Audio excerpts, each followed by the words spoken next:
All right, hello everyone, and welcome back to Ace Attorney Trilogy, or Apollo Justice Ace Attorney Trilogy, Spirit of Justice. We're playing today. I was saying, like, yeah, it's not really Apollo Justice Trilogy, but man, this last case is really changing that. The last time we started the final case, and well, it started as well. From what we discovered, it appeared to be an accident, although we knew that was never going to stick, and it turns out. Well, the whole situation evolved into a civil trial with the opponent this time Phoenix Wright of all people. For the first time we're facing Phoenix as an adversary, which is very interesting, and as Apollo too, which is like definitely like a character growth moment, I guess. I'm interested to see where it goes. So we ended off on kind of a predictable plot point, but and we all knew it was coming. There are no cases that aren't about murder in the end in Phoenix Wright. And yes, we came to sort of a standstill where we couldn't prove one way or another who owned the Crystal of Ami or the Founder's Orb. And Phoenix decided to break that tie by just saying that this might have been a murder and not an accident. So, I'm going to see where that goes from here. Namely, that his accident might have actually been murder. Yeah, okay. Might have actually been murder. All right, that's right. What? Murder? Who could have seen this coming? Mr. Wright, you do realize such statements are not to be made lightly. Are you suggesting the doctor was murdered by the Defiant Dragons? Yes, but follow me on this for a sec. Books that came tumbling down were from the archaeology shelf. However, among that mountain of books was a single volume on psychology. What's more, there was some blood on it. Not suggesting the book was the murder weapon, were you? And you feel this is important because the books that came tumbling down were from the top shelf, the archaeology books. We know this because the doctor's books were meticulously organized by subject. Archaeology took up the entire shelf so that the psychology book is completely out of place. So that psychology book is completely out of place. Come to think of it, the shelves were arranged quite carefully. I wouldn't find that out particularly in our investigation, but sure. It's also worth noting that psychology books only take up a tiny part of the bottom shelf. You might wonder why a book on psychology was found amid the pile of archaeology books. But I believe I can explain what a single out-of-place book was doing there. The doctor was struck from behind while selecting a psychology book from the shelf. And that's when the blood got on the book? Precisely. To make it look like an accident, it was buried under a mountain of archaeology books. So it's like interesting. We never got that piece of that book as evidence or anything. But it's like the setup here is because it's interesting because Phoenix is the one that kind of changed the subject. And he's presenting this thing as evidence. Even when we saw it I guess in our investigation, but we kind of overlooked it, I suppose. So in a way, it's like Phoenix is presenting evidence to the court that we overlooked in our investigation, which is sort of how it goes when the prosecutor is in charge of a case. Like looking at everything. I guess that's kind of what this is getting at. But anyway, he was murdered under a mountain of archaeology books. Objection! Wait a second. This is all just speculation, right? Because I really wanted to feel Phoenix on the other side. I feel like the prosecutors haven't been too interesting in this game so far, other than Black Quill. But of course, he's playing defense. And I wanted to see if maybe it was a writing issue or maybe it was just a character issue. So I'm hoping if they step that game up for Phoenix, it's just kind of a character issue. What this is kind of doing, I wanted to see, I don't know what I'd expect to see from Phoenix as an opponent, but I just want to see him, I want him to feel really different than a prosecutor. This is all just speculation, right? Or do you have proof that it was murder? Of course I do. You do? On a hunch, I had Detective Sky examine the doctor's head wound. Found that he'd been struck by the corner of some object or another. Wait, what? Wound like that couldn't have resulted from a fall to the floor, you know. Do you understand what this means, Mr. Justice? The wound makes it crystal clear that Dr. Buff was murdered. What? Well, that was unexpected. Who would have thought we'd break out of the stalemate like this? Yeah, so our investigation was shoddy, and it's Phoenix's that it's better this time. He pulled the ladder right out from under us. Still, if he thinks that's enough to make me back down, he's got another thing coming. Even if the cause of death was murder, what makes you think that it was the Defiant Dragons? You should know better than to hurl baseless accusations. Objection! Did you forget who you were up against, Mr. Justice? Huh? You didn't actually think I'd come to court without witnesses and evidence, did you? What are you talking about? I'd like to request further testimony from the plaintiff. Specifically, I'd like the court to hear how he saw one of the rebels leaving the crime scene. He saw what? Oh, he's gonna talk about finding Dats in his doghouse, isn't he? Being proven was murder, that's the end of our client's right to the orb. We are playing the cheerful music even though we're kind of on the back end. Did he have this up his sleeve the whole time? Grr. How can Mr. Wright do this to us? He was just waiting to spring this trap. Mr. Wright was taking another unexpected turn. But I must mention, Mr. Wright, that you have yet to identify the murder weapon. The object used to commit the murder was not located at the scene of the crime. The murderer likely disposed of it elsewhere. It's at the corner. 10 and 11 p.m.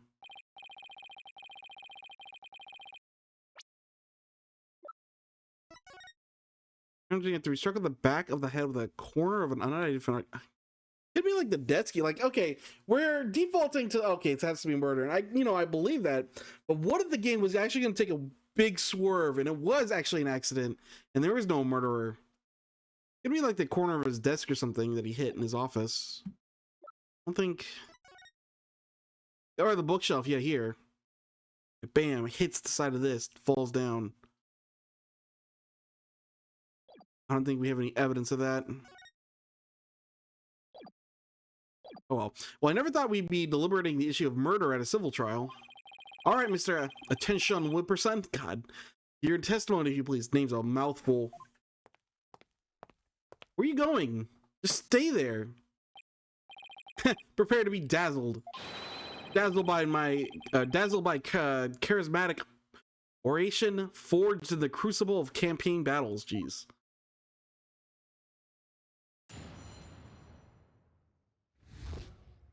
Rebel's crime. That evening, I was walking alone, lost in thought. Passed by the doctor's house, and that's when I saw Mr. a rebel. He was riding out the front door. It was around 10 at night. Surely that must have been him fleeing the scene of the crime, his crime. Vote for me is a vote to end such violence. That is my promise to you. The plaintiff saw a possible suspect fleeing from the doctor's residence, and it was within the window of estimated time of death. That's a rebel. What in the world were you doing there? Oh, we can call him to the stand. Why was this updated? Things Mr. Rebel was loitering around the Crane village that day.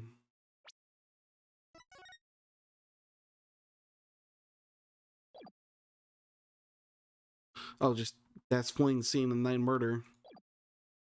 Well, I mean, I haven't proven it's murder yet, but the fact that it's just staying here is that, yeah, this was probably the murder. There was a murder. It's not going to twist back.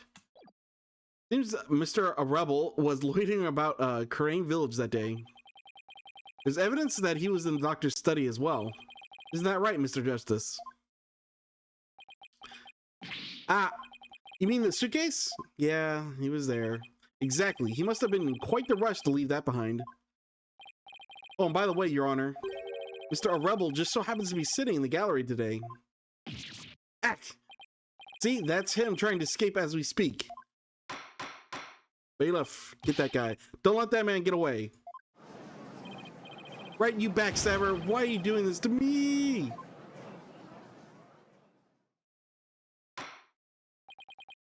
All right, the counsel slash defense may question the plaintiff slash witness once more.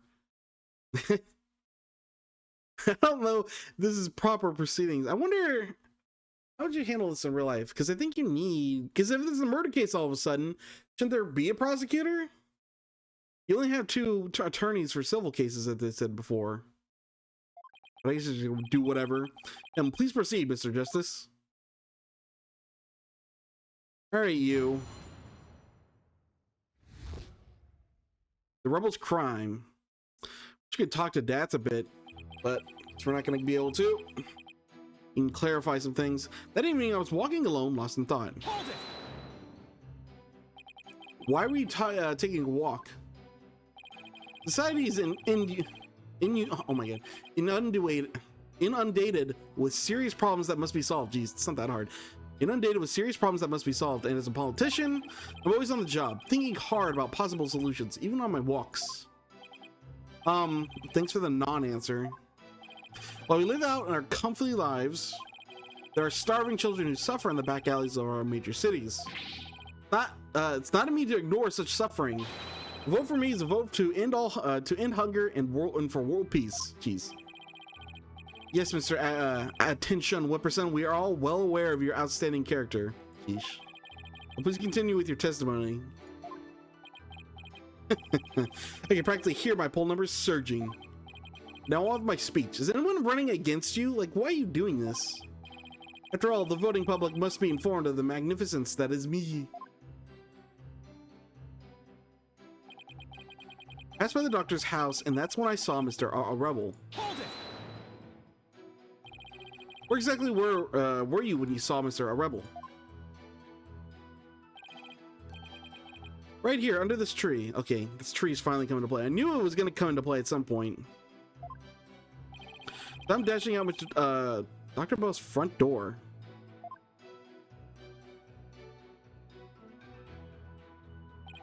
And he didn't notice you? No, I was hidden by the tree. Is it really all that important to know from where the plaintiff saw Mr. Rebel? It is. I believe it matters a lot. I ask that it please be added to the witness's testimony. I was under this tree when I saw Mr. Rebel. What's this? Hold it. What were you doing under that tree? Lack of lateral thinking. That is a politician's downfall. What? That is why, if I'm elected, promise to think outside the box. Okay, he's just not answering it. The question was, what were you doing under the tree, Mr. Attention Whipperson? I suppose I can't expect a plebeian such as you to understand my grand design. Yet try me, O Lord of the Plebs. Nice. Mr. Attention Whipperson, I believe the court is well aware of your grand political vision. Now, let's have the rest of your testimony, if you please. I can hardly wait for the upcoming election. Okay, just gonna dodge every single question. Turning out the front door. So this is important. You could have looked in, like, obviously if you're standing here, you should have a view of the doctor being dead on the floor. But like, that's probably what it is. But it's like, you know, he doesn't necessarily, if he doesn't think anything's wrong, he doesn't have to like look into the window, even though, yeah, it's kind of hard to miss.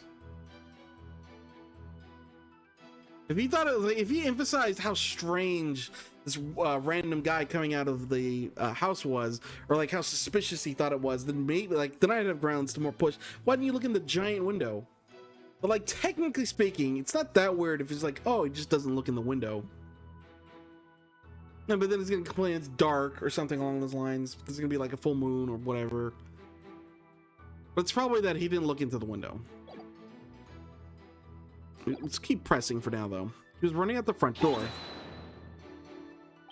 Did you notice anything unusual? Yes, his behavior was incredibly suspicious. His eyes were darting all around as he ran off in total panic. As soon as I saw that, I knew I had to do something, and it probably wasn't good. Despite that, you still didn't report it to the police? Who would have thought that he had killed Dr. Buff? Not me. That's why I didn't report him. So the witness didn't notify the police. Is that an important statement? Just, ooh, we have multiple statements we can add.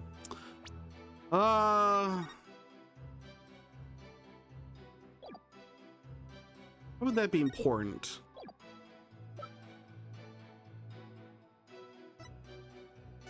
I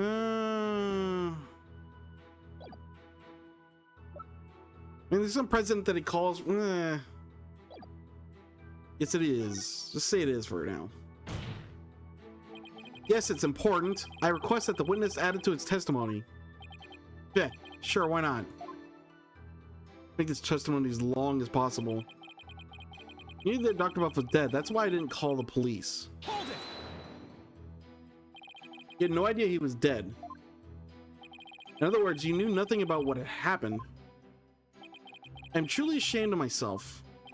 What? There's been a gruesome murder in my beloved village. What a fool! What a fool I've been. I was thinking only of the village's future and world peace. Because my earnest attitude and industrious nature have come back to haunt me. Only a politician would try to pass off self-aggrandizement as deprecation. Oh, you think this is how all politicians will be from now on? We're all doomed if they are. Boy. Not gonna say anything. Fill in the blank yourself. If you don't mind, I'd like to continue with my testimony. It was around 10 at night. Surely that must have been him fleeing the scene of the crime. What do you mean, surely? Like you didn't get a clear look? At the time, you didn't know the doctor was dead. Is that correct? True that I've been known as a prodigy from my very young age. God dang. Huh? I graduated high school and college with exceptional grades as class president. I formed still old school traditions. My exploits were even covered in local papers. But as exceptional as I am, I can't possibly be expected to know everything at all times. This isn't working. He keeps bending the questions to serve his own needs. Hang in there, Apollo. Mr. Attention Whipperson, I believe the court is well aware of your exceptional nature. Now, would you please continue with your testimony?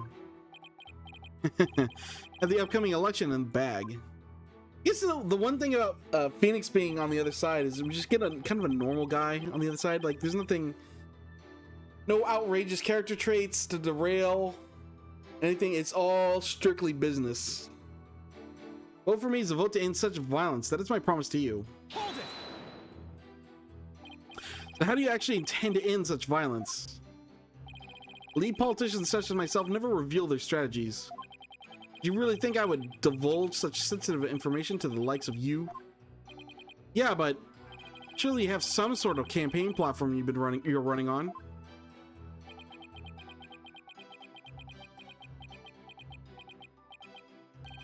No comment. Clearly, his is a platform told by an idiot, full of sound and fury, signifying nothing. Then he saw Dats from under the tree. If that's true, then did you figure something out? Yeah, I think he's hiding something. Let's take another look at the evidence, Athena. They specifically pointed out hiding under the tree. So I said earlier that, hey, he acted, you know, like, oh, he's totally suspicious. You would have seen looked into the window, but now we have that technically. Not exactly. He said in his statements he does. It doesn't say in his statement though. This is obviously an important one though, because that one came up in the end text, and let's also get the special screen. I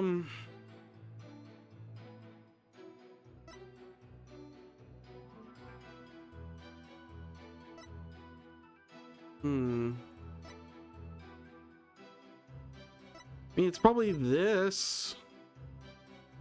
To show that, hey, you could have seen the body was in full view of the window.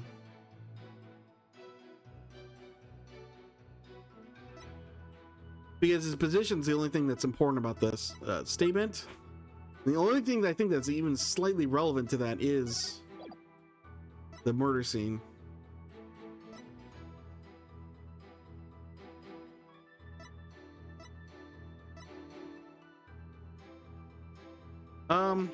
I haven't been doing too hot. Always lost one of these before presenting evidence, so let's save just to be sure. Like I save, even though I don't reload when I take damage, I save just in case I get multiple wrong in a row. Then I can reload. I don't mind taking the single hits. Let's say you should have seen the body because you were standing in position to see the everything inside the study. Objection! Nope. Nothing off about that statement. It seemed perfectly reasonable to me. But something's definitely not right if you listen carefully. Gambler once sang, "You gotta know when to hold 'em, know when to fold 'em." Oh, I love this one. Know when to walk away, know when to run. Have to know when, boy. God. All right, well, I know which penalty hurts more, the judges or the singing. Huh.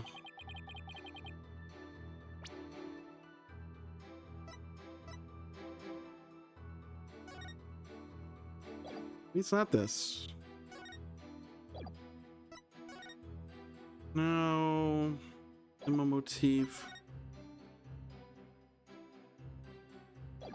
Buff. No. No. No. Oh God. That's failing to load the thing. Go back. What happens? Whoa, God. 11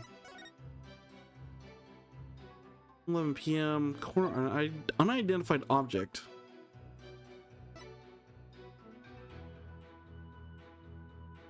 Is it this one instead? Objection! No. All right, so let's reload.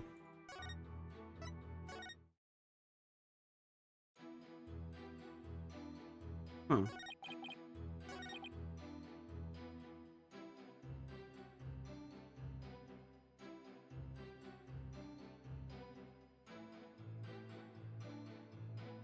Maybe it is a combined statements.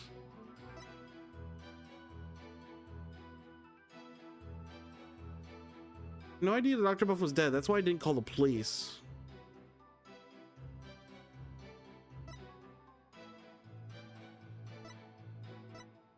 Objection! No, it's this statement. All right. It's a combination of the two statements. Mr. Attention, rather than Mr. Arbol, wasn't there something else that should have had your undivided attention? I had the right idea. It's just presenting in the wrong spot. I thought because, okay, no, his relative position was mentioned. I was thinking of it through a games mechanic situation that I had to present the evidence of him being able to see through the window on the statement that showed his position. But no, I needed that information. I believe I need that statement unlocked. I didn't need to press on it, but I needed to present it on the other one. Okay. Wasn't there something else that should have had your undivided attention? But I had the right idea. It's just getting it through the game mechanics, which has kind of always been an issue across the Ace Attorney games, but oh well. Like what? Oh yes, of course. A politician must also keep his finger on the electorate's pulse and vote. Sorry, but you're way off. I am? Would you care to explain, Mr. Justice? The witness saw Mr. Arbol from this position here, yeah, because I thought we had to reference this position, but because it was in its testimony, it's fine.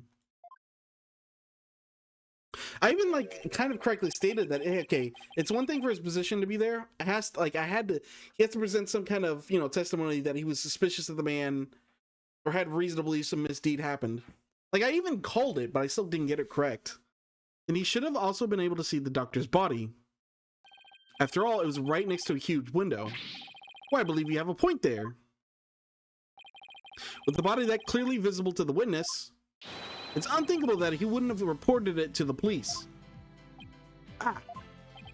Would the witness care to respond?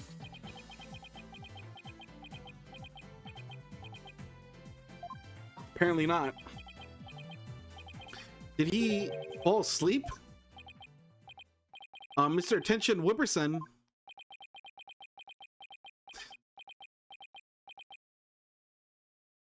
Phoenix, you want to do something about your witness? Mr. Attention Whipperson. Huh? Oh, there are many sides to any issue.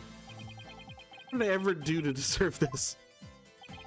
In any case, I'd like the court to acknowledge the inconsistency in the witness's testimony. Mr. Attention Whipperson, did you really see Mr. Rebel? Yes.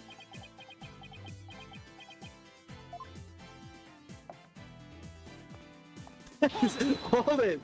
Oh, he just walks away. Where do you think you're going? Oh, I thought I'd return to my seat, seeing as I already answered the question. This isn't some small town hall debate, so you just stay right there until I say we're through. I'll have to run that by my campaign manager before I... Objection! Blair. Gulp. Mr. Attention Whipperson, I think it's time for you to come clean. Huh? So then, does this mean he didn't see Mr. Rebel? As your lawyer, Mr. Attention Whipperson, I advise you divulge that matter we discussed. Silence is no longer an option. Sir, are you sure about this? I'm in the midst of running for office. I can't afford to let any strange rumors get out. Don't worry, you won't suffer any blowback for what you're about to reveal. Blowback? I'm not sure I like the sound of that, Mr. Wright. Not to worry, Your Honor. Nothing untoward will come of this, I promise. Now then, Mr. Justice. Remember how it was an anonymous caller that responded to the doctor's death? That reported the doctor's death, excuse me. Come to think of it, Emma, who was the first one to discover the body? About that, whoever it was, it seems they wanted to remain anonymous. What? Happens now and then. Some people would rather not get involved with the police. Wait, you're not saying that. Yes, that's exactly what I'm saying. The anonymous source who contacted the police after discovering the body was... my client, Paul Attention Whipperson. What? You don't say. So you see, he played his part as a concerned citizen quite admirably, if I may say so. Isn't that right? Yes, indeed. In our society today, there are too many who choose indifference over righteous action. But I outnumber among them. That's why I did my duty as a concerned citizen. One might call me the model citizen, one worthy of standing above the rest. What a real standard bearer he is, reporting it anonymously. Oh, and by the way, Mr. Justice, wasn't there someone else at the scene of the crime where my client discovered the body? Oh, you mean Mr. O'Rebel? He would have been leaving the doctor's house right about around then. Wait, that means... yes, it does. In short, what my client witnesses was Mr. O'Rebel fleeing the scene of the heinous murder. Ah! And that's not all. Based on what we've heard so far, Mr. Rebel looked exceedingly suspicious, and that's putting it mildly. We already know that the Defiant Dragons threatened the Doctor with bodily harm. And now that they killed him, the so-called orb transfer agreement is null and void. Yep. So apparently, the way he acted, it's not him who actually called anonymously. That's, we kind of figured he wouldn't report a crime he committed, I guess. It's probably Dats who maybe found the body and then reported it. That's like, because he's like, the politician guy, this politician is probably telling the truth that he saw Dats leaving the doctor's home panicked. That's because he found the body and reported it. Paul killed him. Paulo, if we don't come up with some sort of counter argument, and what sort of evidence do you have? Can you actually prove that it was Mr. Rebel who killed the doctor? That might have got desperate written all over it. It's all I've got, so I'm going with it. Evidence? I suppose it's true that I don't have any evidence. I knew it. But I do have another witness. You do? You should know I always come fully prepared, Mr. Justice. My new witness will provide testimony proving Mr. Rebel's guilt. A new witness? I wonder who it could be. Very well. Bailiff, please summon our new witness. Is it going to be a helicopter or is it actually going to be the person? Assuming that's the person, unless it's going to be Pearly or something. In the meantime, the court will take a brief recess. I would like both sides to use this time to prepare properly. Understood?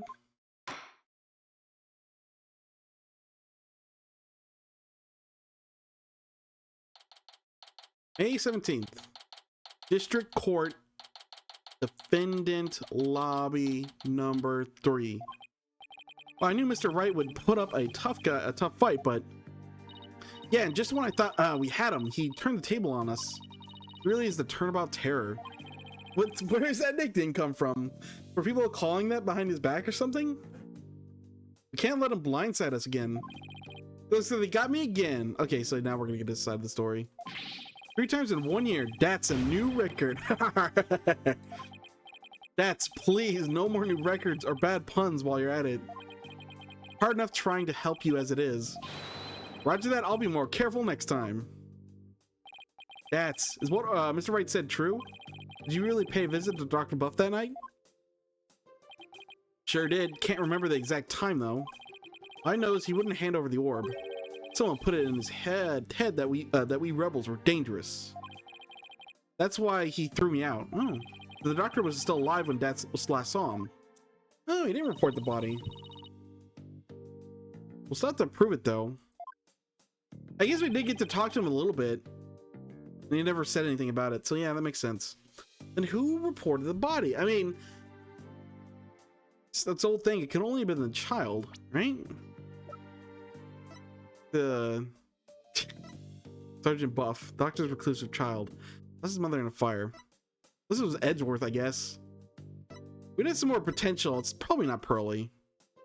Could be Edgeworth. Could be the kid. I don't know why the kid would hide it though. We know he kind of likes to be private.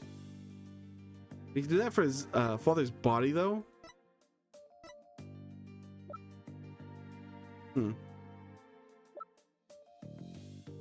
Okay, buddy. He's looking to represent Crane. Remarkable self-confidence is blinding. Also on a Crane serum, she's always really courteous. I'm fat and shapeman. Nothing to really say about him. No like idea how he's involved, but he's here. Alright, well. Better brace yourself, son. Next witness testimony could make or break this case. Yeah, I know. Hey, where's Trucy? I went to go see her dad. Maybe she's still mad. We traded out assistance. Oh, is she gonna side with him? Are we gonna see her over there too? We're like worried that this trial will create a rift between you two. Then you might then leave the agency. She has an active imagination. Excuse me, the trial will be resuming shortly. Man, it would have been nice though if it's like, I think it is, Trucy's probably gonna stay over there, but it would be nice to have Maya over there too. Like you get the full dynamic duo. Let's go see what new testimony awaits us.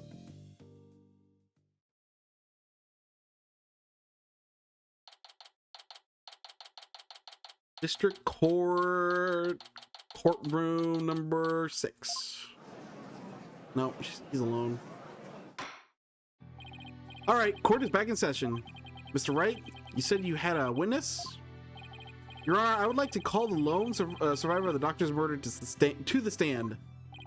Wait, you can't mean that Sarge is here? You mean Dr. Buff's reclusive son? How did you get him to cooperate?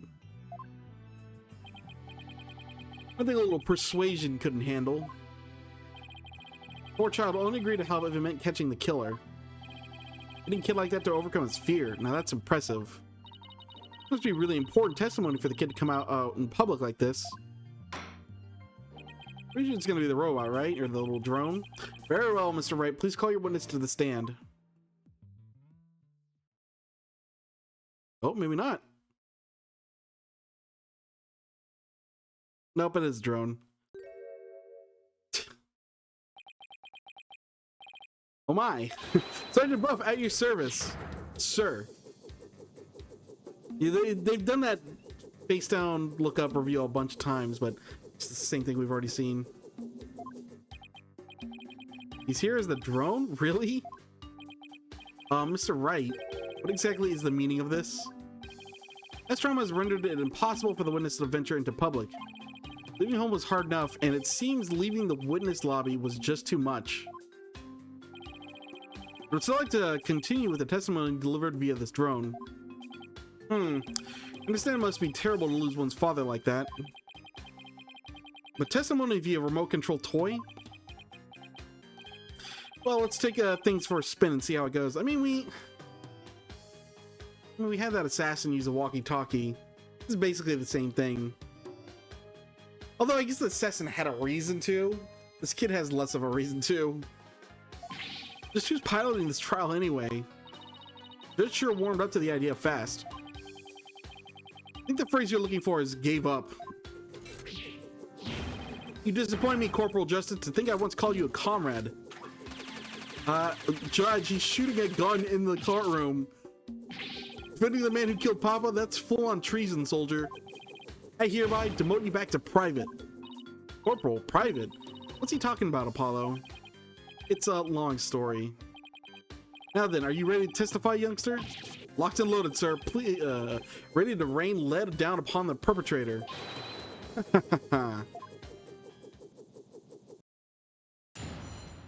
So we will get to see the kid at some point. They had in Dual Destinies, they had what was her name? Miriam Scuttlebutt was just a box. They didn't mind showing her off at occasions. What happened that evening? The real model under the box, I mean. I remember someone the night he died. I didn't have eyes on the ground as I'd already mounted my siege defense, but I did hear him arguing with someone in his study. From my window, I saw the one designated as Dats getting ejected from the premises. After that, the man lingered around the perimeter for some time. Well, that goes against the other testimony. Must have regrouped and killed my papa in the study later. I just know it. Well, it technically doesn't. Maybe Mr. Attention came later, while Dats was still breaking into the home or killing the guy, supposedly anyway. And so he's thrown out, but later he returned and committed the murder, did he? Yes, Your Honor. So the man my client saw really must have been the fleeing Mr. Rebel. Ooh. Objection! Right, you backstabbing no good. I didn't kill no one. It's the enemy. Ready all missiles and fire! Oh my god. Whoa, whoa, whoa! Ha ha ha, capitalist pig. I'll turn you into pork stroganoff. That's just a taste of my ultimate anti-swine weapon. Oh, it fires missiles too. Yes, well, the witness is all yours, Mr. Justice. What happened to him? Did he actually get blown across the room or something? He's not on the stand anymore. Oh, whatever. What happened that evening? Papa met with someone the night he died. No time frame or anything? Your father met with someone? Did you be more specific? No, I was in the midst of a crucial defense siege operation. Right. You're referring to how you don't leave your room, correct? You never know when the enemy might, where the enemy might be lurking outside the siege perimeter. What about, you know, school? Oh, I don't go to boot camp. I'm a soldier. Sergeant doesn't associate with rookies, still too green to fight. Kid like this, I bet Dr. Buff won't be getting any rest in the afterlife either. It was very brave of you to come to the courthouse today. But what was that you said about a siege defense? Oh, that, well... I didn't have eyes on the ground as I had already mounted my siege defense, but... Sarge, I've always wondered... Who or what are you battling? That's... classified. Even so, it may be relevant to this case. Objection! I don't know if you're the right person to be asking about things like that. That's right. Such matters need to be handled with certain delicacy. Oh, I guess curiosity got the better of me. You're all talking, no action, soldier. Out on the battlefield, it ain't the number of pretty words in your repertoire, but the number of bullets in your gun belt that counts. Easy for you to say. You're the one with all of them. The witness, please tell the court, this court, what he saw and heard that night. I did hear him arguing with someone in his study. What was the argument about? I heard things like, where's the orb? And are you defying Fragons really criminals? That really sounded real volatile, like a war might break out at any second. So the two of them had an argument when Dats came to get the orb. Did you see or hear anything else? Yeah, I heard them arguing and then silence. That ain't good. From my window, I saw the one designated DATS getting ejected from the premises. Hold it! How was Mr. Artwell acting? Like a conquered trooper retreating with his tail between his legs. A trooper? Well, I guess he does dress like he's in the military. But those two would really hit it off if they had met under different circumstances. Yeah, I can see that, baby. Oh, I guess, you know, DATS has been proven to like kids, I guess, so probably would. And so the defeated soldier was expelled, but that wasn't the end. After that, the man lingered around the perimeter for some time. Hold it! That does seem suspicious. Yet hiding behind trees and telephone poles and stealing glances at our house. Well, he couldn't exactly leave without the orb. But he was angry that he'd been kicked out. Must have regrouped and killed my papa in the study later. I just know it. Hold it! How do you just know it? Don't you keep your front door locked? If so, then anyone could have gotten in. That's true. Papa didn't keep our house locked up. Said there was no need because there were only good people in the Crane village. They ended up dead anyway. Only a monster could do what they did to my kind, trusting papa. There will be no mercy. I vow swift and terrible vengeance. A carpet bomb and the killer with everything in my arsenal. Fire! Judge, any comment on this? Well, I sympathize with you, witness. You will refrain from firing Gatling guns in this court. There you go. I guess that's something. You get when you fire a minigun in the courtroom, you just get a warning. The Sarge saw DATS too, and just when I thought things couldn't get any worse. Wonder why he hung around around after being thrown out. I hate to say this, but if DATS is proven to be the killer, we'll lose the orb to the plaintiff. The only option is to prove that Defiant Dragons had nothing to do with the murder. Alright, so evidence. Let's do our safety save. I feel like a lot of these hints just point to a specific message. Arguing. Need ejected for the premises. He lingered around the perimeter for some time. We're going to kill my pilots. It's one of these two, I think. This is one that kind of hinted at. What would even go against that? What this?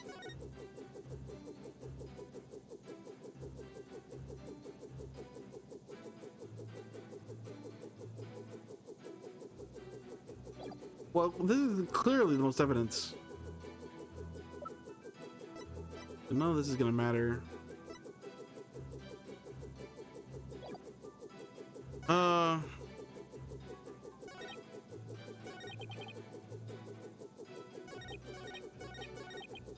They're gonna kill my pilot to say later. I just know it. It has to be this, because this is like Dr.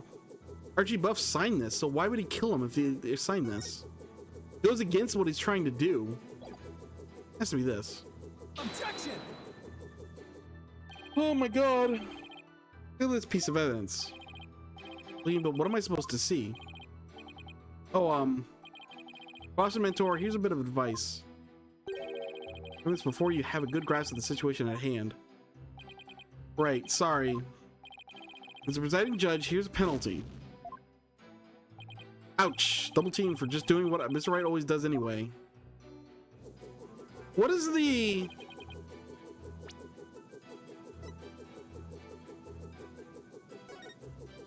What is this? I know there's some disagreement on what's the founders are, but like, what does Phoenix Wright think of this message? If he believes there's no founders orb, it's the Crystal of Ami.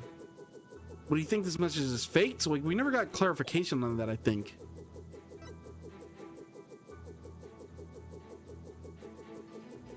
I guess I think that he wrote this under duress and he didn't mean it.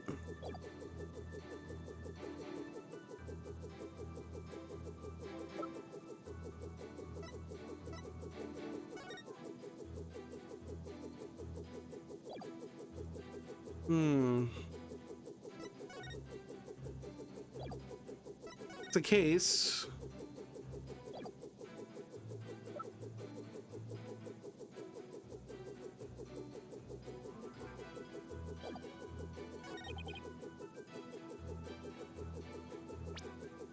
Huh.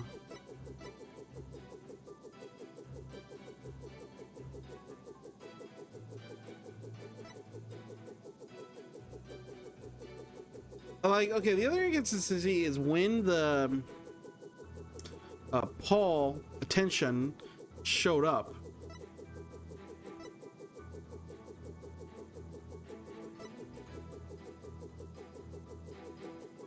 Because he saw him leaving the scene, or he claims to at least. Oh, but we're not gonna get like timetables for that. He was like, okay, if we're saying Paul Attention was out here for a while and didn't realize anything was wrong until Dats left, then in theory he should have seen Dats while he was hanging around before, you know, around the perimeter or something. Like, that's not great. We don't know exactly when the guy showed up by the tree. I don't have any evidence about that either.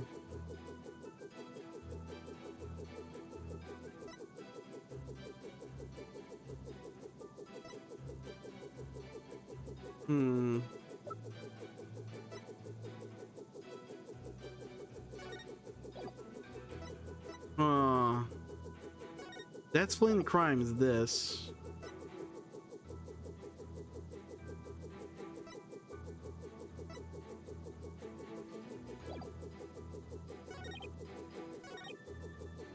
Doing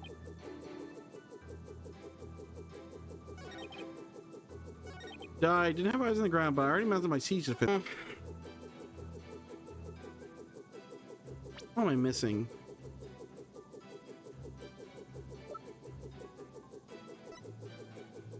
Autopsy 11. There's no time specifically mentioned. Struck to the back of the head. Or filed a year ago. Can't be that. This is email stuff. Doesn't matter. This is relating to the doctor. Doctor. We're on a microphone. Presumably, maybe the drone. Does anything like reference something that the drone should have noticed? Although there's no mention of the drone, he might have just not had it out at the time. All his dialogue seems to come from his room, where he sees him out the window. My window, like where? Okay, so he talks about his window, but there's no. Where is that?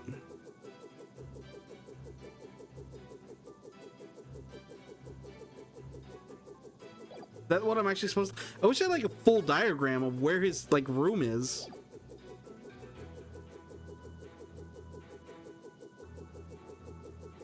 That's potentially something, but not great. I don't want to guess. I want to have like a solid idea before I do something. Did hear him arguing with someone in his study.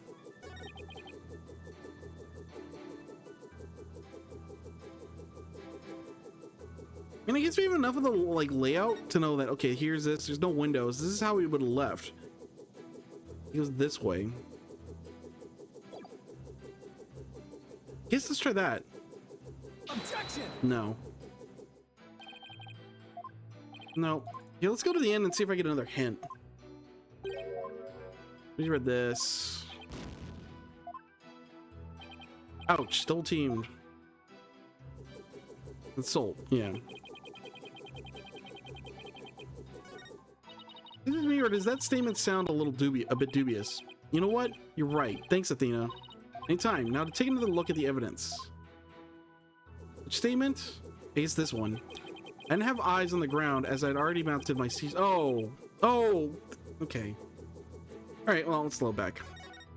I guess we're asking why he didn't use his drone. That makes sense. That makes more sense than questioning why it is. Because I was wondering, because I'm assuming he heard everything is night, but I guess I didn't like ask why aren't you using your drone? I wish that came up as a press instead of an evidence, but Objection! That makes sense. It's gonna change how I'm thinking about this situation. So are you hiding something from me? How dare you question your superior officer like that? Want to get in this Stroganoff action with Pig Boy over there, soldier? Sorry, but I'm afraid lawyers are missile proof. Well, what? Would the defense care to explain? Simple, Your Honor. Just as he's able to see what's happening in court right now. Yeah, I should have thought about it. I don't know why I didn't. Well, I didn't think of the obvious question. Why wasn't he using his drone that night? I just kind of just took it on faith that he wasn't. I should have done that. Sarge was able to see what was happening in the study then. With his cherished drone, of course. Ah, now that you mention it. And to think, the answer was right before our eyes this whole time. Yeah, really. Sarge, you were perfectly capable of patrolling the study that night. You must have seen something. Oh God. I'm hit. What's this strange new weaponry you're using against me? Courtroom warriors don't use guns or missiles because evidence is our weapon of choice. And evidence has exposed your bald-faced lie. My truth bomb, Sarge, has stripped your defenses bare. A truth bomb? No! Arg! Mayday, mayday, I'm going down. Whoa. Is it actually gonna be dead, or is he gonna come into the courtroom? I'm just like really curious what he looks like. Oh my, are you alright? Yeah, it's gonna be a while. Sputter, evidence. Never have I seen such fearsome ordinance. Tell it to us straight, Sarge. After all, you want to help your father, don't you? Yes, you want to find out who killed him, don't you? So please, tell us what you saw that night. It's not what you think. I didn't see anything. I swear. You sure? Seem awfully stressed for someone who didn't see anything. Sure. We can use our detective ability on this robot. Sarge, you need to answer my question. Shut your pie hole, maggot. I'll be scorching it. It'll be a scorching day in Siberia before a lowly private like you orders me around. What's with them in Siberia of all places? If a scorching day is what it'll take, then maybe it's time to turn up the heat. Hey, Athena, you think a therapy session might help? Well, it could help alleviate some of his anxiety. Plus, I'm picking up a lot of discord in Sarge's voice. A little nicer earlier on, Athena. It usually means the patient wants to say something but can't for some reason. In Sarge's case, I imagine whatever's plaguing him is pretty severe. In that case, I'll leave it to you and your mood matrix magic. You got it. Your Honor, I believe I can be of help here. And for a therapy session, is it, Miss Sykes? Yes, it will help the witness with his anxiety, maybe even enough to testify. Then by all means, please bring the poor child out into the light of day. Oh, but I assume this will be all right with you, Mr. Wright. Why not? It's not like we all haven't been through this before. What are you butting in for, lady? They're gonna place on this battlefield for you. Objection! I beg to differ, Sarge. This G.I. Jane always is ready for a fight in the courtroom. Wait until you see what I've got in my tiny arsenal. Or in my arsenal. I don't want to say tiny. My arsenal. Analytical psychology. With it, I'm going to blow a big old hole in the armor you built around your heart. Ooh-ah! First evidence, now analytical psychology. Where are these WMDs coming from? Well, if it's a battle you want, bring it on. You may have started this war, but I'm going to end it. Corpsewoman Sykes. Never heard of that. I guess never heard corpseman either. I've heard corpsewoman Sykes. You got it, Sarge. I'm gonna seek out the agony buried deep within your heart. Brace yourself. All right, let's do this. These are typically pretty easy. I don't know if it's me or there's something about this case, but I've just been off it for a while. I've not been doing great. I stayed in my room with my drone that evening. Very sad. I mean, it's always sad in general. Heard Dads and Papa arguing with each other. Dads got kicked out, but I saw him still hanging around outside.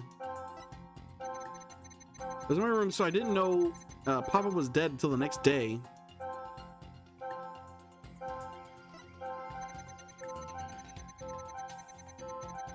I didn't need to that surprised that his papa's dead.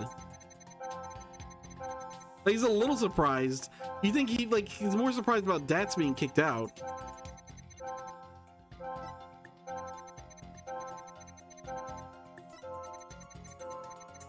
But being sad in general, it's kind of his thing. So I think that's it. Well, let's save just in case, because I have not been doing great. This trial's been throwing me for a loop.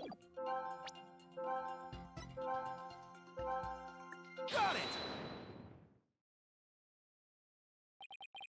That's strange. You reacted with shock when you discovered your father's body. Yeah, you weren't nearly as shocked then as when you saw Mr. Rebel. Normally, you'd expect the death of one's father to be much more impactful.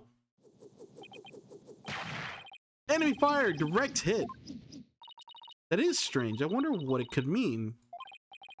Well, we know he wasn't as affected by his father's death as he should have been.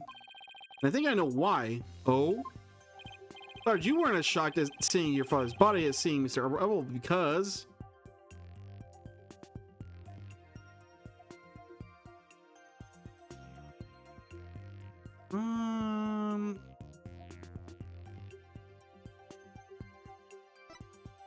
This or something else. I don't know what this something else would be, though. You'd already seen his body. Sarge, maybe the truth is you left your room that night, and that's when you saw it. Your father's body. I saw no such thing. Really? You didn't see his body? Alright then. What did you see? Look, Apollo, we've lost some noise. Just as I suspected, you really did see something. Unfortunately, I think, man. So the case before this, we know was a filler case. We just knock out one session. I feel like that was kind of a last-minute addition because what it seems like is Apollo and then Phoenix. Because I feel like this is not going to be the final case. This one we're in right now. I feel like this is going to be a lead up to another bigger case. Because I feel like we're running out of evidence and things to do in this particular case, and it's not nearly long enough to be a final case too. I'm missing that huge impact, like I said earlier when we came into this.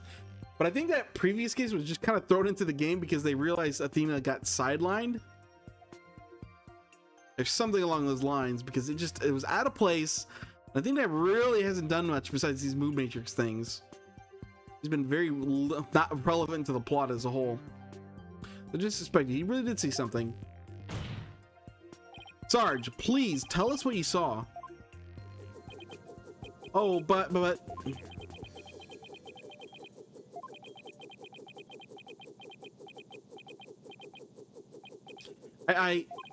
moment I saw it, oh, I couldn't bear it. Couldn't stand to lose yet another loved one. Huh? I'm missing something here? Is that why you weren't very shocked when you found out your father was dead? Because you had already sensed that he was a goner somehow? Maybe. Please, Sarge, what was it you saw on the night of your father's murder? Ooh, God, I saw... God... Whoa! Happening now? But what's happening? I don't like where this is going. Yeah! No more, please. He's running away. Eek! Help!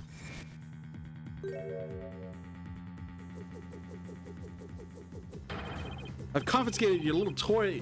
The battlefield has no place for unauthorized equipment. Widget! Apollo, I can't continue the session without him. Calm yourself this instant, witness. I better order you to submit to your therapy session. What in blazes? He stole the gavel too? Look at me, I'm judge, jury, and executioner now. Hereby convene military tribunal. Attacking people in the courtroom. Whoa, this has gone way too far. Bailiff, arrest that drone this instant. Stop resisting.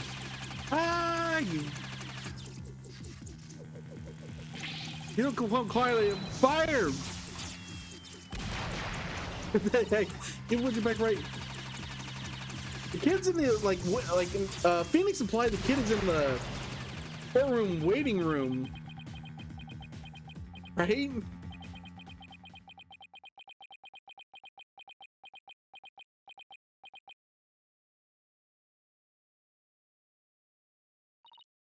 Puff, cough, cough. We finally got him back. Nice work. This one is truly a handful. Up 2, 3, 4. Whoa! Miss Sykes, what's the witness's current psychological state? You have to ask. It's out, it's out of his mind. Let's see. He's emotionally all over the map. Those out of control emotions are in control of him, huh? That mean we can calm him down if we can figure out the root cause? Yeah, so let's see what we can find. Sarge, can you hear me? Oh. Is that you, Corpsewoman Sykes? I'm here. Now, I wanted you to take a few deep breaths. Try to relax. Try it with me. Breathe in, breathe out. Breathe in, breathe out. In, out, in, out. And now, let your emotions take you where they will. Go on, just let it all out. Ooh! All forces attack. That's the least relaxing breathing exercise I've ever seen. Alright. Sadness and shock, huh? That's what's still hanging around after he got kicked out when... Heard more fighting, and I got worried about Papa.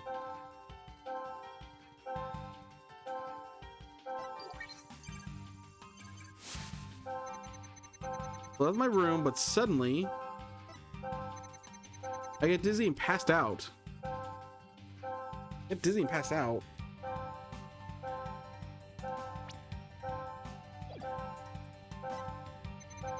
Remember a flame lighting up the room. Strange. Papa grinning with delight. That's when he must have killed. Only hadn't passed out.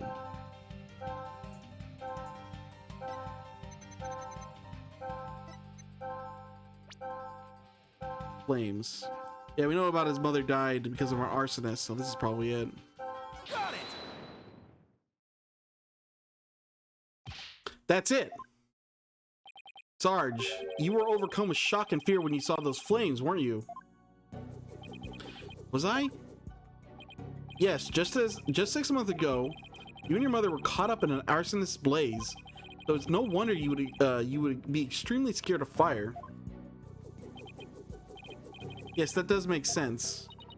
And maybe, just maybe, your subconscious fear of fire was what caused you to withdraw from the world. What do you mean, Corpsewoman Sykes? Oh, I just remembered something. I want to look at this. No, okay, it's not the orb. I forget if this, like, I remember I pointed out this little jar.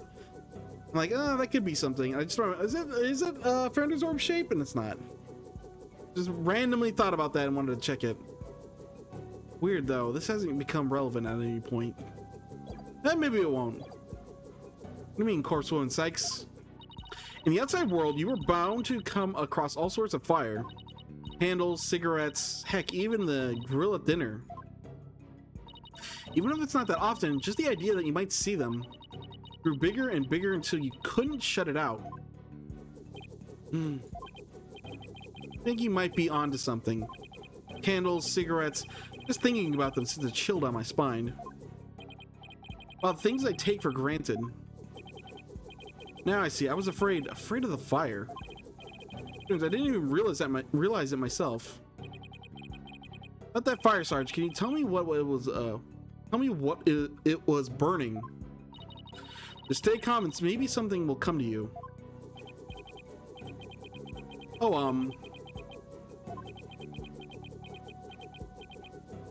Oh, starting to remember. It was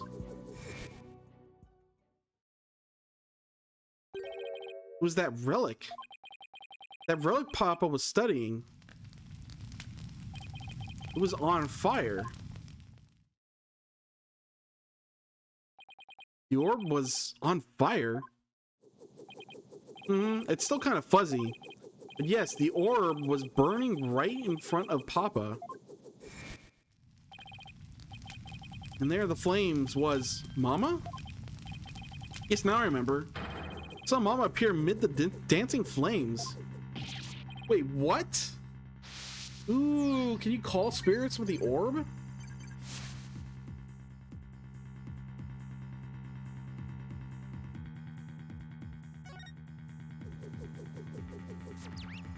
Something along those lines? What's going on here? Maybe it's a memory from the fire that killed his mother. Maybe he might be confusing it with what really happened when his father died. Let me guess. More therapy? Yep. This time, it seems there's an inconsistency in his statements. I think we should be able to prove it with the evidence at hand. What this inconsistency is the key. Proving that the relic really is the Founder's Orb. That's just still hanging around after he got kicked out when...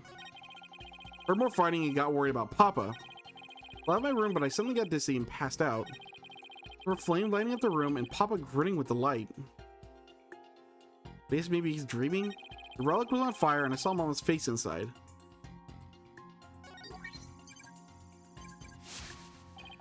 So Papa must have been killed if only I hadn't passed out.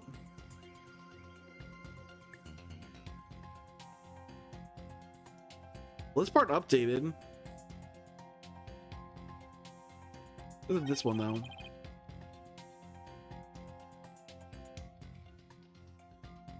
Okay, what's well?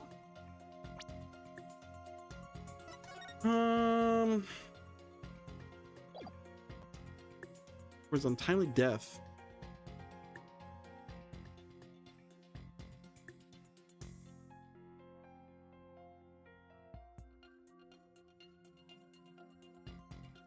Well, okay, so this is obviously an inconsistency. Because why would it be hidden in the like if we thought it was hidden in the ruins? Instead, it might have been like we thought the doctor hid in the ruins, but if he died with it, then it couldn't have been him hiding it. It could have been Dad's because he would have just stolen it. It must have been someone else. It implies, you know, the other guy. All attention. I think that's it. No point. Well, do a quick once over of everything.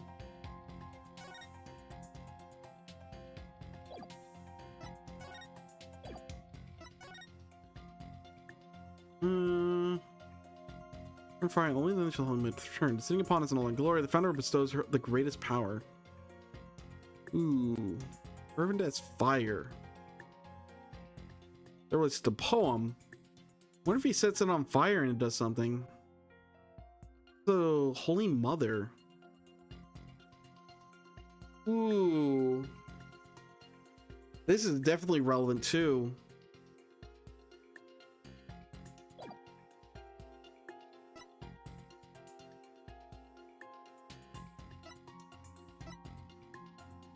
Not this. Camera and microphone. What if he could record it? I guess he's passed out though. How does he know all this if he passed out? I guess I'm assuming he meant the drone.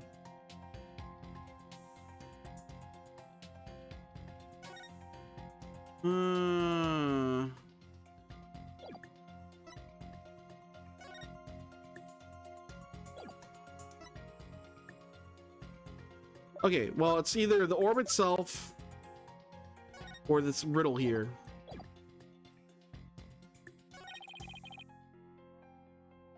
Which I think it's the riddle. You could argue that, okay, then we could argue that maybe, oh, the dad should have taken a run, but he also could have stashed it in the little ruins we were in, I guess. What actually makes it called the Founder's Orb is the research notes. Because it directly references the prayer or the riddle here, which we know he was researching, so this has to be it then. Objection! Really? God dang it, game. Against the Suzanne Sarge's testimony. That's so. Would you be so kind as to point it out to the courtroom? Or to the court? Well, if you're gonna put me on the spot like that, I admit my confidence is waning. Say the same about my confidence in you, Mr. Justice. Oh. Look, wish you wouldn't, Your Honor. Hey, Apollo. They're saying that his father was burning the orb when he was killed. Doesn't seem funny to you? Considering what the doctor was up to that night? Yeah, okay, so it's the other one. Alright, I better look through the evidence one more time. What's the other one? So we present. Yep, hid in the ruins. Can't. Objection! Alright, well, I'm glad I thought of it at least. It was like a 50-50 between those two, I feel. Well, I don't know. They're both super relevant to me. Don't blame yourself, Sarge. After all, even if you hadn't passed out, the outcome would have been the same. What do you mean? I'm talking about the time of death. Your father wasn't killed right after you left your room. Well, what? Explain yourself at once, Private Justice. You said you saw your father burning the orb, right? Load up a picture, probably the same picture we've been looking at. I don't know why it's doing this. Frustrating, but I guess we're getting towards the end of the game, so maybe we're done. Oh, nope, this. Then he went out to hide it in a cave. So what you saw, Sarge, was something that happened before your father left to hide the orb. Ah! Oh, but this is a different way of looking at it. So you see, you didn't pass out right before he was killed. You passed out right before he left for the cave to hide the orb in the ruins within. So even if I hadn't passed out, that's right, the outcome would have been the same, exactly the same. That's because your father, Dr. Buff, was killed after he returned from the ruins. And therefore, Sarge, there's no need for you to blame yourself. Oh, I see.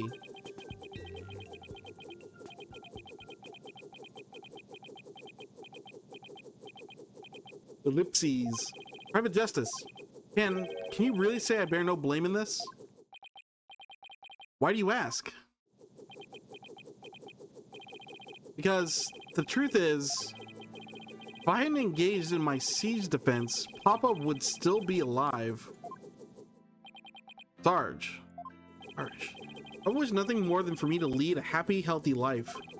That's why he quit his job and moved us out away from the big city. But even then, I didn't have the courage to set foot in the outside world. And in the end, I failed to make Papa's wish come true.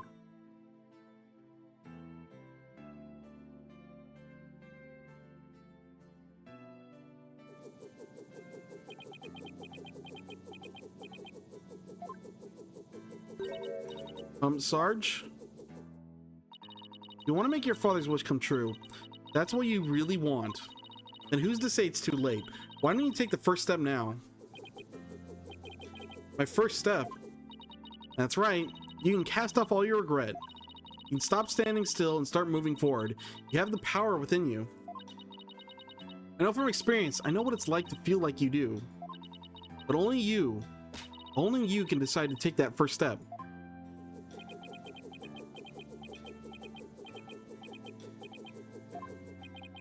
You don't change your tactics now, Sarge. The victory you seek in the war you're waging will always be lie beyond your grasp.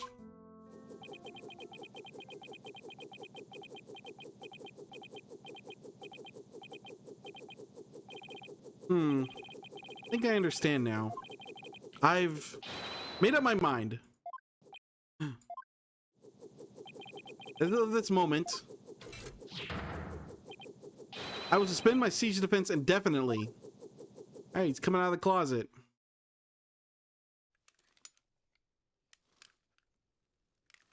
See who we're dealing with here.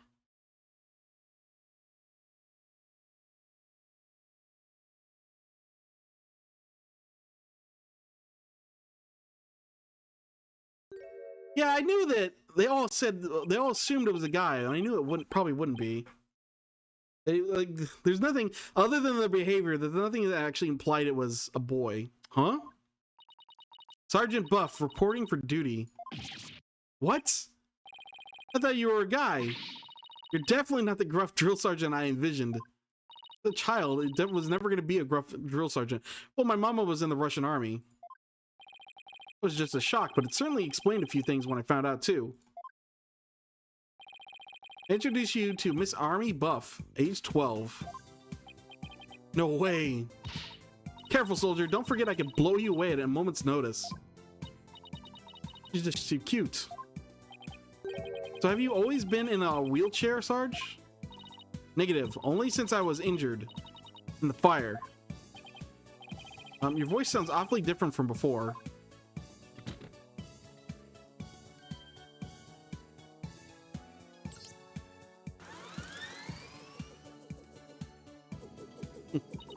My drone features a voice modulation device, which is one of my Army's many technological marvels. Well, you fooled me. I thought some 20-something military fanatic was at the controls. How old was the victim again? Yeah, 64. I guess we didn't know. It just said child. Doesn't mean literal child. It could have been just, you know, son/daughter. Could have been in like the 30s for all we knew. But I thought it was a young child. And probably a girl, especially when people started using son, and I thought I missed something, but I realized, oh no, they're setting up a twist. Probably. Well, you fooled me. I thought some 20-something military fanatic was at the controls. It's all the same to you, troops. I'd like to continue my testimony. I just remembered something, and it's as crisp and clear as a trumpet at a roll call. What did you remember? It wasn't my mother who appeared in the burning orb. It was some lady Papa had shown me a picture of a long time ago. Said it was the Holy Mother, right? The Holy Mother, the founder of Kuranism. She appeared right there in the burning orb. Huh? What did you just say? We already kind of pieced together from that riddle, which is going to prove that this is the founder's orb. So yeah, kind of ahead of the thing a bit again. Bye bye. The Holy Mother of Kuranism was in the burning orb? What does that even mean? I have a bad feeling about this. Could it be? Does this explain what Sarge means by the Holy Mother appearing in the burning orb? Now we do this. Take that! Dr. Buzz research notes? What do they have to do with this? Look at this. The burning orb the appearance of the founder. This part points to both. Really? You have to pray this out? Point this out? Take that! There's a legend about the orb involving a mysterious riddle, and this song, in turn, is said to contain the key to solving it. If the legend is true, then I believe the answer lies in this part of the song. Offer thy prayers as fervent as fire, only then shall the Holy Mother return. Well, anyone see where I'm going with this? Prayers as fervent as fire. Ah! You're supposed to set the orb on fire? The whole stanza seems to suggest the founder will appear if the orb is set on fire. Wait, so the doctor, Yes, Athena. He had solved the ancient riddle of the founder's orb. Oh my!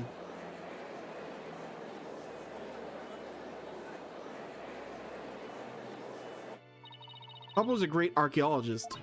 But I believe in him, and I want to believe he achieved his long-time dream of solving that riddle before he died. Well, we won't know for sure until we try it for ourselves. Yes, do it, Private Justice, please. I want to see what Papa was searching for. Yeah, searching for with my own eyes. Just need to slow down a bit. The plaintiff must object to this. Objection! The plaintiff will stand down and be quiet. Objection! You don't have the right to set a precious relic like that on fire. Objection! Oh, but I do. All I need was Sarge's permission. Since we still don't know if this treasure is the founder's orb or the crystal of Ami Faye, any ownership rights that the doctor had now belong to his daughter. I don't know if that's true immediately. Depends on what the will says, right? Doesn't like the government get ownership if there's like no will of a lot of stuff? Not everything. I don't know how that works. It's gonna assume it's okay. Therefore, you have absolutely no right to stop us. Actually, I guess it would go to the firstborn or like, you know, child. if there's no rules set in place. The government gets something though.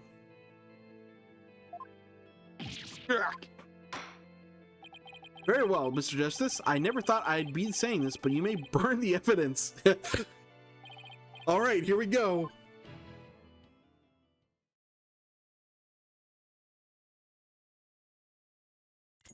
Whose lighter is that?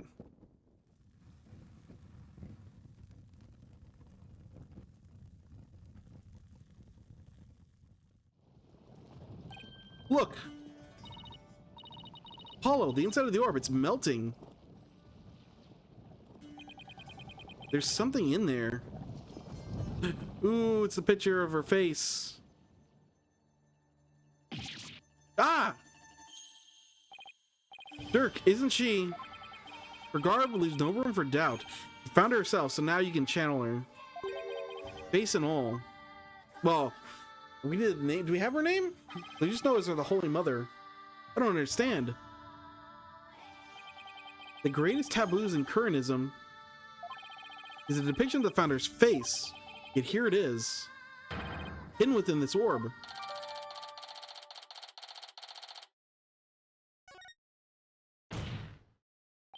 Sorry, Mr. Wright, but as you can see, the issue is crystal clear. This figure is the Holy Mother, founder of Curranism, and based on that, this must be none other than the founder's orb. Objection! What possible grounds are you arguing that? Be that as may, Mr. Rebel may still have killed the doctor. If so, it would render the orb transfer agreement null and void. Don't play dumb, Mr. Wright. The truth of the matter has already been proven. Dr. Buff wasn't killed right after Sarge saw Mr. Rebel. It happened after the doctor came back from hiding the orb, so I guess he did. Yeah, I thought he was killed before he hit it, and then Paul Attention hit it for some reason, but no, that's not the case. And you know proof that Mr. Rebel was still around at the time. Urgh. You claim that the Defiant Dragons were behind the crime doesn't hold water. That means the orb transfer agreement is still perfectly valid. Arg. Admit it, Mr. Wright. I just burned your whole case to the ground. Oh. No! Is he actually going to lose a real case? They say, you know, there's that other one where the one person cheated, but that doesn't matter. That got overturned later. I won? Actually won? Mr. Wright, would you care to respond? Respond. I didn't think so. Wait, did we just win? Did we actually beat the Turnabout Terror? You're amazing, Apollo. Don't just stand there, right? Do something. Well, I don't think there's any digging out of this hole. He's gonna get one of his think out of the box moments. Mr. Attention Whipperson, I think it's time for your concession speech. I've proven beyond a shadow of doubt that this is the Founder's Orb. The facts don't lie, but you obviously do. How's that for a campaign slogan? Pretty good. Why, you contemptuous peasant. I think this is a good time to wrap up this trial. If both parties have no further objections, I will render my verdict. Oh, we're gonna get a last minute objection for Phoenix?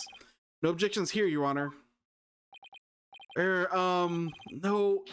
Hold it. Oh, God. You can't do this. The crystal is mine. I'll lose the election if I lose that crystal. I'm sorry, but there's really nothing more I can do. You haven't forgotten about our little chat, have you? So he's keeping someone hostage, probably. What's going on here? Objection! Your Honor, I object to the defense's last claim. So, okay, did he threaten Trucy and now Trucy's captured? Because Trucy's missing from somewhere. I thought it was Athena at first, and that was a good explanation as to why both she was missing and why Phoenix would be doing this, but then that turned out not to be the case. But now Trucy's missing. What? I don't believe they have truly proven that the relic is indeed the Founder's Orb. Objection! Mr. Wright, I don't think you could even bluff your way out of this one. What possible argument could you have to claim that this isn't the Founder's Orb? About that.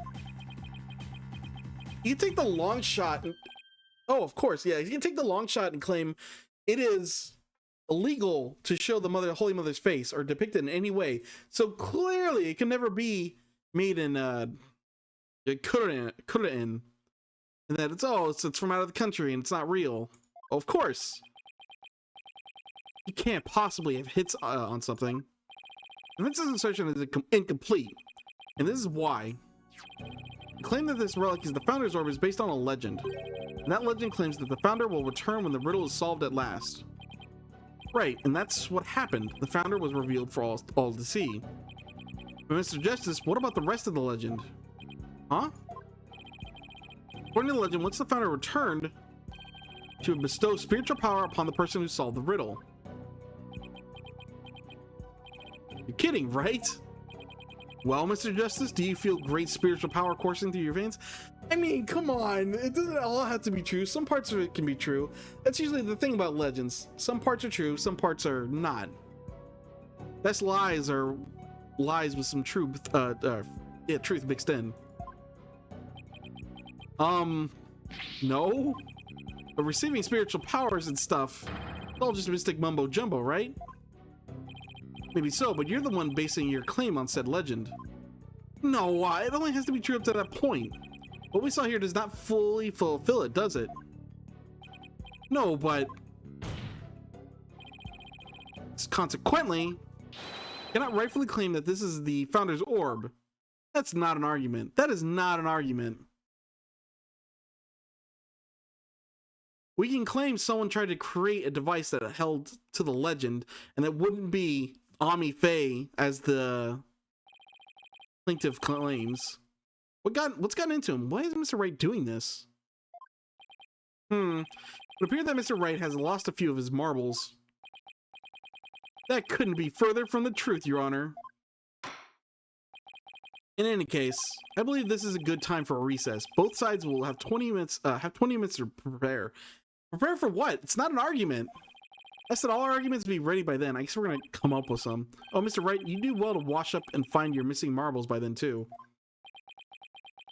Like the judge is acknowledging that, yeah, that's kind of reaching, Phoenix. They're gonna go on. But obviously he's defending under duress again. District Court Defendant Lobby number 3. I guess technically this would be the second case if he lost, because that first one, I said, oh, he hadn't lost a case. He, I think, technically did lose the second case. Final case is Ace Attorney 2.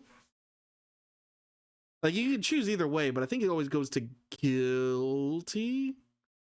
I don't remember. Mr. Wright sure is acting funny.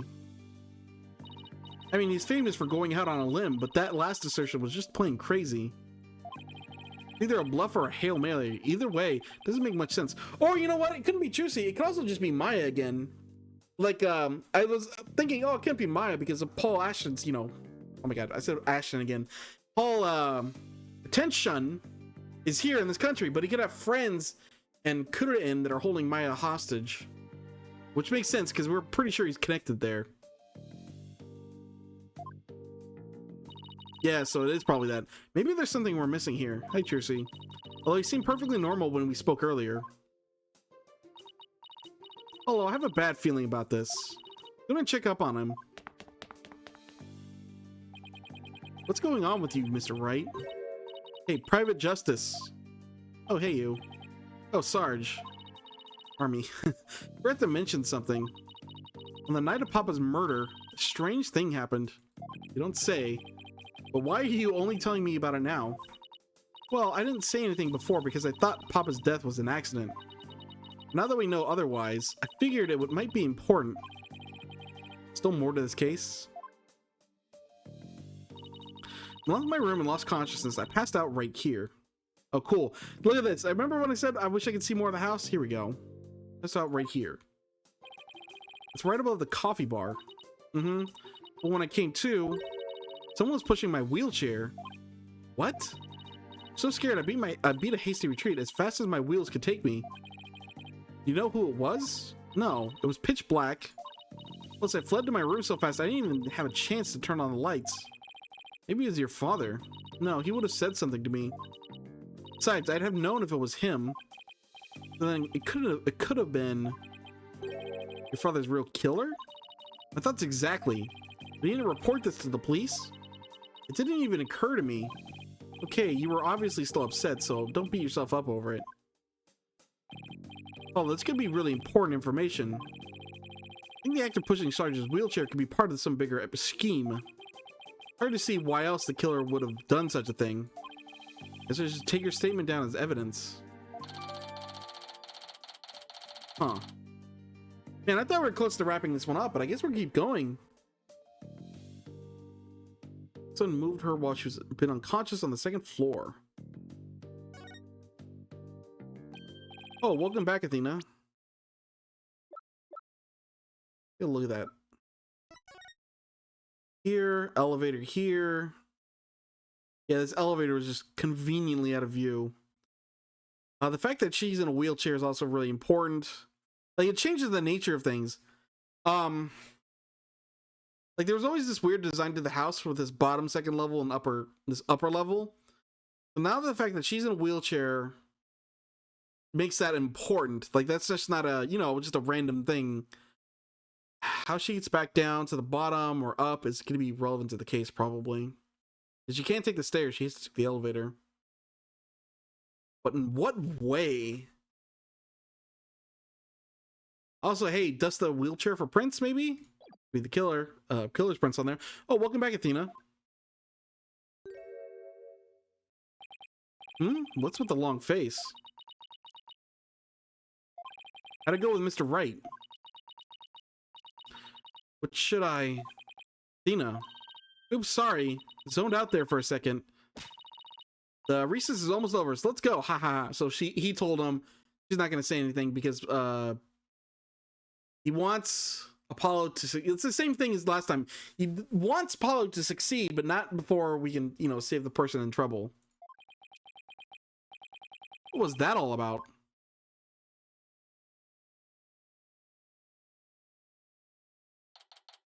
May 17th. District Court, courtroom number 6.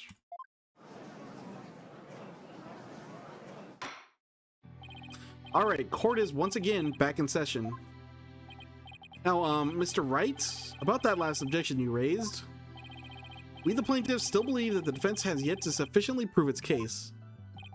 You claim that according to legend, the Founder's Orb would bestow spiritual power, yet the relic in question has failed to do so. Excuse me. Therefore, it has failed its own test. I see. He's sticking with that ridiculous argument. At least the game acknowledges it's ridiculous. Furthermore, even if it's a Founder Orb, it can't be awarded to the Divine Dragons. After all, they were the ones who killed Dr. Buff. Objection! What are you talking about? That was already proven to be false. There are no grounds for asserting that the Divine Dragons murdered the Doctor. Oh, but I'm afraid there are, Mr. Justice. Your Honor, I would like to present a new testimony to this court. Testimony that will show Dats are a rebel and did in fact kill Dr. Buff. What? Very well, you may call your witness. Yes, Mr. Wright found another new angle. A new testimony could there be this late into the game? Yeah, kind of what I was thinking, Apollo. Who's here? Who's here? You again. Oh, great. Fellow citizens, it is I, Paul Attention, the once and future representative of the people. Not like dealing with this guy. Geez, not him again. My client divulged new information to me during the recess. He just happened to remember something. He remembered something he saw, you see. Something crucial to this case. Oh, very convenient. I was hoping it was going to be Edgeworth or Pearl or just anyone else. No, that's crime. It was around 11 at night and I was out on a mobile meet and greet around the village. That's when I saw Dr. Buff being murdered from outside his study window. What? Okay. Alright, well. That's a very different claim than you made before. Where you're like, oh yes, I kind of saw the body and reported it. No, I totally saw him being murdered. I saw it in the action. I saw Dr. Buff being murdered from outside his study window. Thurble stuck up from behind and struck him on the head. Weapon of choice? A suitcase. A big, strong a man like him can easily swing a heavy suitcase into someone's head. And we know Mr. Rubble's suitcase is heavy, so that's one thing. You saw the murder as it happened, and you're just telling us now because... I saved the best for last. It's a tactic known to all the political greats. The murder weapon was a complete mystery. My client's eyewitness account has finally brought it into low light. According to the autopsy report, Dr. Buff was struck in the head by a corner of some object. Suppose that could very well be the corner of a suitcase. Objection! Eyewitness testimony isn't the same as hard evidence. Oh, I wouldn't worry about that if I were you. What's that supposed to mean? We have physical evidence too. A luminol test revealed...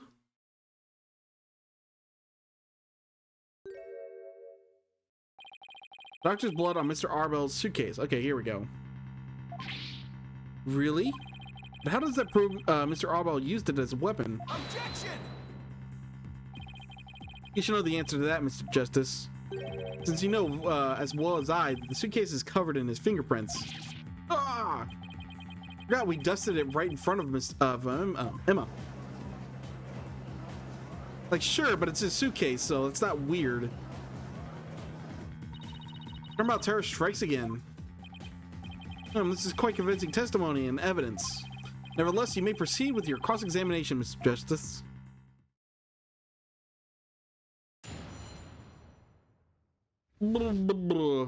That's crime. That's crime. It was around 11 at night, and I was out on a mobile meet and greet around the village. Hold it! It's a very different thing than you were saying earlier, but whatever. You're on a so-called mobile meet and greet at 11 at night? That's right. It's the perfect time because everyone is at home. You should have seen how the villagers' eyes teared up when they heard what I had to say. Tears of frustration, no doubt. You weren't riding around in your palanquin? That's right. Some village idiot reported me to the police. I've been banned from using it after dark.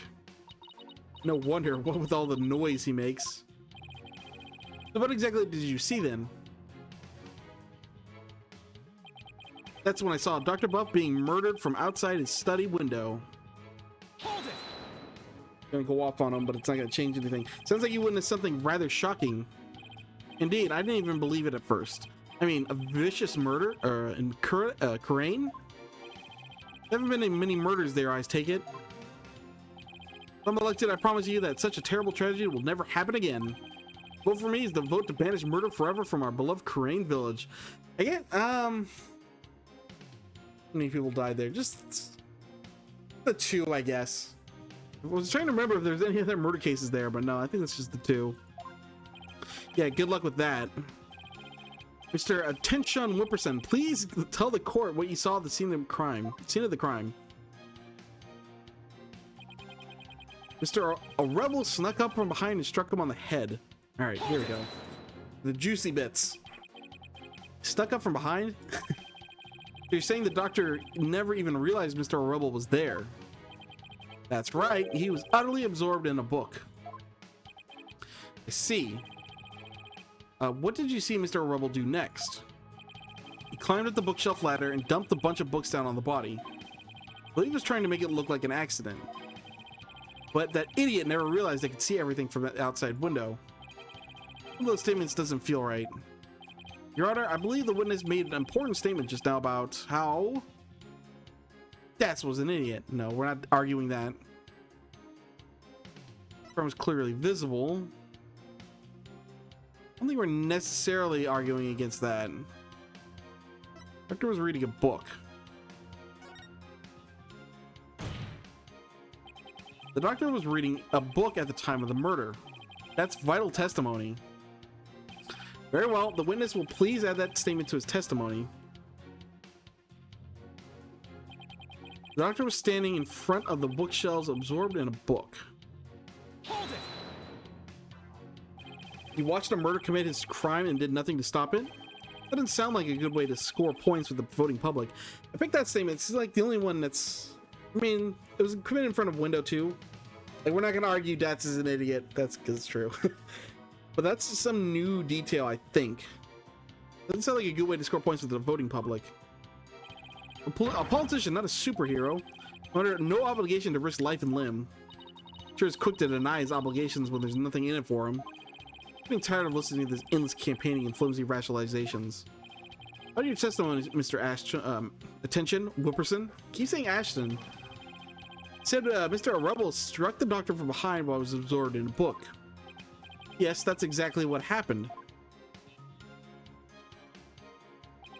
His weapon of choice? A suitcase. Hold it! Are you sure? Positive. Saw it with my own two eyes. Yet despite your certainty, you kept quiet about it till now. No, I was waiting. I knew there would be a perfect chance to talk about it later. Information must always be disclosed in a strategic manner.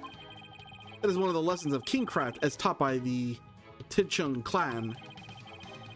There's some lesson by chance on the Tichon, like it's a Tichon, really, or a Tichon. Let's go with attention because that's what's supposed to be. Attention Kingcraft guidebook on being honest. Anyway, I saw Mr. Rebel commit that heinous crime.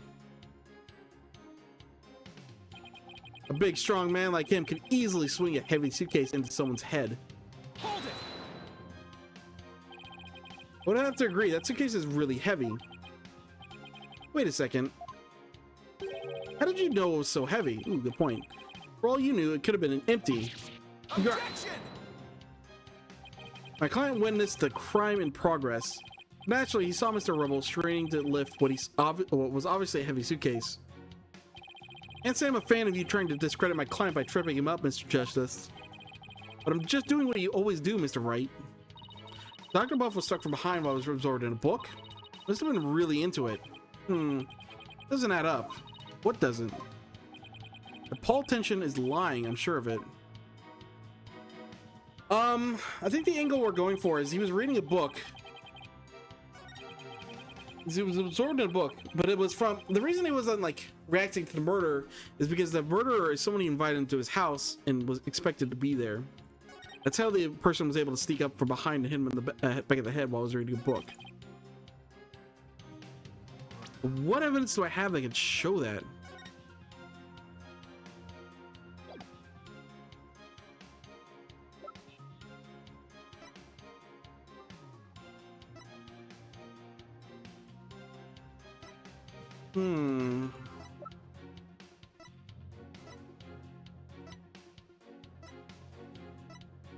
It had to be this. He was reading a psychology book, right?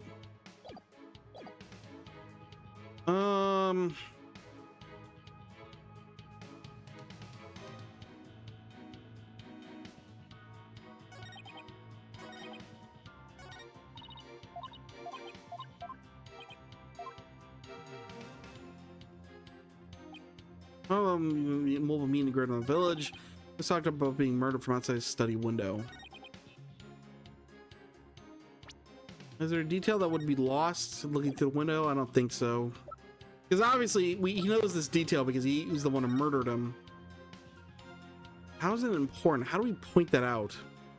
Like, this is the only thing that makes sense, but there's nothing odd to point out here. We can point out that, oh, it's probably this book, but that doesn't change anything. Although the coffee stain maybe implicates something? No.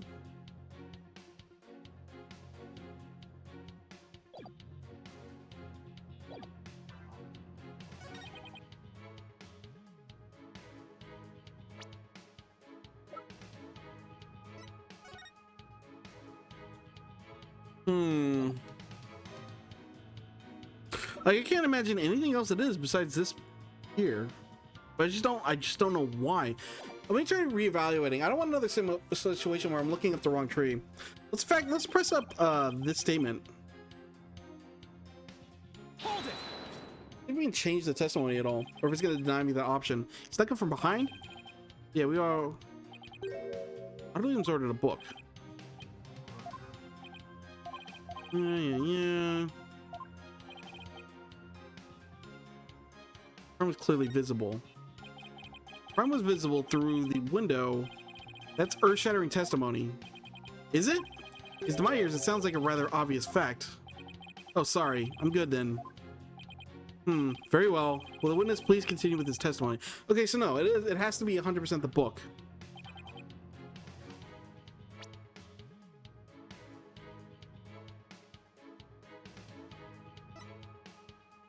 Yeah. Okay, so there's that, which is all cool and stuff, but it's not relevant at this moment. Not that. That's gotta be it. Stained with coffee.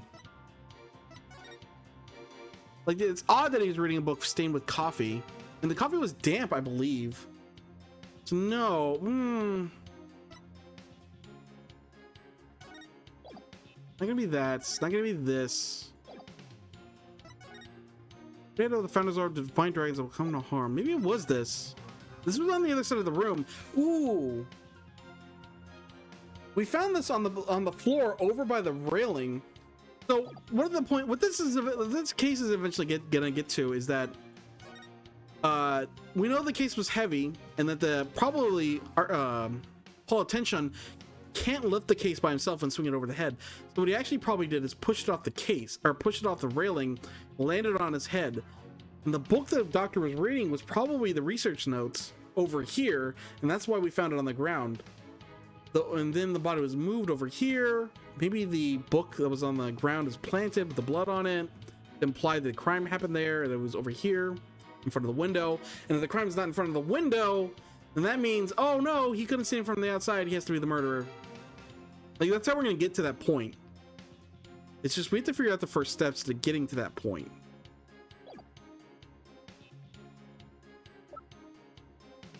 Thank you for the book absorbed in a book.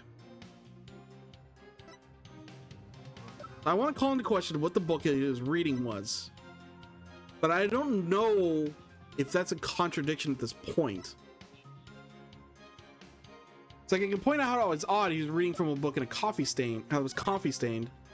That doesn't, not great personally. Let's go ahead and do it because I'm out of ideas of what else to do. Because we know it's this statement.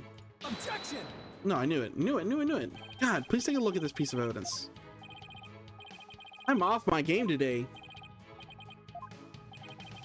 Boston, here's a bit of advice. There's evidence before you have a good grasp of the situation. And yeah, we've read this before. Same one. The presiding judge, here's a penalty. Get double teamed. Ouch. Double teamed for just doing what Mr. Wright always does anyway. Fortunately, we don't get our HP back.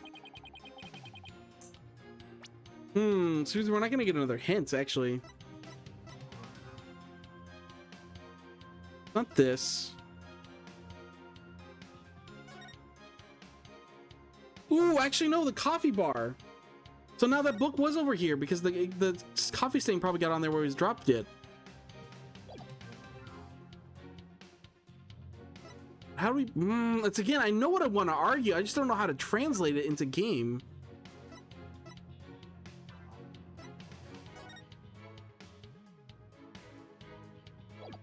That lines up. This isn't relevant at this point. This is irrelevant. This is irrelevant. Irrelevant.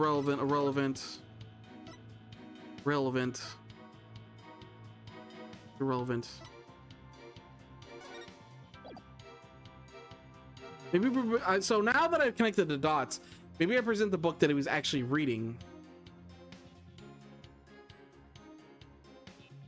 Like this. Objection! Nope. Ooh, that's death too.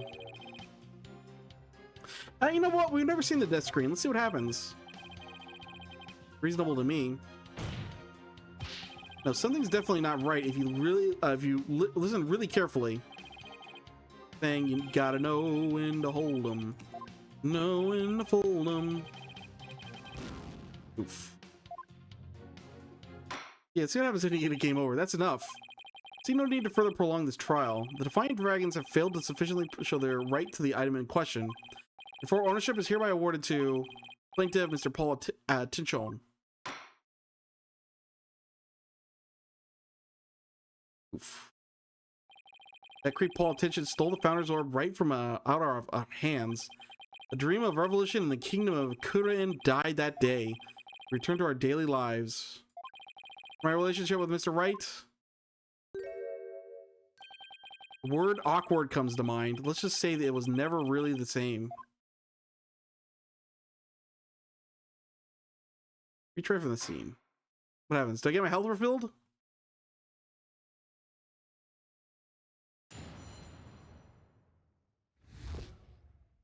That's crime. Oh, I do. And I get the consultate. I guess I don't need to really save. But I don't want to see that dialogue too much.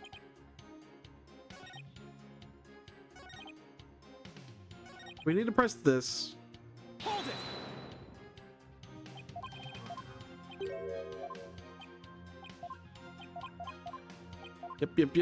Yep. He was reading a book.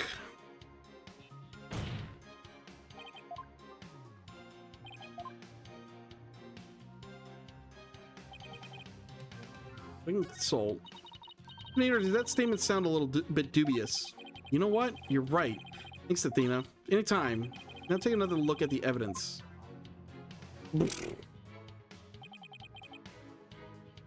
We're in a book. So yeah, we got this game. This wasn't the question.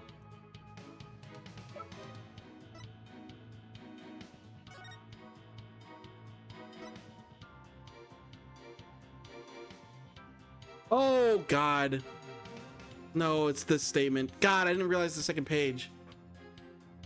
Above the coffee bar after witnessing Dr. burning the treasure. When she came to, someone was, yeah, this cannot, oh my God, it's obvious. Objection! Oh, what, really? Hey, look at this evidence. Oh, Huh, never mind. I guess it's not that obvious. This message directly... It shows both that he was holding something else that where he was standing. You know, the army fainted from the hallway above the coffee bar, witnessing Dr. burning the treasure when she came to. You're a witch. I guess it's not quite the same.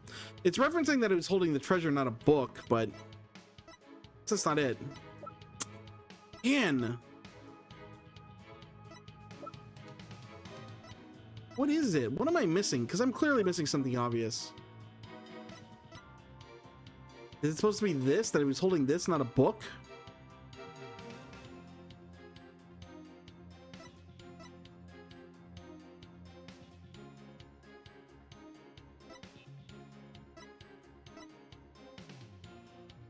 This is the last thing it could be, that he's holding the Founder's Orb based on the testimony.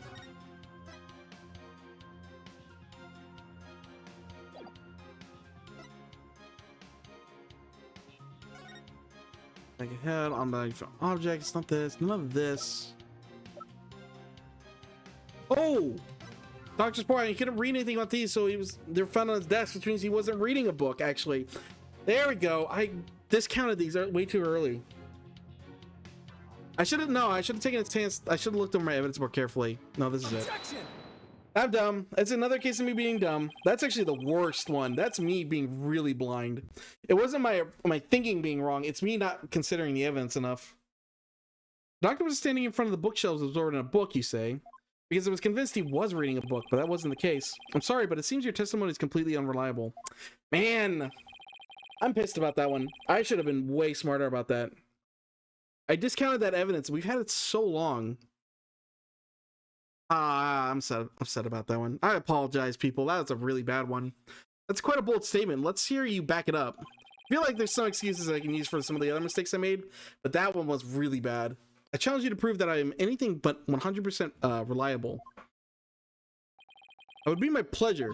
Lately, it seems the doctor's eyes had gotten so bad he needed reading glasses. However, his reading glasses were over on his desk. You know what I should have done? I should have done my refresher at the start of the session. I didn't look over the evidence again. Forgot that detail was there. But I should have considered everything.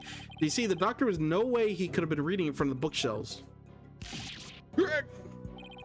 I'm sorry I meant to attention Wimperson, but I'm going to have to ask you to explain this discrepancy to the voting public.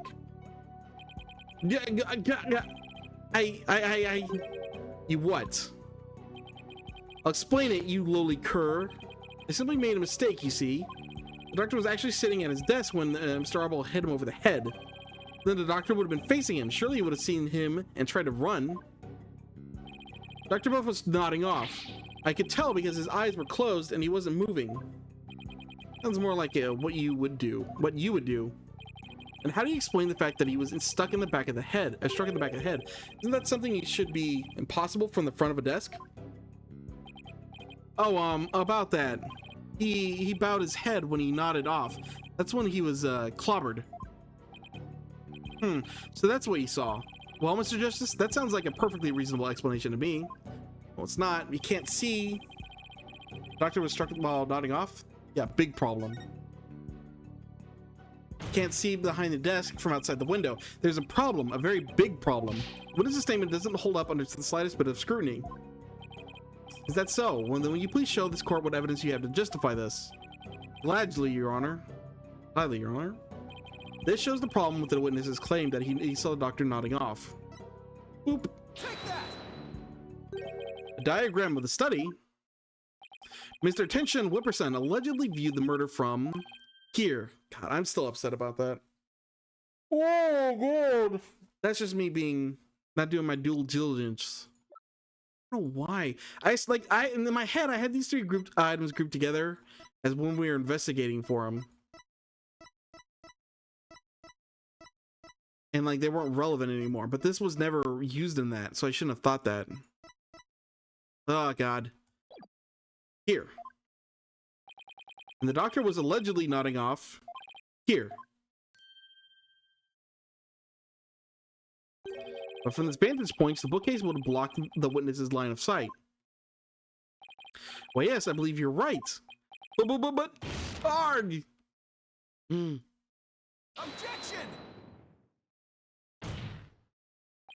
The fact remains, my client knew that the suitcase was the murder weapon. So he definitely has first-hand knowledge of the crime scene. I'm afraid I have to agree with you there, Mr. Wright. But then we have to ask ourselves, from what vantage point did he see the murder? What are you insinuating, Mr. Justice? From what vantage point could Mr. Attention Whipperson have seen the dozing doctor? Once we determine that, I believe we'll finally see the truth behind this incident. When I saw the murder from right here. Oh, well. It's like right in front of him. Take that. You've got to be kidding, but it is indeed. But everything only makes sense if the witness was was there in the study.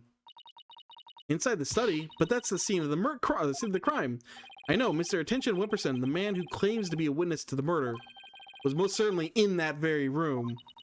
Apollo, are you suggesting... How have you not thought of this, Athena? Mr. Attention Whipperson, weren't you the one who actually swung that suitcase? Objection! What you're proposing is ludicrous. My client is a small, thin man, whereas Mr. Rebel has the musculature to pull it off. He has a point.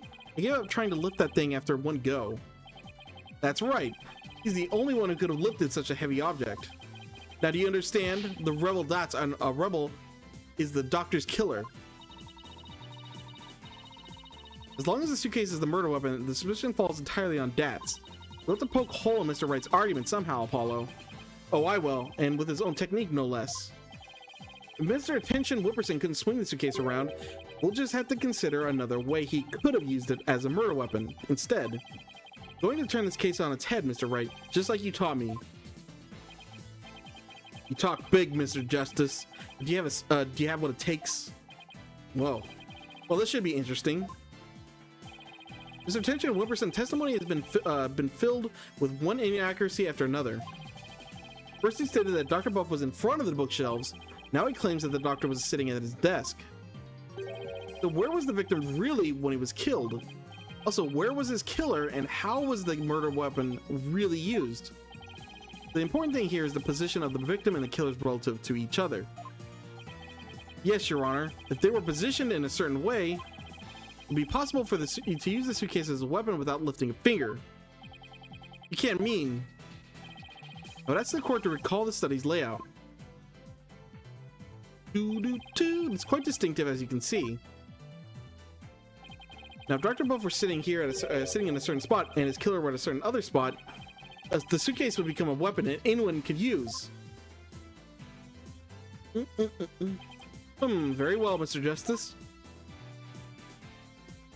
Where was Dr. Buff's killer at the time of the crime? It was up here. Just about around here. Hopefully it's not too pinpoint accurate. There? Oh, that's... This should wrap things up nice and pretty for you, Mr. Wright.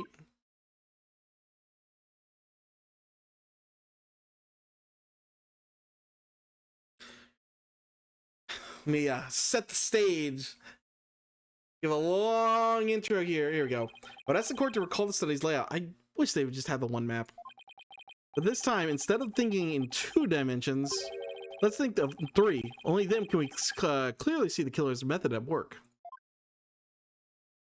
Oh my god, the power of the 3DS. The killer didn't have to swing the suitcase. If he used gravity to his advantage, that is. Is it just short enough to fit under there? That's right. It was the plaintiff, one Paul Attention Wimperson, who used the suitcase. He pushed it from the 2nd floor and sent it hurtling down onto Dr. Buff, who was sitting at the coffee bar. Yarg! The psychology book had been at the coffee bar, no doubt. The doctor must have set it down there after he finished reading it or the like. But his blood got on it, which is why the killer thought to hide it in that mountain of books. Objection! That's quite an entertaining theory you have there, Mr. Justice. But there's no evidence that the murder took place at the coffee bar, so that's where you're wrong. I'm not sure about that, Mr. Wright. I'd say the evidence of the murder occurring at the coffee bar exists. The evidence does exist, and I'm going to show you. You are. That's it. This right here is proof the murder took place at the coffee bar. Bam. Take that! This brown stain was determined to be coffee.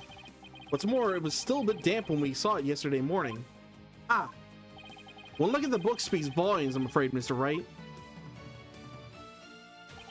Tells us the doctor was having a cup of coffee at the coffee bar. That's when the suitcase came hurtling down, striking him on the head, causing both his blood and coffee to be splattered onto it. Ah. Ah. Well, Mr. Attention Wimperson? What motive could I have possibly had to what motive could I have possibly had to kill Dr. Buff? And there it is, that final excuse quarter killers are so fond of. Well, the doctor never returned your crystal to you, did he? Instead, he hid it in the cave ruins. Ugh. Telling him that the Defiant Dragons were a dangerous bunch was a huge blunder. All it did was make him hide the orb. Your lie came back to bite you in the end. Even worse, the doctor saw the news reports, so he knew the relic was the Founder's orb. Being the conscientious researcher he was, he knew he had to return it to its rightful place. And that meant keeping it out of your hands. You were so angry that he refused to return the relic, that you killed him with your own hands. Isn't that right, Mr. Attention Wimperson? Frog!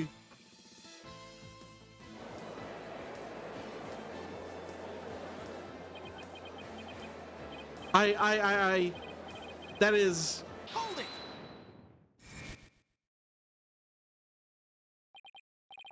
Apollo! Please don't accuse my client of murder. Huh? What do you mean, don't accuse him? Why would you even say that, Mr. Wright? What I meant was, he's promising a politician with a bright future ahead of him. It's in our nation's best interest to avoid burdening him with the taint of scandal. Say what? It's the lamest excuse around.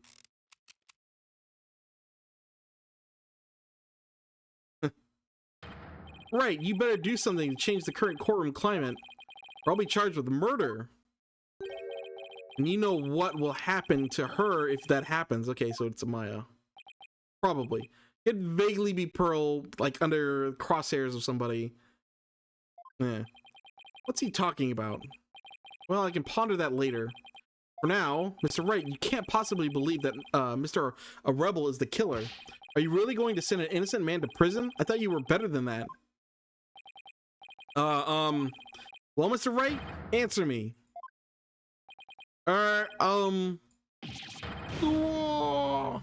Mr. Wright, what in the world's going on here?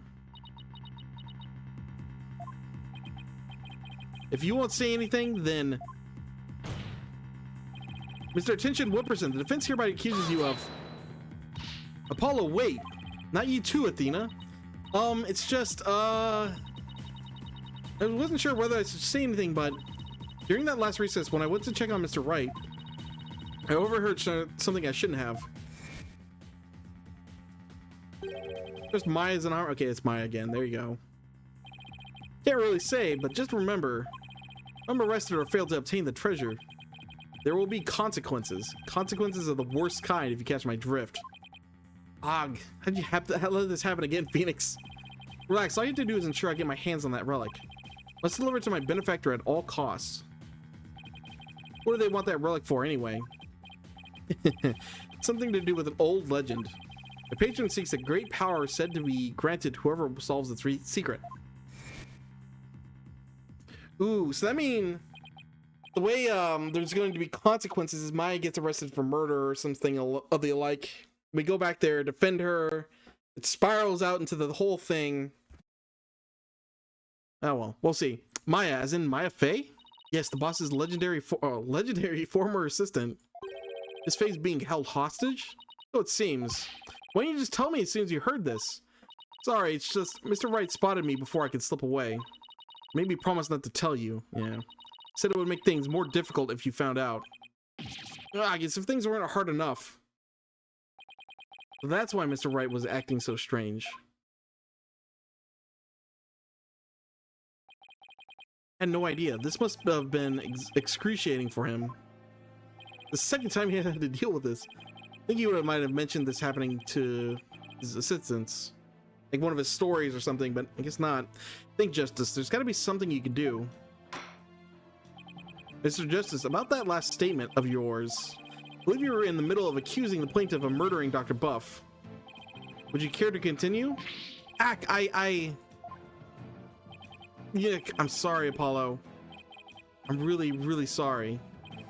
What's gotten into you two? Judge, you should also know what's going on. This case should be familiar to you. If I accuse that slime bag, I put Miss Faye's life into jeopardy. Seems you finally caught on. Far too important to be accused of murder. After all, our nation's future rests squarely on my shoulders. Yeah, either I give up or...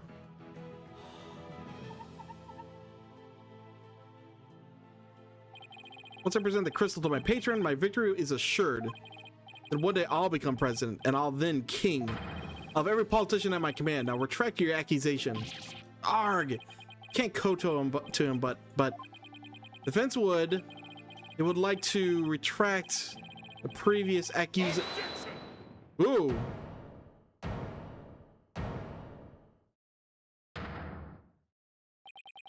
Apollo. Dirk. I don't know what's going on here, but a lawyer should never look the way you do right now, with defeat and resignation written all over your face. A dragon never yields.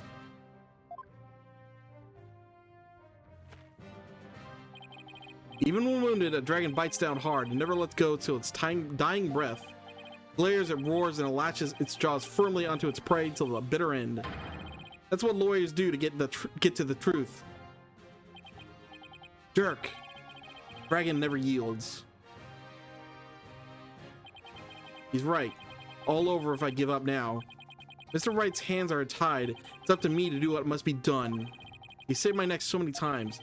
Now, it's my turn to save his.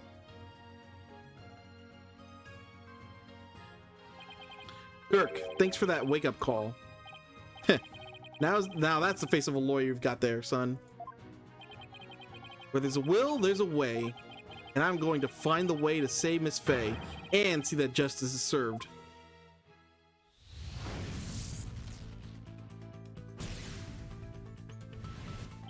This company is holding Miss Faye hostage to ensure he gets the orb for his patron. It seems his patron believes the orb's legend. The thing is, the founder did appear when the orb was exposed to fire, just as the legend said. Well, if this is true, then we've already solved the riddle, right? Have. No, we haven't? Solved the riddle. And yet, still don't understand what the part about bestowing power is talking about. We need to rethink this. Well, okay, then no, I guess we haven't solved the riddle.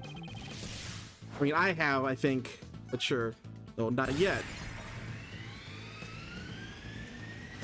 We have not solved the riddle yet. Unless the founder will still great spiritual power when she returns. That's true. It means we haven't solved the whole riddle yet. Not gonna be. Are we missing something? Wait, maybe. I guess it's technically true. Well, I mean, we haven't completed the ritual, but I've solved that, I think. Are we missing something? Wait, maybe. The part about the founder returning should be taken literally. How would it be possible for a dead person to return to the world of living? There you go. Channeling. Founder can return through channeling. Oh, I know, there is a way for the dead to return. Spirit channeling. Of course, you'd have to know what the founder looks like first. The orb has revealed her face to us, so what if it's a sign we should channel her? Given the facts, in order to solve the riddle and receive the founder's power, I need a spirit medium. Boom.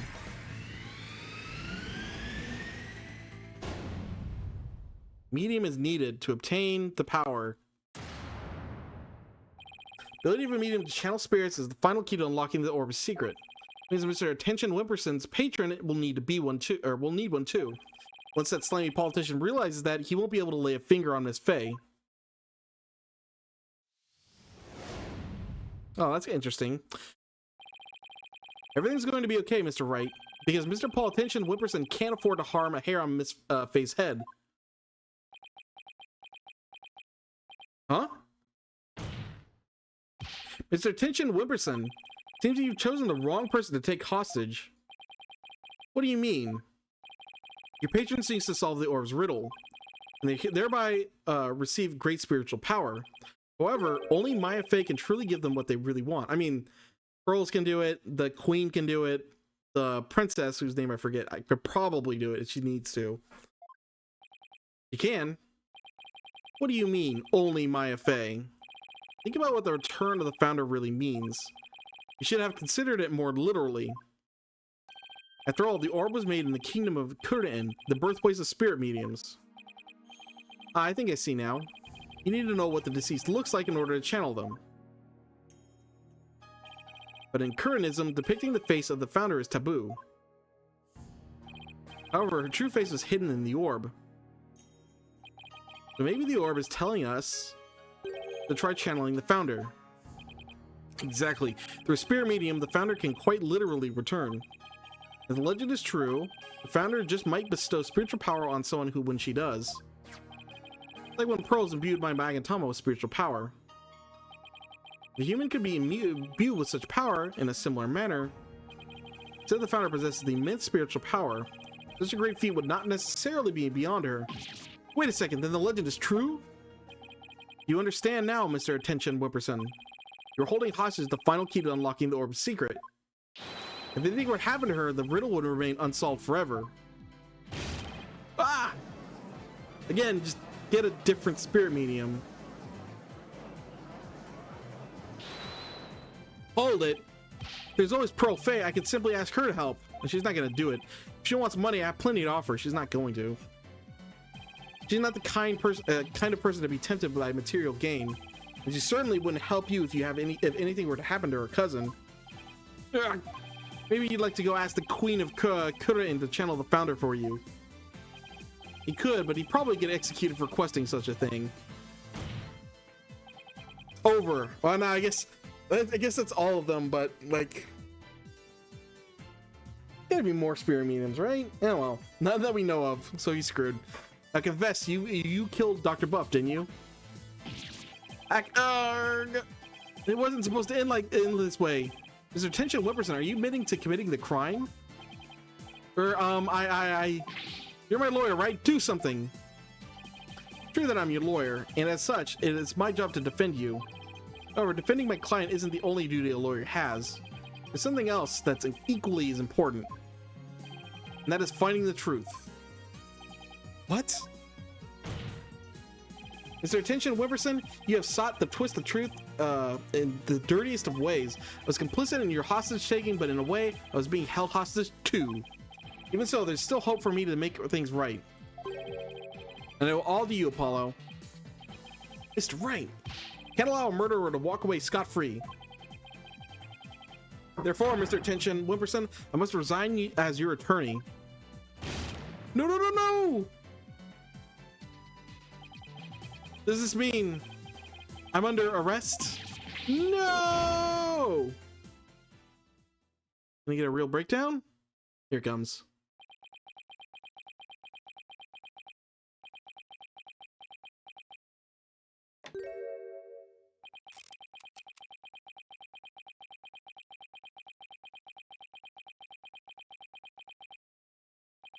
Well, I've nothing to confess. What? I said I have nothing to confess. I don't and I won't, especially not a plebeian like you. Dad doesn't know when to give up. Besides, there's no truth to all these allegations. I mean, look at the suitcase. You won't find a single print of mine on it. All that means is you wiped them off, taking care of to only leave Mr. Rebels. As many a great politician has said before me, no comment. In that case, try switching things up, Apollo. Look at the situation from a different angle. There's really nothing that points to the suitcase being dropped from up above. Evidence that points to a suitcase being dropped from above the second floor. Killer pushed the suitcase from the second floor hallway over the coffee bar. That would place him right around here. Ah, maybe, just maybe. Out of something, Apollo?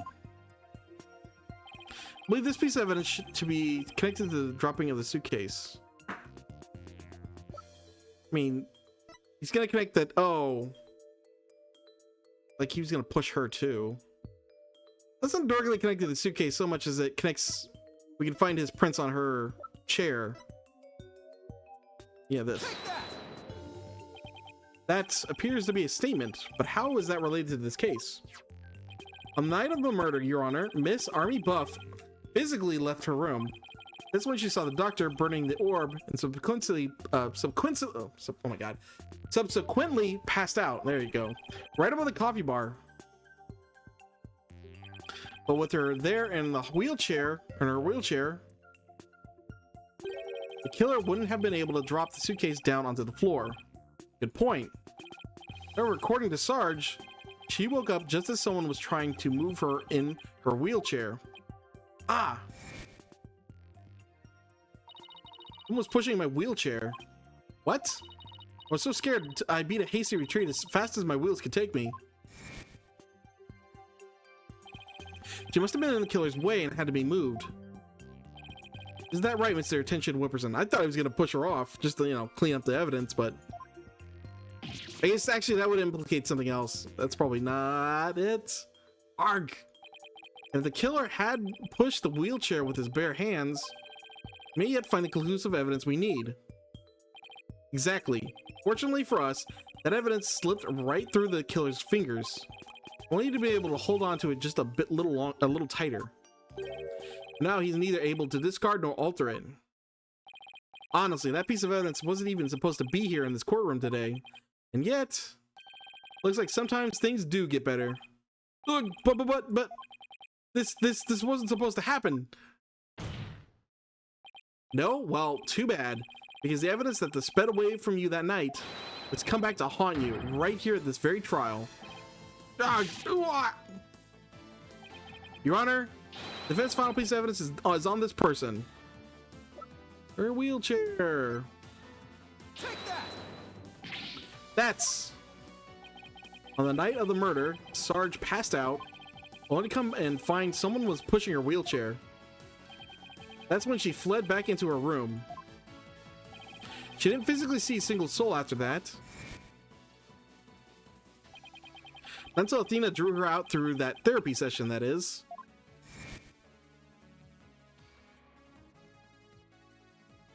Nope. Well, the killer was able to wipe the prints on the suitcase off. The same can't be said for the prince that got away. Can get a drink here for a second. Ooh. My fellow Koranians. Well, Mr. Paul, attention, Whipperson. Try to explain your way out of this one. Podium is all yours. He's donezo. Paul, attention, savior of Korain. I'm not a crook. My political career can't end like this. I'm destined for great things. Something's wrong. This isn't real. It's a dream, not a nightmare. Oh. Huh? Oh, wait, what? Really?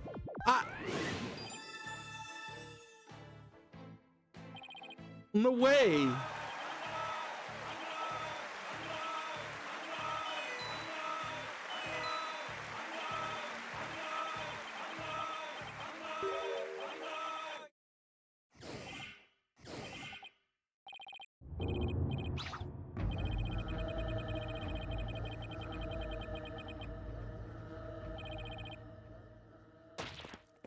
Oof.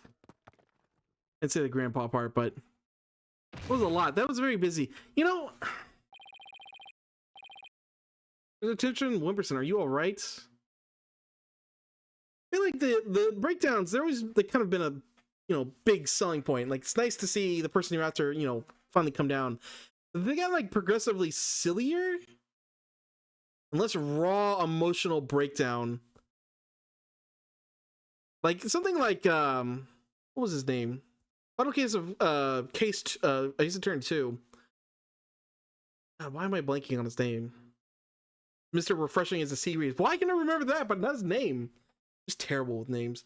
But like seeing him finally break down and cry, like almost cry on this stand and then tear his face up, like infinitely more satisfying than like a lot of the sillier stuff. I like the raw release of emotion more than I do like the weird setups. I feel like. Mr. Attention, Whipperson, are you all right? Bailiff, get him to the first aid station on the double.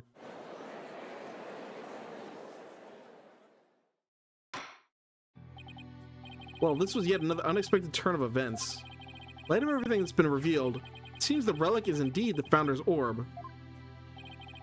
Seeing Mr. Paul Attention can be considered a suspect in Dr. Buff's murder. Paul, I want to thank you for everything. Thanks to you, I didn't have to keep bending the truth. I don't know what I would have done without you. Or don't mention it. You're amazing today, Apollo. Well, I could have done without Dirk.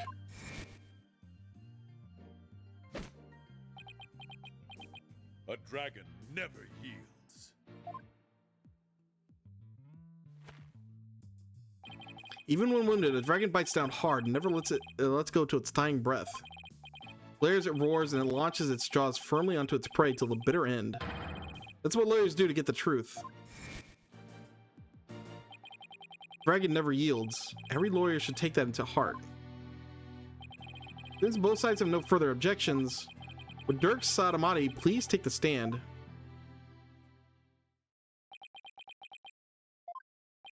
The court awards the orb to the Defiant Dragons per the stated transfer agreement. Hey, yeah, I guess there's no guilty, not guilty. It's not that kind of trial. Sort of.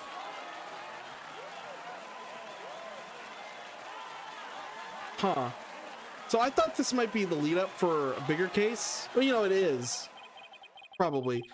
The Kingdom of Kurin claim ownership. The matter may have to be deliberated in court all over again. Yeah, it might, but yeah, so I thought this was gonna be like part one in the same case, but it feels like we're gonna get another episode. I just hope shall I say pray that I'm not the judge presiding over that one. Indeed, a trial like that might spark an international incident. Still, there are bigger and more momentous things that stir in the air. Revolution. Dirk's really serious about this. Court is adjourned. Yeah, I feel like this is like another smaller episode, and we're gonna get a bigger one next. It was way too long to be. Maybe it's okay. But it felt really long for a small episode, or if like to be part of a bigger episode. Feels like you would chop it up a bit. Maybe I'm wrong though. May 17th, District Court, Defendant Lobby number 3. Nice work, son. You've finally broken through the last obstacle on the road to revolution. Revolution. This doesn't seem real. Yes, well, I think you actually defeated the Fighting Phoenix. All I can say is that's my boy. Well, Mr. Wright did have his hands tied. He knows if I'd won if he'd been able to fight me head on. Say it more like you saved Mr. Wright. Saved him? Yeah, remember what he said? He didn't have to bend the truth anymore, and it was all thanks to you. I don't know about that. Still, I guess it is kind of nice to be appreciated. Mr. Dirk? Now that the Holy Mother's face has been revealed, are you going to have a spirit medium try to channeling her? I, for one, would love to see the return of the legendary founder. Yeah, just think about it. Being able to speak to someone right out of history books. Fortunately, it's not that easy. What? Why? Face is enough. You also need the true name of the one you're attempting to channel, right? Oh, right. Pearl mentioned something like that. The founder's true name is only known to the priestesses. A priestess who's been crowned queen.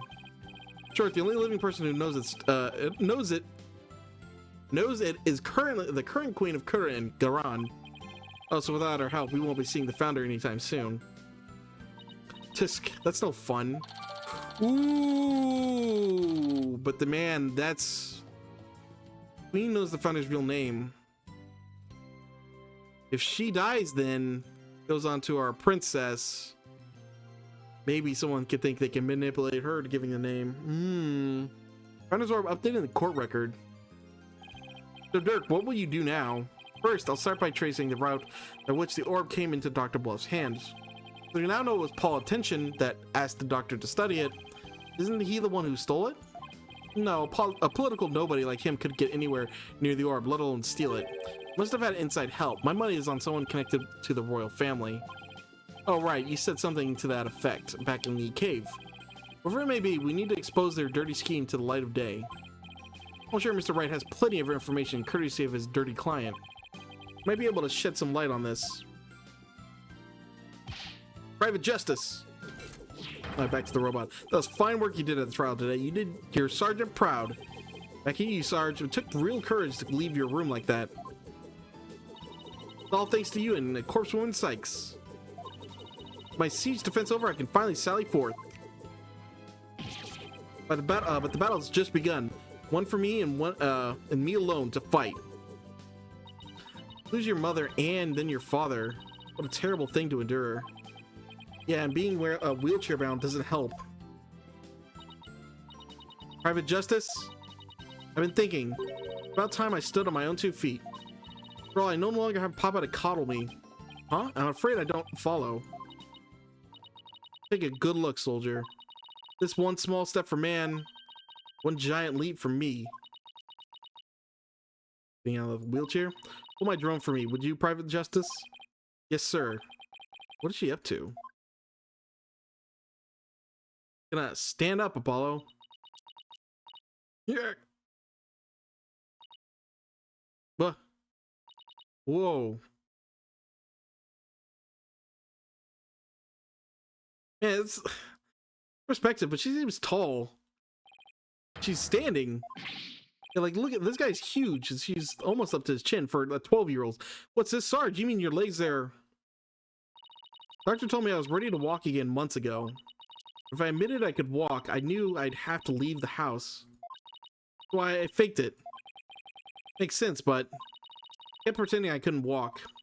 But I know Papa is watching over me now, and I hate to disappoint him. So from this day forth, I'm going to march forward on my own 2 feet. What a brave kid, trying to move forward like this. It must be hard this soon after her father's death. Don't you ever stop. You just keep on walking, comrade. Stay brave, because there will be days when you'll want to stop. But I have faith you'll find a way to muster the strength to push through them. Yeah, you can do it. Hey, Daddy's back. What's up, Phoenix? Not looking too great. Mr. Wright, what's that look on his face for? Oh, Apollo. Is everything all right with Miss Faye? She's safe for now. Well, then we better go save her quick. Where is she anyway? I'm afraid I have some bad news. Huh? Maya's not here in the States. She's still in Kurin, and she's still being held hostage by the mastermind behind this whole thing. Mastermind? That's right, Paul Attention Wimperson was nothing more than a pawn.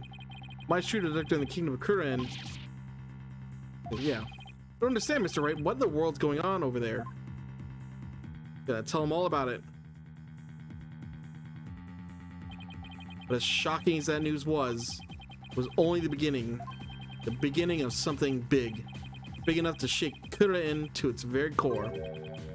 Revolution. Was being swept up in a mighty wave that nothing could stop. Of course, at the time, I had no idea what the days ahead had in store for us.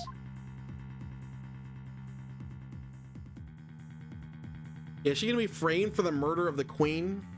Is the dad or whoever his name is, whatever his name is, thinks he can manipulate the daughter into giving him the name?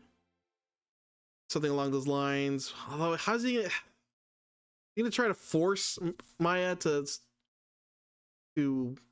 spirit channel her? Because obviously the queen's not gonna go with it, right? He's principled and whatever. The dude might think he can manipulate his daughter, so he's gonna murder his wife. Ugh. In progress. Yeah, day 2, investigation day 2. So yeah, we are still the same episode. It's just a massive episode then. Is it? In the next chapter? Yes. Yeah, it is. May 17th. District Court.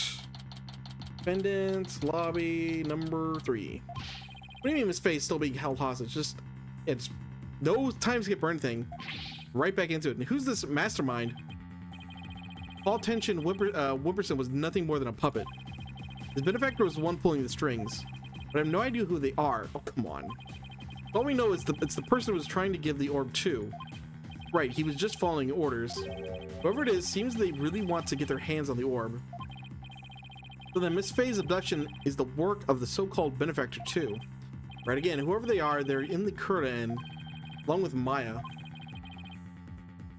I wonder who they could be.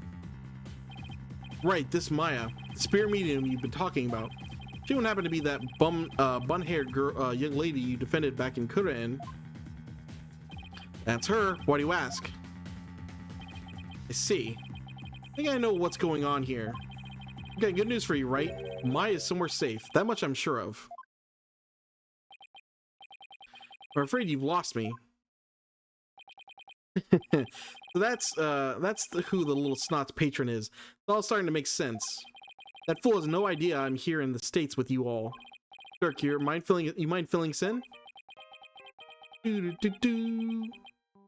Phoenix's, isn't it? Yep. Full RD. Who wonders calling? Beep. Hello. Ooh, listen to that. Mr. Phoenix, right? Yes. Let me start by thanking you. Taking such good care of my subordinate. Who is this? You know me as Mr. Attention's benefactor. Ah, sounds like they're using a voice changer or something to disguise themselves. Where's Maya? Is she safe? I had my ears on today's proceedings. What a shock it was to hear that the key to solving the orb's riddle is a spirit medium. I admit I did not see that coming. Wait, did they plant a listening device in the ear somehow? Nevertheless, don't think of for a minute that it will guarantee Maya Faye's safety. She's not the only medium within my reach, you see. You arm a hair on Maya's head and you'll have to answer to me. Right, give it here a sec. Wait! Hey there, how's it going, stranger? Who is this? Why, it's your old friendly neighborhood dragon. Just happened to be the US on a little trip. This reference? Minister of Justice, Inga Kulin. Shocker, Inga. The super evil guy we happen to know in Kurin. Who could have seen it coming? What? Maya's kidnapper is Kurtain's Minister of Justice? How could someone like this do something like this? Jerk, is that you, you dirty turncoat? How in the what blazes is going on here? Oh, you know, just popped over to the States for a little R&R. Enough about me, Inga. That was a poor excuse for a bluff you pulled just now. We both know your threats are as empty as your head. You can't lay a hand on Maya Fey, and I do mean that literally. Ugh. What is he talking about? You can kiss your chances of getting the orb goodbye. Maya Fey ain't my only, how I should say, insurance, you know, Dirk. What? Got someone dear to you right here in the palm of my hand, see? That one, well, you can imagine what kinds of things I could do, right? Glad you're seeing things my way. Meet me at Amara's tomb tomorrow, 3 p.m. sharp. You better come alone, got it? If all goes well, the orb is all you will need to get Maya Fey back. Dirk, what's going on? You heard him. I have to get back to Kurtain at once. What? Why? No time to explain. Are you going to make it? What if there are no seats left on the next flight? Plus, you're a wanted man. They're not going to let you just get on a plane. Let me worry about that, Mr. Justice. Hey! They mentioned you, but we didn't see you. What's up, dude?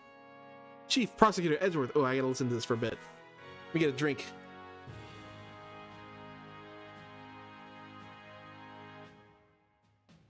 Oh.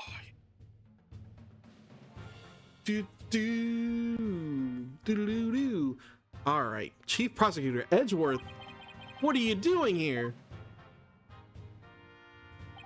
Taking care of the hostage situation? Oh, now that you mention it, Pearl did say that she saw you around in Kurtain Village. Had him look into a few things while I was on my way back from Kurtain, including Maya's situation, of course. I was astonished to hear she was still in Kurtain earlier. It explained why I found no connection between her and Mr. Attention. Sorry to interrupt, but going back to the plane situation, I've taken the liberty of chartering one for us. It's ready to take off at any time. I'm willing to do what's necessary to hide the fact that Dirk Satamati is on board. Wow, must be nice to be Chief Prosecutor. Just hide rebels and criminals all you want. Right, we have no time to lose. Must head for Kurtain at once. Right. I'm going too, after all. You're bound to need my help. No fair, I want to go too. This isn't a vacation, Trucy. Besides, I'll need you to hold down the fort. Yeah, we're still in Apollo's point of view too. Let's switch into Phoenix. Apollo gonna get to wrap this up? But Daddy, is that to be continued would be a nice place to switch point of view if we were gonna do that. Staying with Apollo. Daddy, guess I should also bring only what's necessary. Only bring what's necessary. Sorry, Trucy, but would you mind holding on to this stuff for me? Necessary evidence foisted onto Trucy. Fine, but you better bring me back something besides just more evidence. Oh my god, you just got rid of everything. Excellent, now let us make haste. Kurtain. Yeah, I mean, it's not surprising you didn't get rid of the photo of his dad. That's how our sudden trip to the kingdom of Kurtain began. Never imagined I'd return to the country of my youth under such circumstances, though. Yeah, I guess Apollo might get to wrap up the whole game.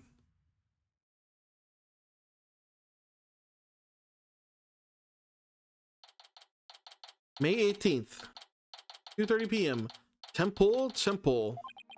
That was a long flight. It's already 2:30 in the afternoon. I don't know if you can hear that. My stomach is quite loud, but too enamored. We're gonna keep playing. Talk about cutting it close. Kingdom of Kurtain. There's no time to reminisce, but gotta say, this place sure brings back memories. Hurry up, Apollo. Right behind you. Ain't a vacation, boys. Let's move. Vara's tomb is located in the courtyard of Garan Palace. You have just enough time to get there. Then let's sprint there. Think you can keep up, Apollo? Sure, no sweat. I'll contact the royal family and the local police and inform them of our arrival. Thanks, Edgeworth. Talk. Any ideas? I know you probably want to reminisce and all, but there's no time for that right now. You're right. Getting to Mara's tomb where Miss Faye's being held captive. Yeah, but check out my badge first. Paulo, don't just show me stuff for no reason. We have to find Miss Faye, but it's too late. Alright. Not even gonna look around because it's gonna be like the same message. Ooh. Look at this place. Garon Palace, Royal Residence. Oh boy. We can already see the murders afoot, I believe. Huff puff. I wasn't made for all the running and climbing and near drowning. I've done it. I've done this week. You can also see you got footsteps, pots knocked over. Shenanigans are already afoot. It's 2:45. Only 15 minutes left. See that cylindrical building rising in the distance? That's Amara's tomb. Amara, wasn't that the previous queen? The one who was assassinated? Yes, and I'm the one they pinned it on. Take a few minutes to get the tomb from here. Get to the tomb from here. I forgot. Yeah, they murdered the queen. So when the new one dies, it's not gonna be that weird. It's like, oh, it's Dirk up to his usual shenanigans. He's got an assistant in Maya Fey or something along those lines. Take a few minutes to get to the tomb from here. They returned, Barbed Head. Ah, it's a little girl. Yeah. I've seen her before on the news. If I remember correctly, this is the Crown Princess Raifa. That's her name. Padma Kudain. What are you people doing here? This is the royal residence. Commoners are not allowed entry without permission. The prosecutor from the States should have already called and requested permission for us to enter. As to why we're here, your benevolence, have you seen Minister Inga? You see my father, I just saw him heading towards Amara's tomb. Was he with anyone? You know, like some shady looking underlings or something? No, he was all alone. I thought he was referring to Maya, his shady looking underling. No, he's talking like if he had goons with him that we should be scared of. Why do you ask? Actually, she had no idea about Miss Faye's abduction. Oh, maybe he was referring to Maya. Maya, you hear that? I think we have company.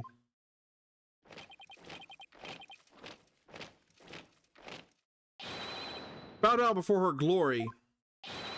Her Eminence Queen Garan, Grand Priestess of Kurin, approaches. Huh? Garan? Hello. Ah, it's Queen Garan. Guards. Surround Amara's tomb at once. Yes, your Eminence. What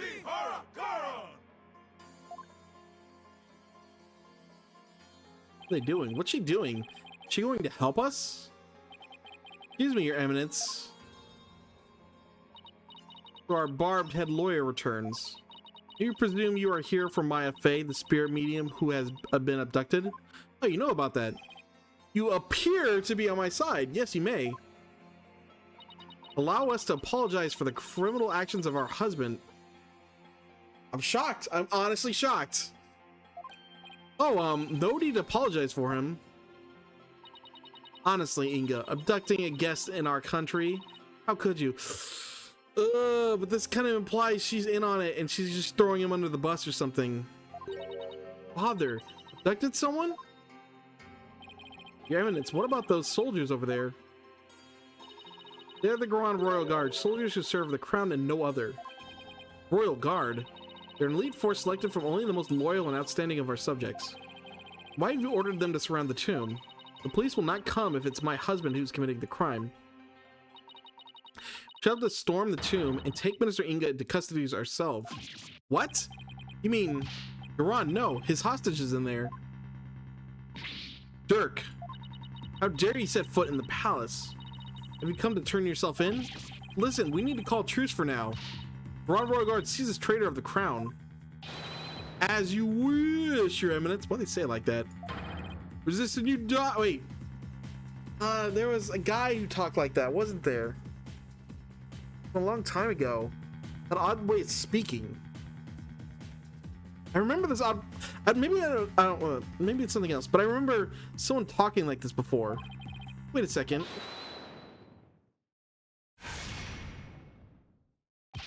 Slow down, Garan. I'm here to conduct a hostage exchange.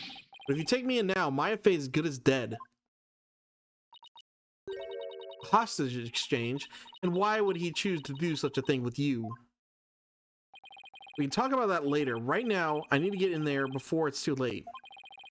If I can't resolve this in 20 minutes, you can storm the place. Now then, if you'll excuse me, oh boy.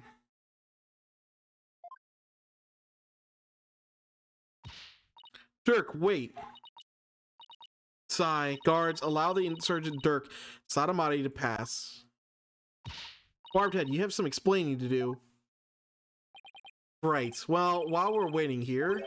Hello, why don't you explain the situation? What? Me? Leave nothing out, Hornhead, or I'll dehorn you where you stand. Hornhead doesn't waste any time coming up with nicknames.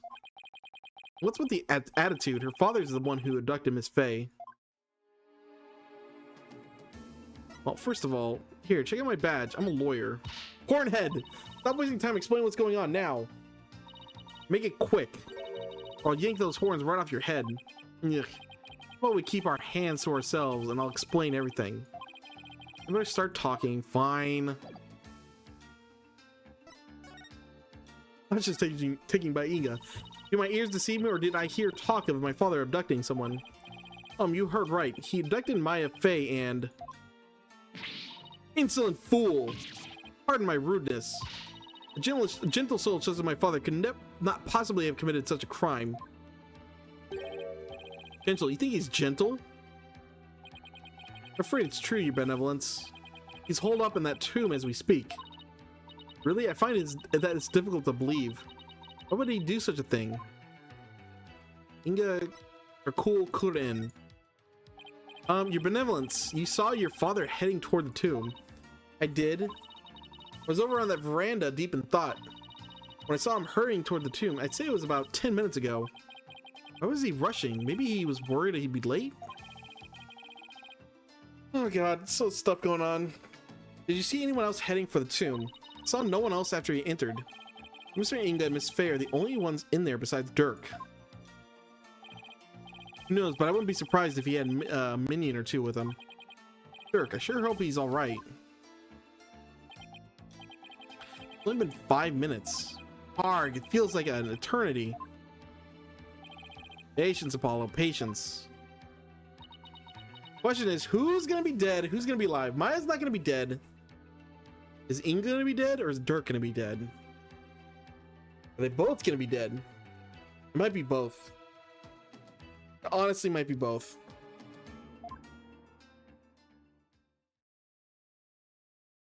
God, there's some small details here that are implying that maybe Inga actually isn't completely terrible, even though he's running the secret police or something along those lines, you know, taking the hostage and whatnot.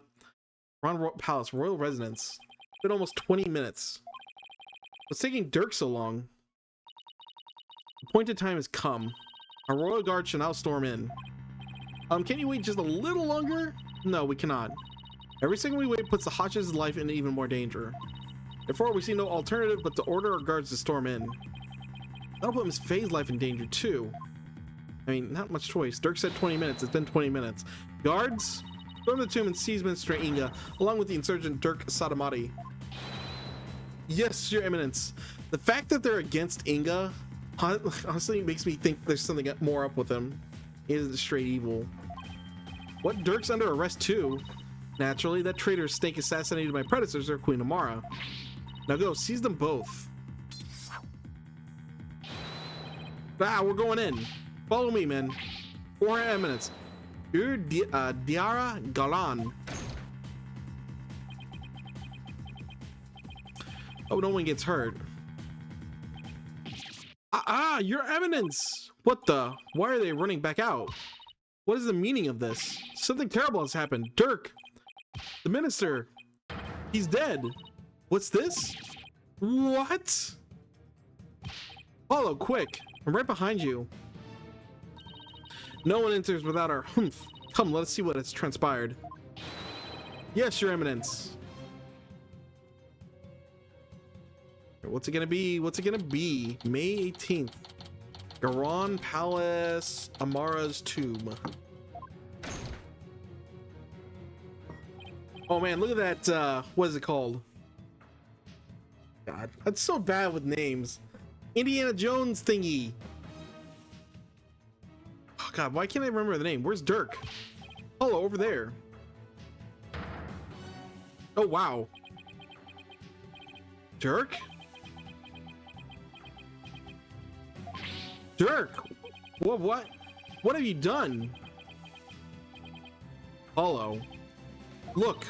So it's Minister Ingo's who has fallen. Guards, seize this murderous man at once. Yes, Your Eminence. Surrender now or perish, rebel scum. No, wait. Arg! It's a misunderstanding. I'm holding through something at me. My stream offline for a second. Hopefully everything's all right. Wait, this is the... You telling me to keep it safe? Safe. Nick, that you? Maya, are you all right? Dirk, he saved me. Feel exhausted. I can't keep my eyes open. Maya. Okay. Well, Mr. Inga, the man behind Miss Faye's abduction, has been killed, and Dirk was arrested for his murder. It was that the abduction of Maya Faye came to us. So it was that the abduction of Maya Faye came to a sudden, unexpected resolution. With this, the curtain fell on the minister, but things were far from over.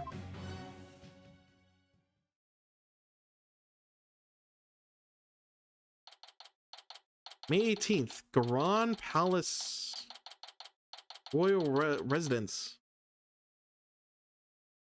Seems all right.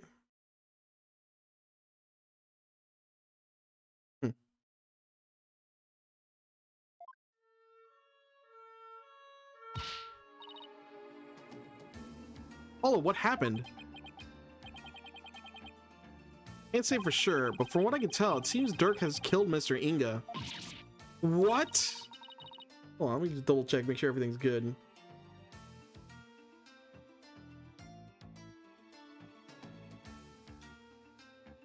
Yeah, looks good. There. I wonder what that was. The VOD doesn't look like it's been interrupted either. I'll have to double check on my Twitch page, but on my OBS it looks fine. You think he didn't say Miss Faye? Most likely, but who knows? I'm really confused right now. Father, this cannot be. I must see for myself. The benevolence, we cannot allow you to pass. Fools, stand aside. Forget, but we had direct orders from Her Eminence Queen Garon.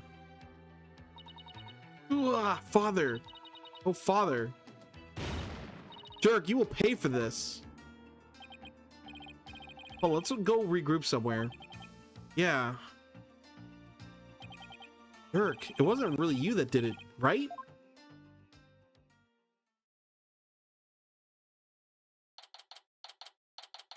Anything. Temple. Are you okay, Apollo? Yeah. Edward's speaking to the local police. Let's sit tight until he returns. Okay. I know you must be in a state of shock right now, but I need you to stay with us, Apollo. He's right. I can't go to pieces now. Thanks, Mr. Wright. I'll be fine.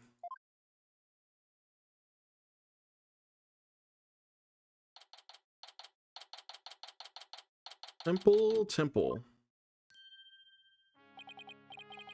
Right, God, that music. Right, Mr. Justice, I'm afraid I have some bad news. Looks like things will only get more complicated from here. Let's get to Edgeworth. What's happening with Dirk? I guess this makes thematic sense. It's gonna be Apollo against Prosecutor Sadamati, you know, and their father, quote unquote, is the one charged with murder. That's probably, yeah, that's an intelligent way to resolve this whole thing. They understand it. He's officially been charged with the murder of Minister Inga. He has? However, I did manage to get us permission to investigate the crime scene. I expect we'll be allowed to visit Mr. Sadamati shortly. Thank you. We're glad Prosecutor Edgeworth is here with us. Also, just so happens that Detective Sky is here in Curtin, of course. I've asked her to assist us with our investigation. What? What's she doing here? Again? Seems Prosecutor Sadamati has grown quite fond of her. Been ferrying her all around all over the place. A few days here, a few days there. They're almost become a team of sorts. Despite what Nahuta says. Seems like he thinks highly of Emma's skills. So what now, Apollo? I think I'll go pay Dirk a visit at the detention center. I want to go check on Maya at the hospital. Being weird though. Whatever. Doesn't matter now. Want to go check on Maya at the hospital? What about you, Athena? Well, if there's footwork to be done, I better stick with Apollo and give him a hand. This might sound a little weird for you guys, but yeah. At least there. There we go. Okay. Well, if footwork's to be done, I better stick with Apollo and give him a hand. Very well. Then I will accompany right. Okay, we'll go on our separate ways for now. Yeah, just double checking. I don't know what happened there. All right. If anything comes up, you have my cell number. You know your way around here, Apollo? Been over 10 years since I left, but I'll try not to get us hopelessly lost. Sound very confident. And now I can present my badge, right? Not that attorney badges were the same around the world. But I just realized that this type is only used back home. You've had your badge for a while now, and you're just noticing that? Yeah, I'm still getting used to things after all the time I spent in Europe. But as they say, when in Rome... Wait, what are we even talking about anymore? Alright, well... let's get a move on. Go talk to Dirk. May 18th, detention center visitors room. Apollo, here to see your old man, are you? Dirk, are they done interrogating you? Nope, the fun hasn't even started. I imagine they'll really rake me over the coals, though. I don't even want to think about how harsh their interrogation method will be. Yeah, but that's nothing compared to what they'll do if they find him guilty. They branded me a terrorist who killed the previous queen and now the justice minister. If found guilty of these crimes, I'll be facing a very public execution. Public execution? This is worse than I thought. Come on, son, turn that frown upside down. You'll jinx us. As soon as I get out of here, I'll take you to a tasty hash house I know. Hash house? Hash browns? I know about hash, but not the kind you would want to eat for a meal. I'd like that. I really need to focus on what happened. Time to switch to work mode. Dirk, can you tell me what happened? Oh, and there's also something I want you to take a look at. Oh, well, first things first. What's this guard think about being in here? That guard's standing so still with such great posture. What if he spends his days just watching the dust dance in the sunlight? Wait a second, don't you do that in a court sometimes, Athena? Yep. You mean you noticed? I think you can take it easy just because I'm the lead lawyer on this one. Alright, well, incident. Dirk, what happened in there? You didn't really kill Minister Inga, did you?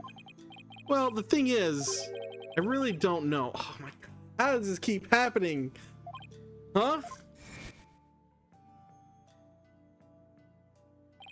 I remember seeing the mural of the founder right as I entered the tomb, but I got all dizzy immediately after that. It wasn't the founder, it was probably Maya channeling the founder. Next thing I knew, I was standing there with a bloody knife in my hand, covered in Inga's blood. You don't remember meeting with them? No, the last thing I remember after entering the tomb was feeling really dizzy. Has there been a case so far where someone doesn't pass out or feel really dizzy? The first one was a kid. He runs off, so I guess not that one. Second one, what was the second one? It was back in the States, and what was it?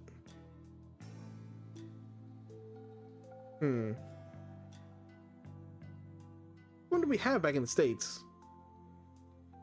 When Apollo was leaving the first one, Satomati came in.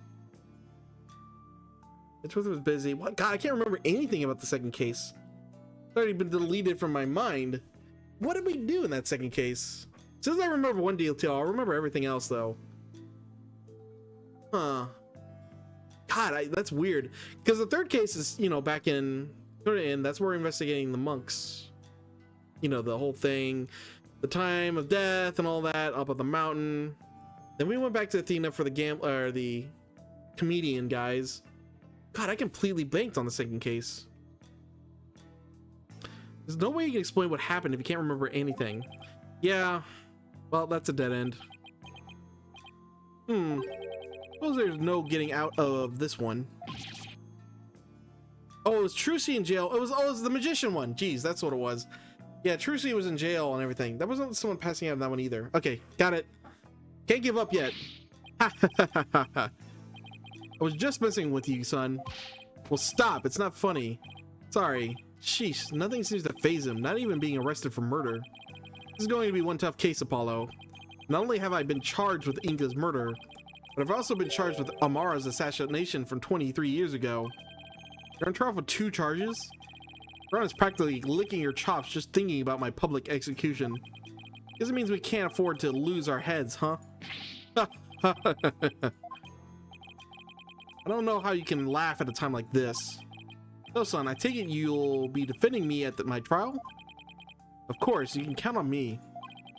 That's my boy. Looks like your nerves are as steely as those vocal cords of yours. After all, you've got the Defense Culpability Act to contend with, too. Oh, right. So if you're found guilty, then I'll be charged with the same double homicide, huh? Don't tell me you forgot about that. I'll be fine. I have to make sure we'll win this one. Sure, because you don't sound very fine. Apollo? What was that about an assassination 23 years ago? Yeah, we have to refresh everyone's memories here. About that incident 23 years ago. That was when the previous queen, Amara, was assassinated, wasn't it? Yes, someone set her private residence on fire. Ooh. I didn't realize it was through fire. Did they say that? Because it said, you know, we had that case earlier with the army whose mothers, or, you know, their original home was set on fire too. Like, they mentioned that, but they never mentioned the killer at all. Actually, no, was he arrested? I think he maybe was arrested. I don't remember. Someone set her private residence on fire. She lost her life in the ensuing blaze. And you were arrested for the crime? Why would they arrest you, Mr. Satomati? Weren't you just a lawyer back then? What relation could you have had to the queen? About that, Amara was, well, she was my wife. I may not look the part, but I was once a husband to a queen. In short, I was royalty. Nice small detail. What? No way! You're saying you won the heart of the reigning queen? Come on, you're talking to a guy who honed his prowess against witnesses on the stand. Even a queen is no match for this dragon's glare. Wow, you're really something else. Was a verdict ever reached, Dirk? I acted as my own attorney and won. Until I was accused of fabricating evidence, that is.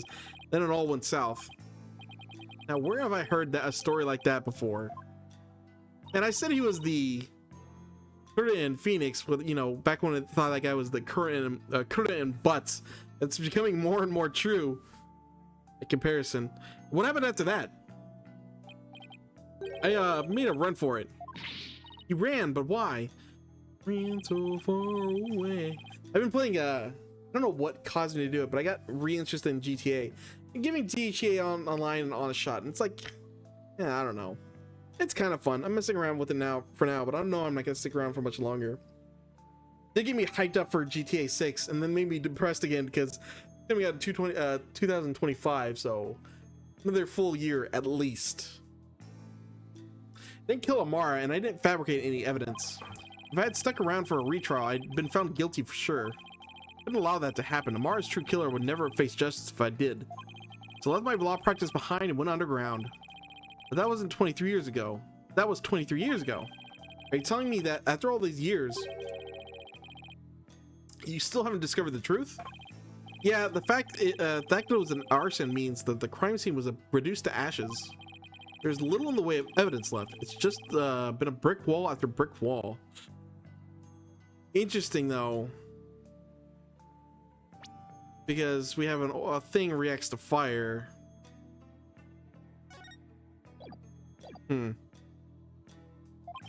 Guess that means it's all up to me to figure it out, huh? Along with Minister Inga's murder, of course.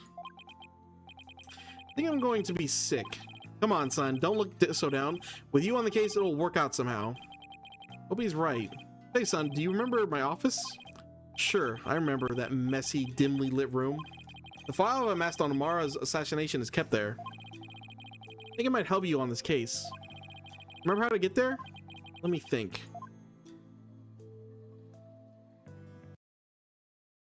You think real hard about this.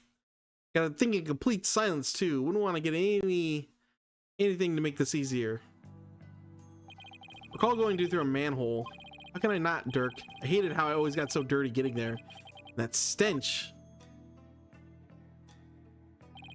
That little case is important too, but I should probably focus on the minister's murder first. Okay, but he said we had something to present. Attorney's badge.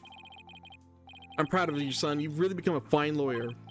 Well, at least it means I'm qualified to defend you. I think the day would come when where you'd come to my defense. I'm a one lucky man. I can die in peace. Whoa, slow down. I'm going to prove you innocent, so... Just pulling your legs, son. Even when he's in the slammer, Dirk is Dirk. You got the orb. You've got it safely out of the tomb. Why did you throw it at me like that? I want you to listen carefully, son. The orb must not fall into Goron's hands. Not ever. Master Inga was the one who was after it. He was the one who lent it to Professor Bluff to study, after all. Haven't you exposed his crime now?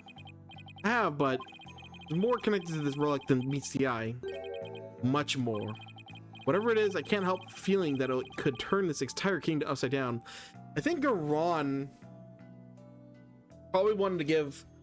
If it's not Inga, then it's Goron wanting to give the spiritual power to her daughter. I think Rafa at some point mentioned that her spiritual power is not that great. He said something like that before. It looks like Dirk's intuition is at it again. Goron will do anything to retrieve this, so guard it well, son. At least until tomorrow's trial. I'm afraid your time is up. Yehuta. It's time for the prisoner's interrogation. So be gone, you putrid-headed criminal abetting lawyer. Wait, don't tell me you're the prosecuting attorney. What? But that would mean... Is there a problem here? You bet there is. He's your father. And your point is? My relation to the accused is irrelevant. The fact remains I'm a prosecutor. No, that's not what I don't think I'm getting through to him. Nahuta, long time no see, son. How you been?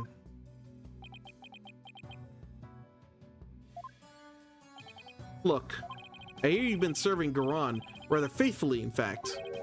Whatever happened to our dream of taking her down and changing this country, son? The past is the past. What do you mean? Why are you doing this? It's simple. People change. The Nahuta you knew exists no more. Listen, son, I don't know what made you change like this, but you're still my boy, even if you prosecute my case. The rest of the Defiant Dragons and I eagerly await your return. Whenever you're ready, we'll welcome you back with open arms. Yuck. As I said, I've moved on. Does not look like it. Now let us waste no more time, for flowers do not blossom simply from talk of the past. Yuta, why do I get the feeling there's something he wants to say but can't? Guard, move the accused to the interrogation room. Yes, sir. This way, you rebel scum. Ow, watch it. Not so rough, will ya? Yuta. Is he seriously going to prosecute his own father? No, I guess that's it.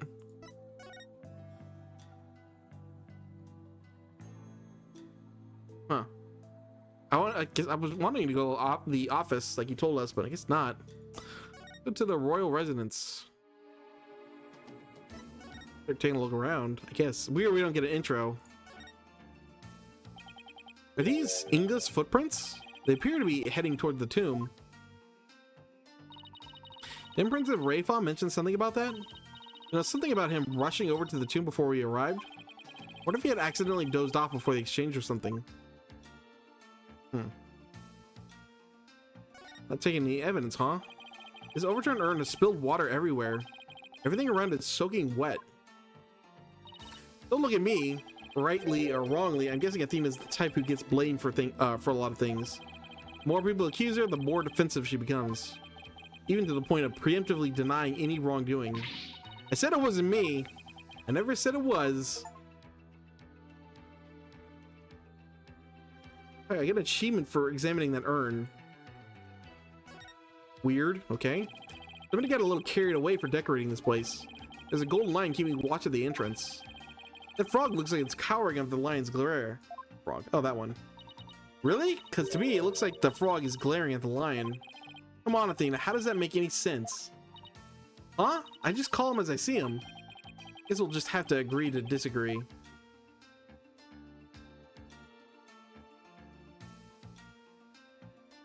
Yeah, that frog. Vibrant lotus flowers floating on still waters. Butterflies dancing about. Almost supernatural in its beauty.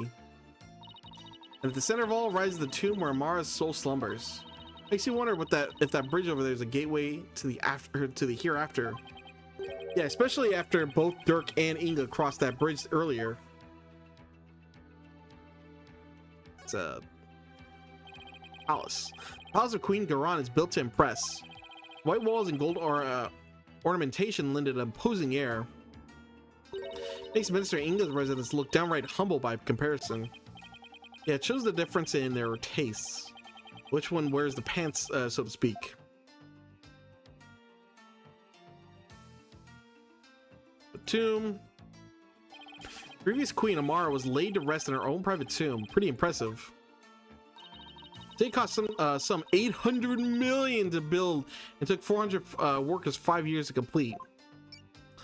Yeah, that sounds like royalty spending habits. Special memorial rites were also conducted at various points of its construction. But the undertaking was built with the donations from our devoted subjects and royalty of neighboring countries. Ended up giving a huge boost to the national economy. Queen Amara must have been one charismatic lady.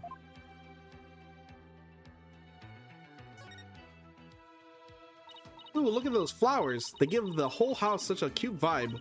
Wonder if this is where Princess Rayfa lives. I doubt it. She doesn't look like the type to decorate with cute flowers. I mean, I may not know her well, but she seems awfully serious and snobby. Bet she uses nothing but roses and peonies as stuffy old people flowers, you know? Apollo. Guess it's too much to ask that you not judge a book by its cover, huh? What's that supposed to mean? Being rude, Apollo. Alright, well, out here, not much, really.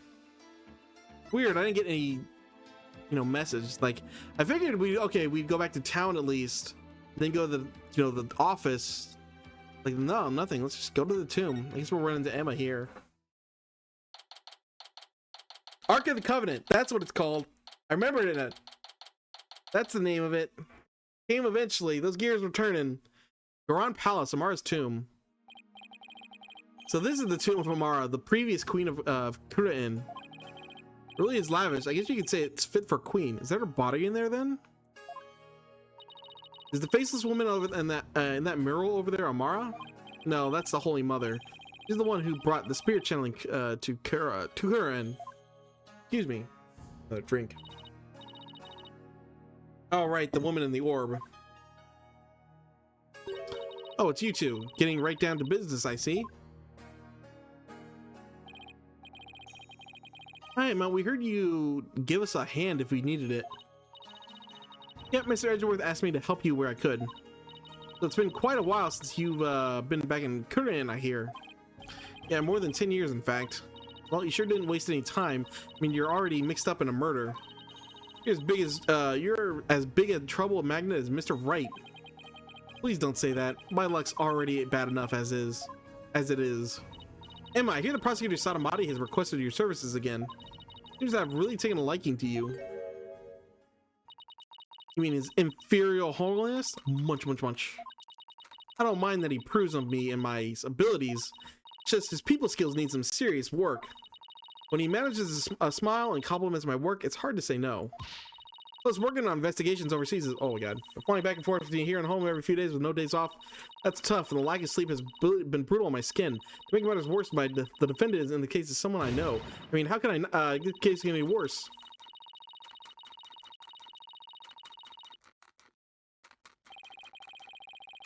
Sounds like they've got one complicated prosecutor-detective relationship going on. Alright, calm down, Emma. Get to investigating. Check out my badge. Your attorney's badge. Huh. What? That normally gets a better reaction from you. Oh, the same one we've heard before. Lame.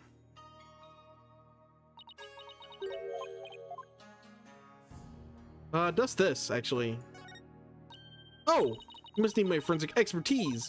Leave it to me. Oh, actually, I was wondering if you see anything strange about this. No. Oh.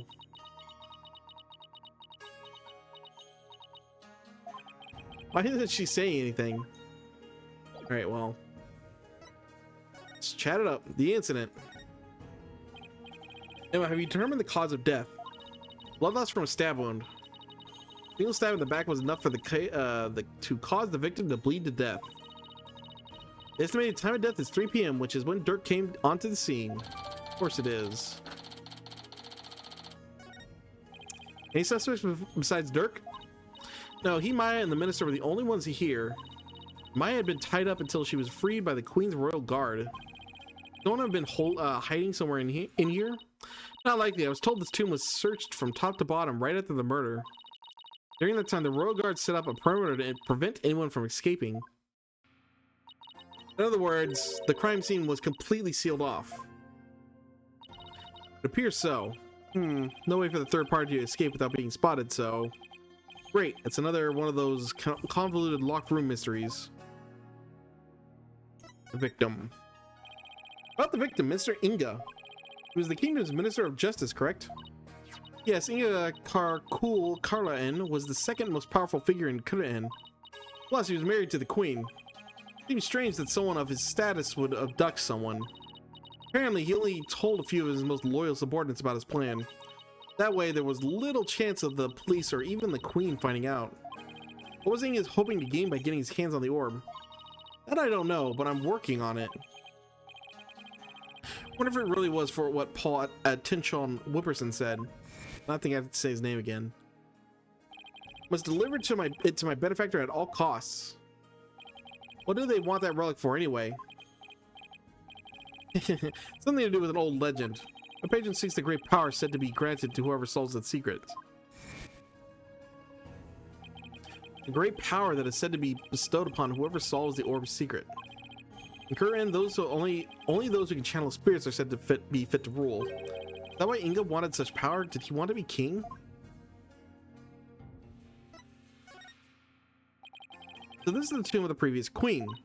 Yes, Queen Amari was laid to rest here. She lost her life in an arsonist blaze. What a tragic end. I heard this tomb sits on the actual site of her residence before it was burned down. They built it on the same spot her soul can rest in peace. This is where the fire happened, huh? Is there, like I said, is there a body in there? What do you think Mr. Inga was holding Miss Faye captive here? Why do you think Mr. Inga was holding Miss Faye captive here? It's the perfect spot if you think about it.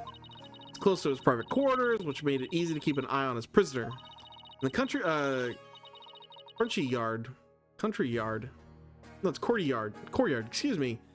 I don't know why I was adding an N in there. And the courtyard is only open to the royal family, so he had little fear of prying eyes. Plus, the tomb is normally locked and only the royal family is allowed access. That's why he picked this place. How long had Miss Faye been held captive? About 6 days. Yikes. Really? That long? Apparently, she was severely weakened by her prolonged confinement. She passed out as soon as she was freed and is now on an IV drip at the hospital, so no testimony from her for a while. She's been asleep ever since. Poor Miss Faye, I hope she gets better soon. And do you mind if we start looking around? Sure, I've already got the okay, knock yourselves out. Oh, and here. The diagram of the police drew of the tomb. There's something going on up here. I thought he'd give you a copy to help your investigation along. Thank you. Diagram and the court record. Oh, and let me know if you need any of my forensic expertise. Don't you dare keep all the fun to yourselves, you hear? You don't need to worry about that. Besides, I'd hardly classify this as fun. Did we get everything? Yeah, I guess we did. Oh,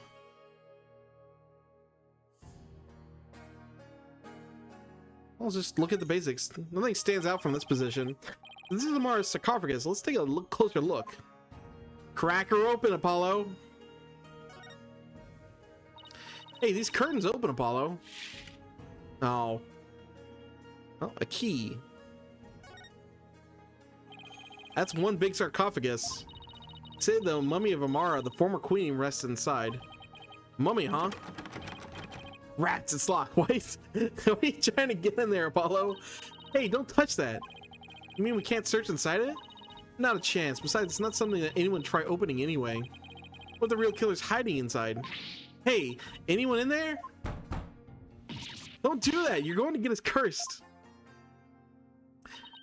First, the queen likely bears a grudge toward the living after such violent, painful death. No one dares touch the sarcophagus for fear of incurring her wrath. Oh no, Apollo, what am I going to do? Don't look at me. Yeah, you got yourself into this mess. In any case, the sarcophagus is temperature controlled. It got really cold to preserve the mummy. Even if someone did decide to hide inside it, they would eventually freeze to death.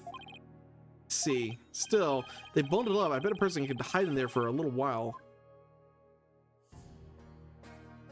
Yeah, but how do they get out if it's locked? I guess they just bank on it not being locked. Yeah, that's it for here. A diagram pointed to one of these monks being a little different. I'm not noticing it here. Oh, look at that. Yeah, this one's broken. Fourth down. Ah, yeah, I kind of see it now. He's got a spot missing. You don't. I can't see his like broken body much, but you see that the spot's missing. Look, one of the statues is broken. Yeah, but it's kind of hard to see from here. Let's check it out when we get a little closer. Fine. What are these? Full of ash. My guess it would be this is an incense burner. Hey, look, Apollo. There's something in the ashes. Let's see what it is. Hello. The button from his thing, isn't it? That a gemstone? Wonder what it's doing here. I got this one covered, Apollo. Would you like to hear my brilliant theory? Well, I guess it wouldn't do any harm. Some people make wishes by throwing coins in the fountain. Oh, you know, on second thought, I'm good. What? You sure you don't need to hear my theory? Just about to get to the good part. Let's just ask Emma. That'll be much quicker. Excuse me, Emma. What is this gemstone doing here? Oh, that. Yeah, I remember these. It's not a gem. It's a button. Albeit a very expensive one from the victim's jacket. Must have fallen off and gotten in there somehow. A struggle, perhaps? See, every puzzle has an answer, Athena. Well, I thought my idea was pretty good. Wait, what's with the suit? See here on the gemstone? Hey, you're right. What's the difference between, I mean, no, ashes can be lots of things. What's the difference between suit and ashes? I guess ashes are the remnants of the thing burned, and suit is like from the smoke carrying stuff up, right? In my head, I guess that's how I differentiate those two. Soot. Anything else? It's full of ash. They must burn incense here in here. I was wondering, Apollo, did the ash come from the incense sticks that were burned in this? Or do people put their incense in after there was already ash in here to hold them up? Be silly, Athena. The answer is simple. The ash is the product of prayers from the countless visitors who came here. Not a chicken or egg kind of thing. Oh, that's an interesting take on it. So much more poetic than mine. Oh, look at one. What about this one? Nope. Nothing. Oh, Holy Mother. See that face. Looks like the Holy Mother was painted here to watch over Mara's sarcophagus. So it's like this tomb is protected by the founder. That must be reassuring to those she left behind. Only one problem, they didn't paint the eyes she needed to do said watching. Come to think of it, she doesn't have a mouth to smile down on the tomb with either. It's actually kind of creepy. I wonder if being watched over by something like that gives the queen nightmares. Hey, keep that up and the founder just might come down and watch over you too. Is that it from this angle, or can we look at this stuff? There's a painting up there, but I can't see it very well from the air. Fine. Candlesticks, curtains. No, I think we're done. All right, turn the wrong way. Oh my God. Yeah, look at that. Wow, it's covered in blood. With blood splatter, with the blood splatters this large, it must have gotten all over the killer too. Come to think of it, Dirk was covered in blood. There's blood on Dirk's clothes. Circumstantial evidence points to Dirk being the killer, although it is weird. That's what I conclude if I were a cop too. Why are things always so bleak for me? That from behind. This is gonna come up because it's weird that Inga was stabbed in the back when he knew Dirk was coming, or like someone was coming. He definitely, he called Dirk out here. How did like Dirk get behind him to stab him, if that's the case?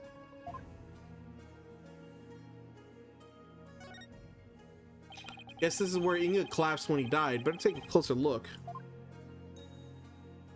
Ooh, excuse me. Their murder weapon. So this is the murder weapon. Emma, did you find any prints on it?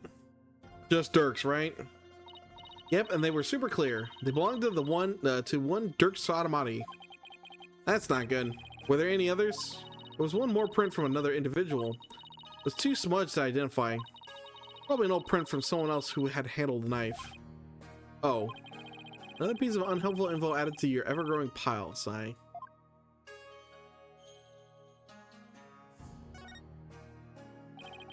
Wonder if there's an Inga's cell phone. Should be. His fingerprints are all over it. You know if he talked with anyone recently? There are a few calls logged between him and his underlings. They're all members of the secret police who are directly under the minister's control. You mean like spies? I don't think that's quite it.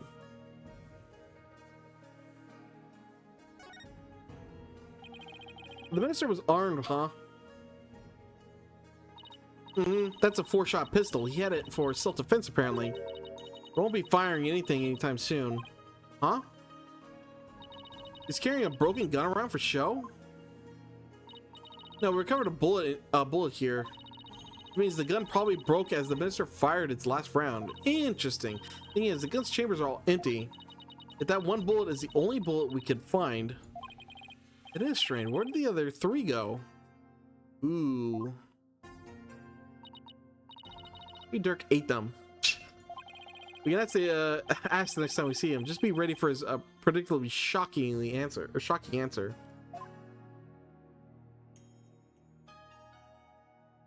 Dirk eats bullets. They're already taking the body away. It's kind of sad how unfamiliar or familiar I've become with body outlines. I have a 40 of the body if you're interested. Excuse me. Oh God. Not like yesterday where I had tons of them though. Well, what do we got?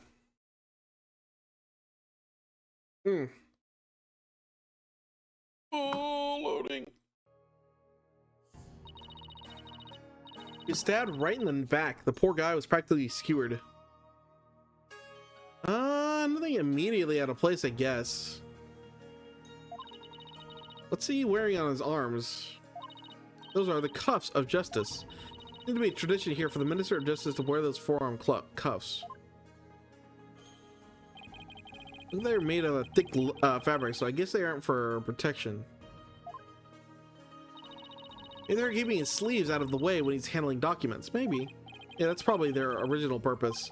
But over the years, the reason for wearing them was probably forgotten. Now they're just one of many traditional things that people do without knowing why. Oh, I get it. Kind of like the way you roll up your sleeves, huh? Or your psychology if you're going there. I haven't known the why I started. Thank you very much. Neato. That's it.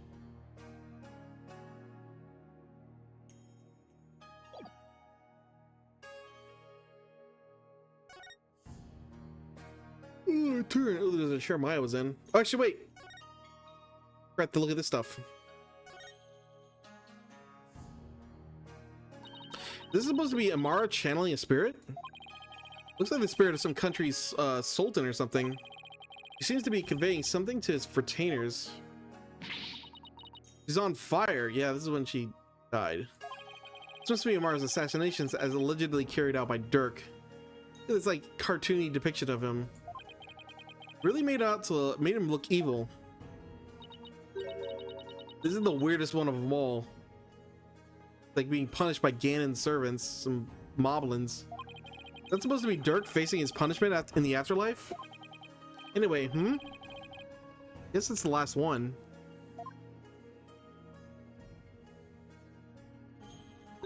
Guess we're supposed to see this as a happy ending. Yeah, except nobody came out of the story happy. What about these monks? It's like a small army of monks, all neatly lined up. Looks like they're facing the sarcophagus in prayer. Look carefully, each one of them has a slightly different expression. Do they? Wonder if they used real people as models. Some are frowning, some are smiling. Here's the yawns again. Except the God, this one looks like he's trying to hardest not to burst out laughing. Really? Wonder why. Maybe it's like those times when those things are so intense you can't help but laugh. You know, like funerals and stuff. I went through all the trouble of depicting that. Talking about going overboard. Big table chairs. This is the grape juice. Ingles drinking. He's probably nervous before his meeting with Dirk. To drink grape juice? Not seeing the logic here. Mr. Wright told me all about this when he was hospitalized a few years ago. He said grape juice has something in it that helps you relax. Really? Are you sure he was talking? You sure he was talking about regular old plain grape juice or plain old grape juice? It sounds like he was talking about fermented God, because it sounds like he was talking about the fermented variety. No, he couldn't have meant that. I mean, we're talking about medical facility. They wouldn't have allowed something like that in. Right, let's just leave it at that. Breaking the fourth wall a little there.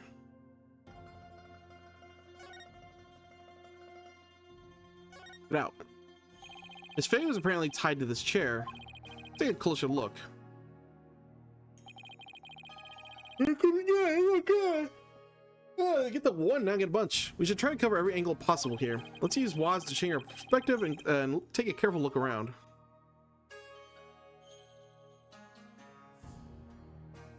Well, nothing particularly interesting here. Can I go look at the rope? Ah, I see it, but rope first. But you didn't know, but I happen to be a bit of an escape artist myself. She showed me how to do a rope escape trick. And then why would you bother learning something like that? Because we're always getting into trouble when working cases with Mr. Wright. But that might come in handy someday. Well, I guess you're right about that. Miss Faye could have definitely used that knowledge. That's right. So now you just sit right here and we'll get started. What in the world gave you that? Gave you the idea I wanted to learn? Poor Miss Faye. She must be really. She must have been tied up to this chair. You can just imagine how our backside must have hurt after sitting here for so long. Would have been torture for you, I bet. I bet you mean you don't even know how to sit still.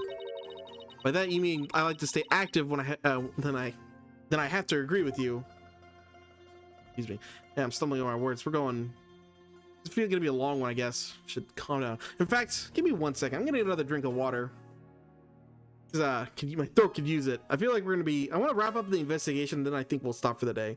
Because when we get to the trial, I think that's gonna be it for the game.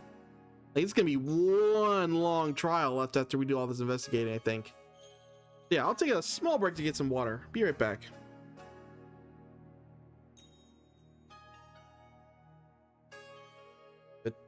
Huh? Hold on 1 second. Thing is, okay, there it goes. My program froze there for a second. I couldn't mute. Okay, now I'll be right back.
All right, I am back. One more sip here before I go. Oh, it's better. All right. Remembering to remove the BRB this time. Ooh, look at that. So let's change the angle. I need to get a good look at this blood here. Oop, it's very tiny. Look, there's blood stain on the chair, one of the chair legs. Really? Hey, you're right. I completely missed that. Let's move the chair so we can check under it. There's more blood under the chair leg. Huh, I wonder what it's doing there. There's some luminol here. Why don't you do some testing around it?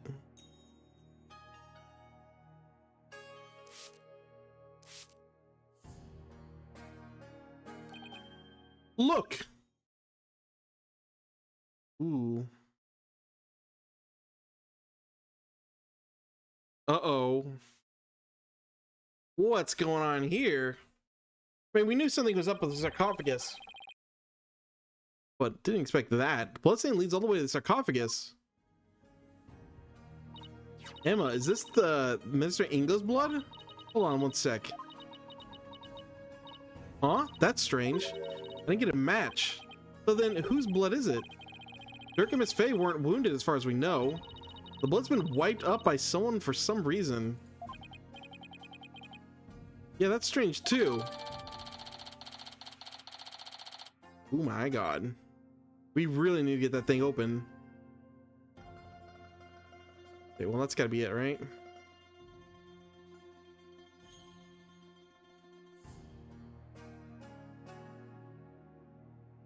And there's nothing else. Handle? Monk? Nope. Let's do the mural up here. A baby on a lotus blossom? That's one strange painting. Apparently that's part of a mural depicting life and times of Queen Amara. You know, I like a story, like a storyboard or something. So that baby's supposed to be Amara? What depicts Amara preaching to the faithful? Oh, but I guess, yeah, so... Also, yeah, I just realized, yeah, she's, the Huta's mother. Right. So one depicts Amara preaching to the faithful, because I just realized, oh yeah, she looks kind of like, Huta. Hard to put into words, but I've never seen anything like it. Let's see, the next one is... Pet Dirk? Why does he have horns? My best guess is... It's the first time Amara and Dirk met. It's supposed to be some kind of demon who's seducing her. Well, he was successful since they got married after that. Mural continues on the opposite wall. Yeah, we saw it though, so we're good. Why is this dude broken? One of the statues is broken. Let's take a closer look.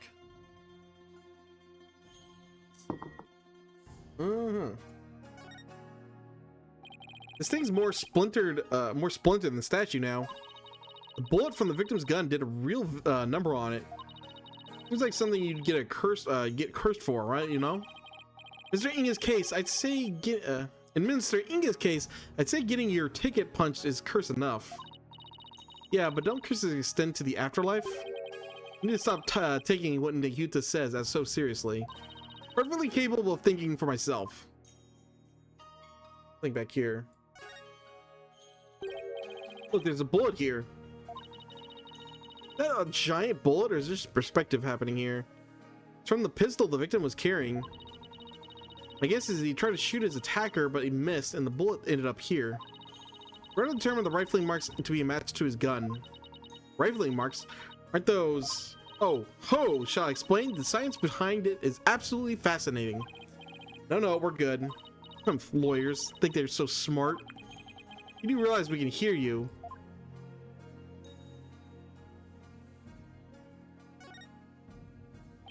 The Magatama, I think. Did it come from the broken statue?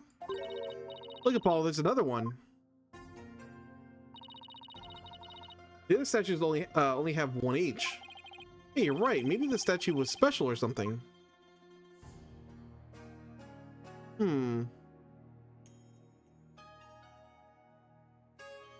Ah. Something shiny. There's something shiny down there. It's a pendant. There's blood on it. I wonder who it belongs to. All we know is not the victims. No one in the royal family recognized it. Emma, did you lift any fingerprints from it? I did, but I wasn't able to get a clean one. That's too bad. The blood turned out to be the victims. Means it must have fallen here in the course of the murder.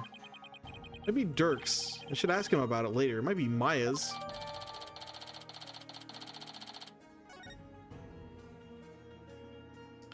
Anything else? No, I think that's it for that.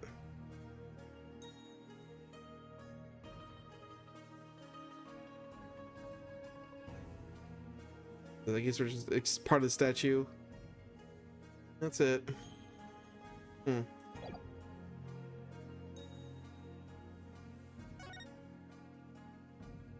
Huh.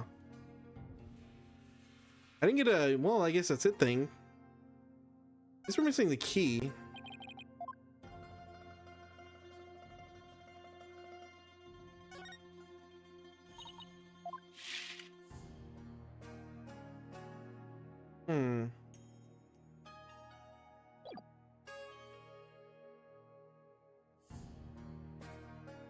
What am I missing?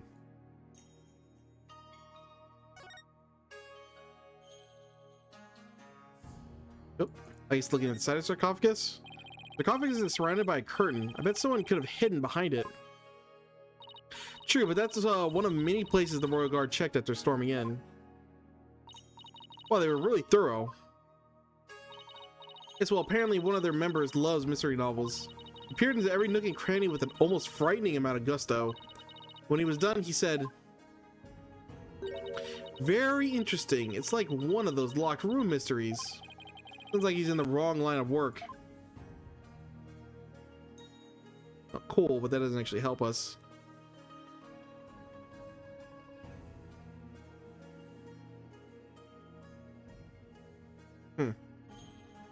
Yeah, like nothing here.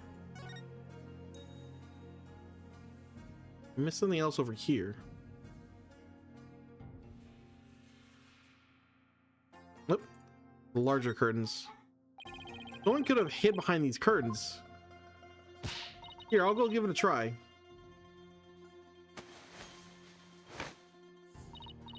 What can you tell? I'm hiding here? No, I can't tell at all. That's it. That's the perfect hiding place. We did it, Apollo. We solved the case. Sorry to burst your bubble, but the Royal Guard searched the tomb high and low right after they stormed in. They said no one was else here besides. Oh, no one else was here besides Mr. Inga and Dirk and Mrs. Fay. Well, back to the drawing board, I guess. A brilliant deduction destroyed in 3 sentences. All right, that was it. Raw triggers out. Triggered out. Got them all. I think we've covered just about everything. Maybe we should go over what we've learned so far. For starters, we're dealing with the locked room murder. But instead of the tomb being locked, it was being cordoned off by the Royal Guard. And after the murder, no one was found to be hiding inside. Right, in addition, also that Dirk's fingerprints were are all over the murder weapon. The curtain around the sarcophagus was drenched in the victim's blood on one side. The blood must have also gotten on the killer when they stabbed the minister from behind. Dirk had blood on him when the crime was first discovered. Fortunately, he doesn't remember what happened.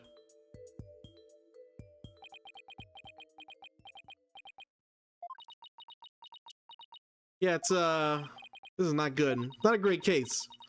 What we know so far is things couldn't be worse for our case, and that's still it's still an understatement somehow. Yeah, it's looking pretty grim. Oh, you two are done here. I'll have to ask you to leave. Go on, scoot. Something wrong, Emma? Why are you trying to give us the boot? Just easier if you're not here when his ephemeral holiness arrives. Ah, here he is. Speaking of the devil, it's gonna kick. We got kicked out of the what is it? Detention center by this guy. We're gonna get kicked out of the crime scene too. Speaking of the devil, Prosecutor Sadamati. Detective Sky, it seems you've spoken at length with these two lawyers. I do hope you've also kept an eye on them. Yes, of course, like a hawk, they didn't touch a single thing. Give a lawyer an inch and they will take a mile. Never forget that. There's that look of distrust again. Hey, Nahuta, do you really believe that Dirk's guilty? Are you seriously going to prosecute this case? I mean, he's your father. You were once part of the Defiant Dragons, weren't you? It's not even saying it. Now, hey, Nahuta, wait, I said wait. Come on, Athena, after him. Huh? Oh, right behind you.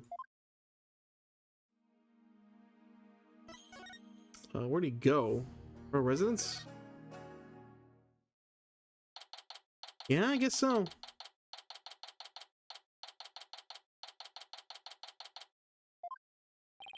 Yuta, would you stop already? What do you want? It's about Dirk. Would you please hear me out? I failed to see why I should. Now, if you'll excuse me. Hold it! Nahuta, are you afraid of what I might have to say? If not, then there's no harm in listening, though. And listening, right? Very well, speak. Make it quick. There's much I must do. What is everything I have to be so difficult with you? Hey, check out my badge. Why is that badge before me? Remember how we used to talk about what we wanted to do back when we were kids? I wanted to be a lawyer, and you, a prosecutor. Said you wanted to prosecute bad guys to make sure they got punished. Yes, passing judgment upon evil. That is my calling. That's why I've taken this case. Saying that Dirk is evil? He who goes against what is righteous and holy shall reap his soul with all my power, whoever he may be, for that is my role. I'll just have to defend his soul with all my power, Nihuta. Oh, let's ask our dad. Future-minded lord seeks information from me? Come on, throw me a bone here. I think not. Well, aren't we stingy? Alright, well. Prosecuting Dirk. So, I know you'll be prosecuting Dirk's case, but aren't there any other prosecutors in this country? Why does it have to be you? Her Eminence Queen Garan personally requested that I serve as prosecutor. She did? That would make it hard to say no. Her Eminence thinks highly of my prosecutorial skills, even though you lost to me and Phoenix. Still, she didn't have to ask you to handle a case against your own father. Be honest, you really don't want to do this, do you? Ah, you speak of love and sentiment. Sure, I guess so. I do not deny such human emotions. But the law is the law, and placing personal feelings above it is beyond reprieve. Do you disagree? Well, no, I don't disagree, but civilization only exists due to the confines of the law. Without them, love and sentiment would lack the fertile soil they need to flourish. Do you disagree? No, but the law must be obeyed. This truth sits above all else, including personal feelings. Therefore, whether or not I am the son of the accused is of no consequence. It is that simple, or would you say otherwise? Ugh. But, come on, Apollo, tell him how wrong he is. But don't you know, wish it wasn't that way?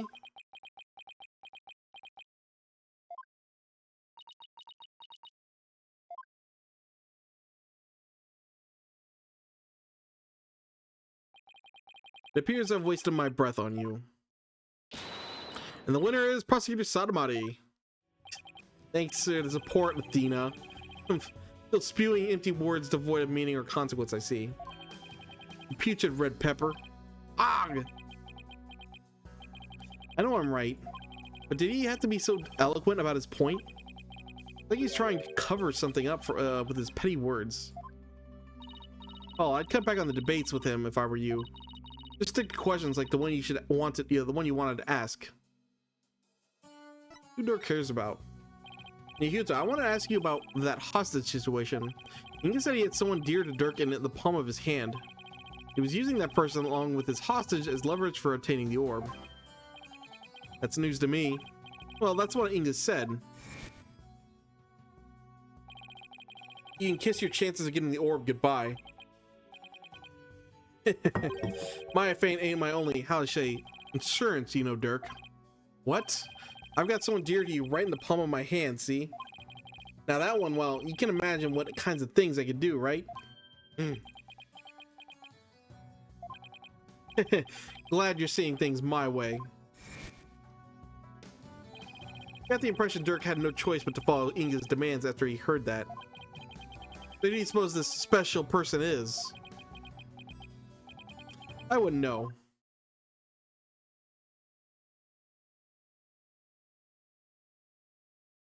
Pausing for dramatic reasons, I guess.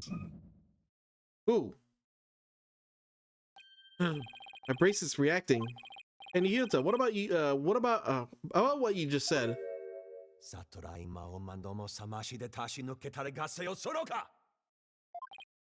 Ouch, ouch, my bracelet is crushing my wrist. Ouch, that really hurts. What the heck's going on? I'm wise to your tricks, you peach of pepper. That bracelet reacts to the anxieties of the people around you by squeezing your wrists. Now that I know how it works, I can make it tighten around your wrist anytime I wish. Consider this a warning. Ugh. I don't know how he did it, but this renders my bracelet useless. But you already know he's hiding something. Why do you need your bracelet to look for the weak point, or whatever you want to call it? Such devilry is powerless in the face of a Holy Mother's blessing. Looks like your special power won't work against Prosecutor Sadamati, Apollo. We'll have to try something else. Alright, you're right. We'll just have to ask Dirk about this. It appears you intend to go through with this trial that you have no hope of winning. Grow up, Mr. Justice. We are no longer children, you and I. I'm not the one who needs to grow up, you know, Hyuta. In case you didn't hear, I won my last case against none other than Mr. Wright. Yeah, you didn't even beat him. You tell him, Apollo. Yeah, I've beaten you and Mr. Wright, so you're kind of screwed here.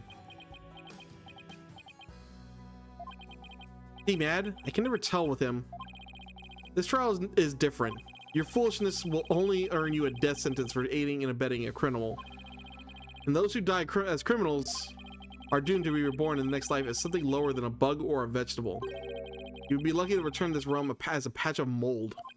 Mold? That's pretty harsh. You wish to avert such a fate, abandon this folly before it is too late. How many times have we heard this exact same thing? I don't care if I end up as a doll of blue cheese dressing in my next life. I'm going to defend Dirk in court. You fool. Know this. I intend to prosecute the accused with all my might, no matter what you say or do. Consider yourself forewarned. Now, if you will excuse me...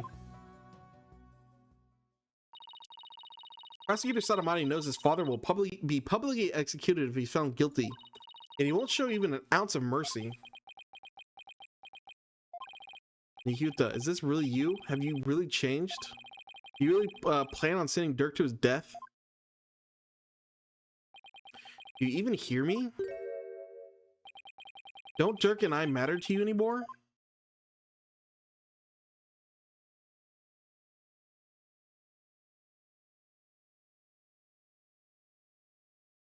Ooh. To be continued. Is that wrapping up the investigation or what? Current progress. Let's take a look at that. Ooh, Phoenix and Edgeworth. Ooh, I want to continue, but it's kind of late. No, let's continue a little bit longer. I know. Let's go. We can get going. Changing perspectives. Nice. Right? Temple. Yeah, we are. Maya passed out right after we found her in the tomb. Feel exhausted. I can't keep my eyes open. Usually like to start. I don't want to go too late because I usually like to cook some dinner before tonight. But I had some beef stew I had cooked last night. It's been in the fridge all day today. Just blending those flavors. I only need to throw the pot back on the stove. Want to eat. But yeah, I'm not worried about that. So we can go a little longer here. I feel exhausted. I can't keep my eyes open. It's been out cold ever since. We haven't even been able to get a word out of her. Doctor says just exhaustion, but I can't help but worry. What is it, right? Are you all right? Yeah, just thinking is all. Glad you're here, Edgeworth. We wouldn't have gotten the permissions we have without you. Well, I didn't come here all the way to Kurtain to be useless. Speaking of the investigation, I received a few things from Detective Sky. These should prove to be useful to us as well. I think it's a autopsy report added to the court record. Ooh, completely different inventory. Interesting. Alright, never mind. Right? No, okay. No, just a couple things, not everything. Interesting. Very interesting. I can't thank you enough, Edgeworth. Honestly, I'd have been so lost without him these past few days. You there, barbed head lawyer, Phoenix Wright. Huh? Yeah, it's this weird guy with a weird way of talking. You're from Garon Royal Guard, right? I am Lackey. Or Lackey. Royal Guard member, and her eminence is shoulder rubber. That's very specific. What does the Royal Shoulder Rubber want with me? Wait, come to think of it, my shoulders are a bit stiff. Don't be absurd. I'm here for one purpose only. I'm to bring you before her eminence. Queen Garon, Grand Priestess of Kurtain. We comply. Queen, what could she want with me? Why does she have to shout like that? Why does he have to shout like that? Can't fathom why Queen Garon would summon you. But I advise you accept her eminence's gracious invitation. Royal Shoulder Rubber Lackey, was it? May join Mr. Wright in his audience with the Queen. The name's Laki, La apostrophe Key, and I all praise the omnipotent Queen Garan, for she has already foreseen and approved your request, Chief Prosecutor Edgeworth. You're both to come with me. You mean to say Queen Garan sees our every move? Yes, indeed. Her eminence and spiritual powers is immense. She can even see what's going on thousands of miles away. Right? I fear I'll lose my hearing next if we don't hurry. Yeah, me too. Actually, these sounds probably aren't good for the mic either, so hopefully we move on here soon. What would the Queen herself summon me personally? What could she possibly be up to? First, yo, Edgeworth, check it out. Still at it, I see. I guess borders mean little in the face of your incurable habit. Well, I heard you used to present evidence left and right during your investigations too. Hey, that was a long time ago. Besides, who did you hear that from? Oh, I have my sources. Oh, well, tell your source that I look forward to his next salary review. Ooh, woo. That's interesting. Hey, that means Gumshoe's thing, right? Huh. Gumshoe and Phoenix are in talking. It's interesting. Nice little reference, though, too. Man, I wonder if we get that. I'm gonna have to look at that again. Well, no, we'll probably have more time with them. Like, I wonder if that's very easily missable. Any ideas? We don't get. I don't normally do this, but I want to talk. I don't get much time to talk with Edgeworth normally. Like, he's gonna be our assistant for the full thing. It's not gonna be the princess. You've been here up all this time. I wondered where you had gone. Don't tell me you missed me, Edgeworth. As if. The courts have been so peaceful without you around. Make it sound like I leave legal devastation in my wake. Well, don't you?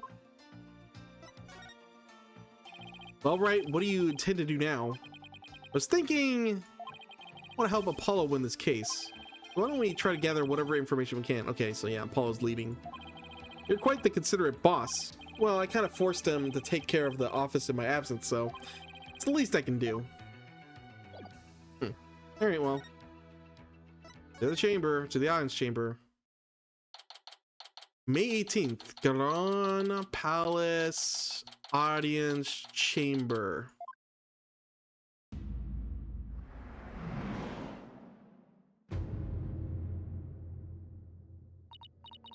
The barbed head lawyer has arrived. We bid you welcome. And you as well, Chief Prosecutor Edgeworth.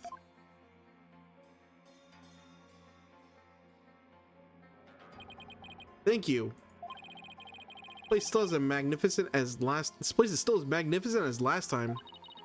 We've heard much about you, Barbed One. Your bluffs and tomfoolery tend to leave our court devastated in their wake. That goes well with the optional dialogue we got from Edgeworth. Is that what people have been saying about me? Right. Where are your manners? Your Eminence, I am both humbled and delighted to be in your presence. Oh, Your Eminence, I'm glad to be here. Looks like you're doing well. This is all right. There's no need to keep up your head bowed all day. Yes, Your Eminence.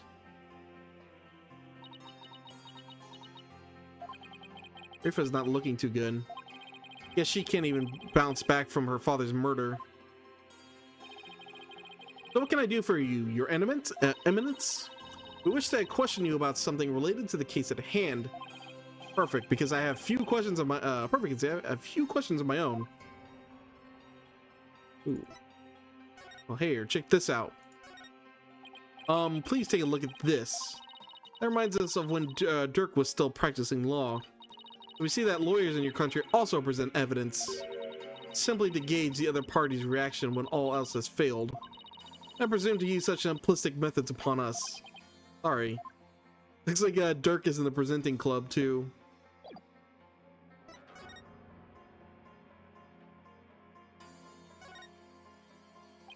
That's one swanky throne. Wouldn't mind taking a seat there myself.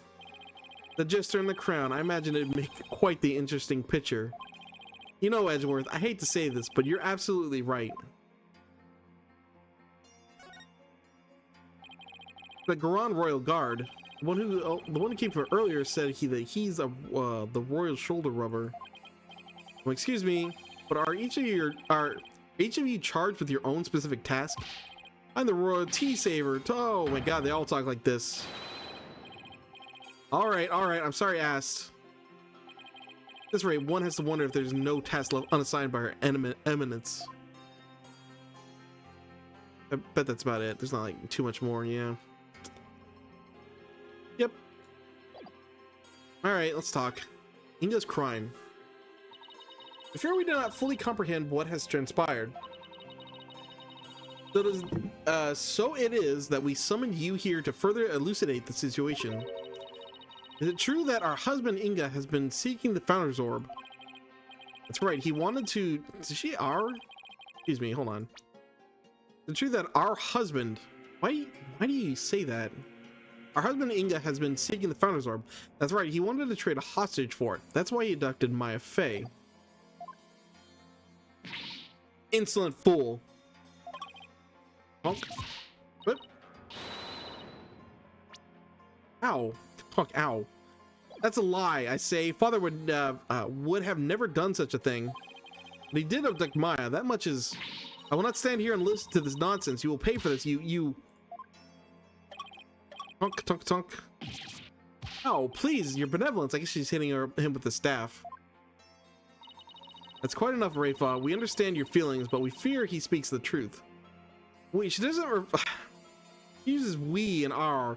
When I'm posting my stuff on Twitter or to, like, you know, let everyone know the stream's happening, sometimes I try to use this. Like, wonder how to use this. Like, are we let's playing the game? Or is it just me? I guess it's just me. Like, everyone's along for the ride. That's weird she is. Because she's using it for terms that only refer to us, refer to her. Like, we fear, only she does. She said our husband, but it's only her husband. For we believe we know why your father would do such a thing. Huh? We believe he was seeking the orb as a means of obtaining spiritual power. With it, he intended to usurp the throne. Mother. What do you mean, your eminence? Inga was planning a coup, for he was dissatisfied with the current administration, and his secret police was the primary instrument of his treason. Secret police? They came up during the High Priest's murder trial, too. An elite force under the direct command of the Minister of Justice, in this case, Inga. The man who was hunting down rebels as Lady Kira was a member of that group.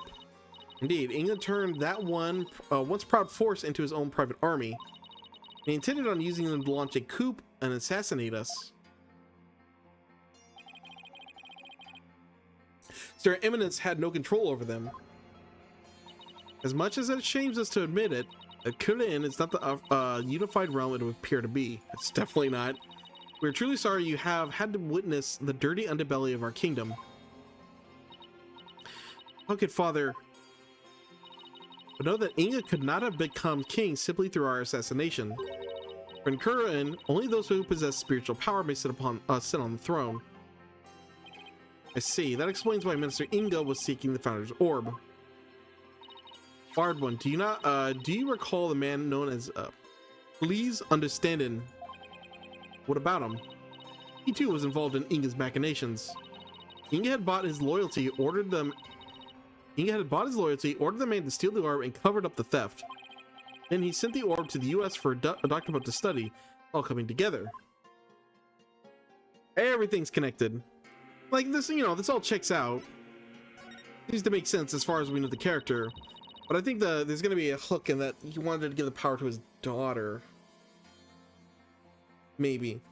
We'll see. Because she seems pretty devastated, even though the guy seems pretty evil, obviously. Like, I know Rafa is not the brightest tool in the shed. Or brightest bulb in the like, what is it? Sharpest tool in the shed. I completely mixed those up. Not a sharpest tool in the shed. But, like... He might have treated her differently and presented himself differently to her. He might actually genuinely cared about her. That doesn't, like, you can't, like, just because he was evil and in charge of the secret police doesn't mean he didn't love his daughter. But we'll have to see. It's definitely more satisfying if he was completely evil. But we'll find out. Capture of the infamous villain Dirk Satamati may prove to be the crowning achievement of our reign. Now perhaps the kingdom may return to the peace it once knew. But what a joyous day. Hail to our eminence, Queen of Garan, Grand Priestess of Kudra'en. Our eminent spiritual power invoked a blessing straight from the Holy Mother. See how our cronies would be elated at the prospect. But the queen herself seems almost giddy for someone whose husband was just murdered. Yeah. Father. Rafa, on the other hand, doesn't appear to be taking it so well. About that incident that occurred 23 years ago, the one in which Dirk was accused of assassinating Queen Amara. Yes, he set fire to her private residence, burning my dear sister alive. Murdered by arson. Only a demon would be capable of such a heinous crime. No, pretty much anyone can do it, but that event also set the stage for you to become queen. What did you do before you were crowned queen, your eminence?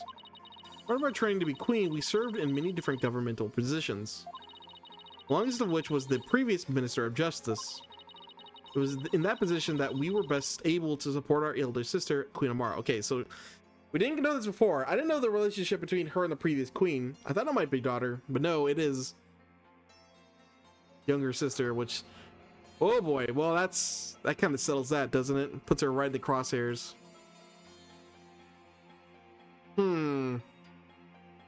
This is behind it all. Palpatine behind it all.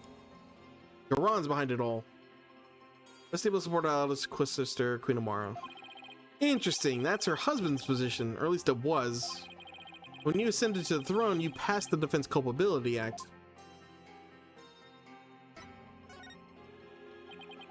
Those who would support criminals will be deemed just as guilty.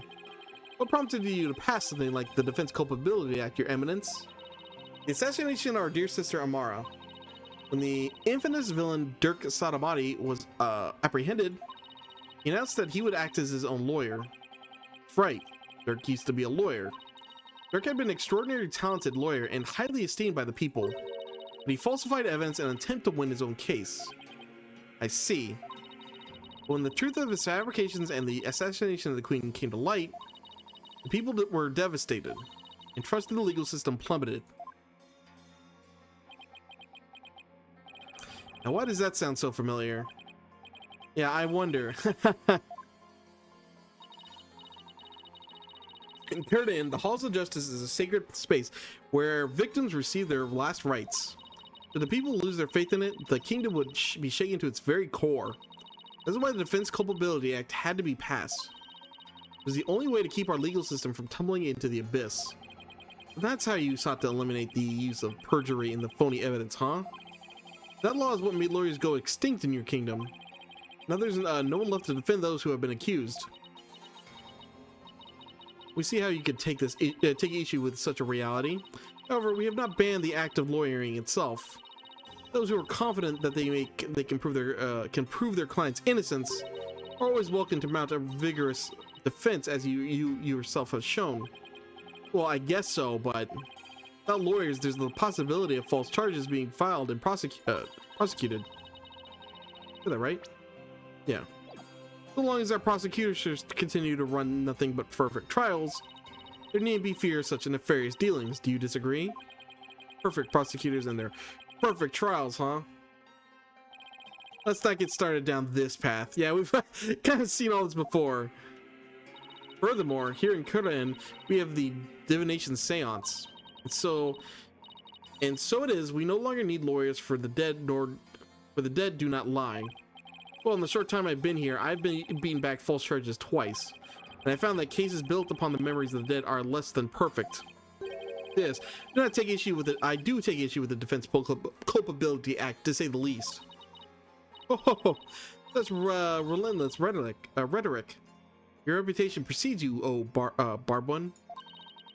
Feels as if we ourselves are being cross-examined. Man, maybe I should take a break. I'm stuttering a lot of these. Feels as if we ourselves were being cross-examined. Oh no, that wasn't my intention. I'm gonna slow it down a bit. It is true that some feel that the Defense Culpability Act is a necessary evil at best, but is a small sacrifice upon which the peace of our kingdom has been forged. you consider executing innocent lawyers a small sacrifice, then sure. The fact is that following its passage, the crime rate here in Kurin dropped markedly.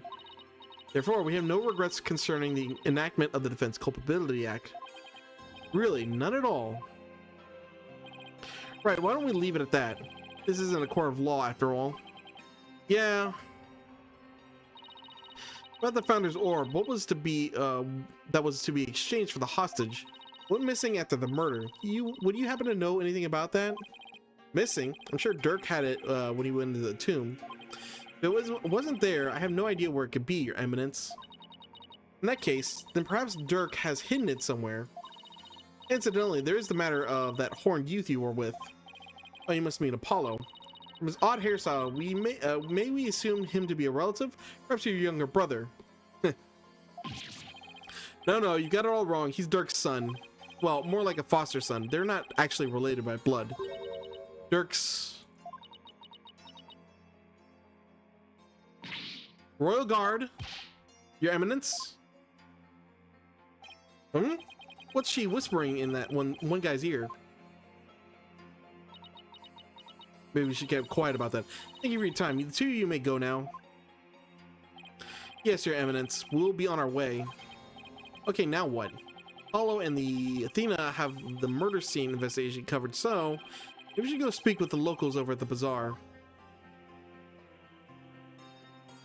Later, I guess.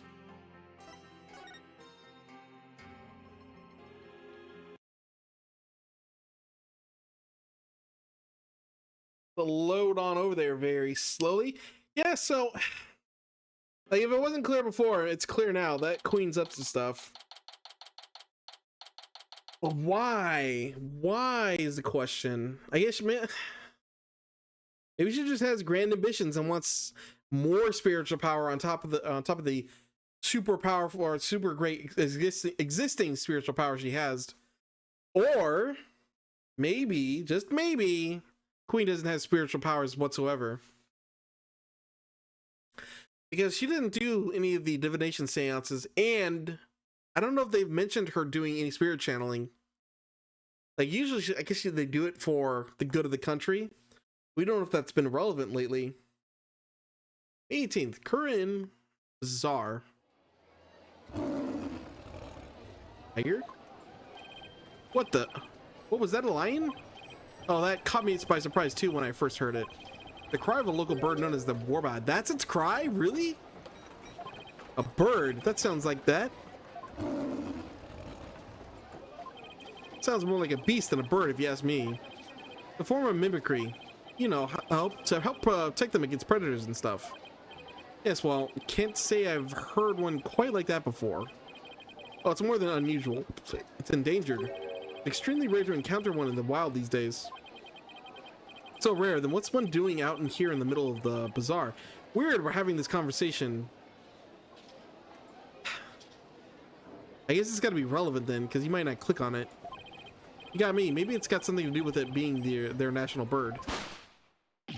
Ah, was that a gunshot? Stardio PW? What was that, Dats? Ooh, he's gonna shoot a Kamehamehadas. The Defiant Dragon's newest weapon. I call it these puppies Dragon Shot Snaps. And you need those. Why? Because our hard work is starting to pay off. Thanks to our TV signal hijacking and stuff, more and more people are joining our cause. But on account of that, our regime's been cracking down on us real tough like. Yeah, there's been a lot going on lately. You can say that again. I mean, what with the high priest fake murder / suicide? People are calling it the DCA tragedy. It's causing a real public uproar. Hopefully this means Taras' death won't be in vain after all. Not exactly is a handful of firecrackers going to be a help to you guys anyway. Simple. First, I supply them to our fellow rebels. We use them as a diversion when we need to shake Garon's goons. Huh? Like this. Whoa. Will you cut that out? I'm not with the regime and I'm not chasing you. Your action, that was priceless, PW. Rawr. Haha, God, guess I started that war bad too. Okay, so yeah, this is all relevant somehow. Miracle, no one's trying to arrest him while he's too busy laughing. You there. Oh, hey, you followed us. You're one of those insurgents, are you not? Yikes! Take that! Eek! And he's gone. These firecrackers are more useful than I thought. Barbed head, your benevolence. What can I do? What can I do for you? I wanted to speak with you. This letter here? No, it's just a. It's not a letter. It looked like a letter in like a cloak, but no, it's just the little space between her jacket. About what my mother said. I do not believe a word of it. My father could not have been planning a coup. Well, I can understand why you'd feel like that, but it was a setup. Someone must have been plotting against him. How do you know that? I just do, because the Holy Mother guides me. And as a royal priestess, I must uncover the truth for all to see. Maybe that's just how Rafa expresses her sense of duty. You're investigating this matter, are you not? Then rejoice, for I shall accompany you, bestow upon you the royal priestess's wisdom. Haha, that's the best news I've heard all day, your benevolence. Who would dare get in our way with Rafa by our side? Humbly accept your offer, don't we, Edgeworth? As you wish, right? Excellent, then let's begin with my father's private quarters. You'll be able to find some clues there. I'll expose this false charge for what it is. If it's the last thing I do. Could it be? Is this the reason she's so defensive about Inga? Because she's a daddy's girl? Barbed head, let us not waste any time. My father's private quarters are located within the royal residence. Now follow me. Wait, she's sure in a hurry. Right, the minister's private quarters may hold evidence related to the murder as well. Yeah, maybe we can kill two birds with one stone. Rafa's awfully fired up. I just hope she'll be ready for the truth we find. Well, it's hard to believe that Inga was not in full control of the whole affair. Hey, well, why did we come out here if we were just gonna go right back to the palace? Never thought the day would come when we'd be investigating a case side by side. Oh, because I never thought the day would come when you get sentimental on me. Come on, right? The time's a wasting. Aw. Wait, exactly which one of us was wasting time here? Oh, that's all we get to look at. Lame. Alright.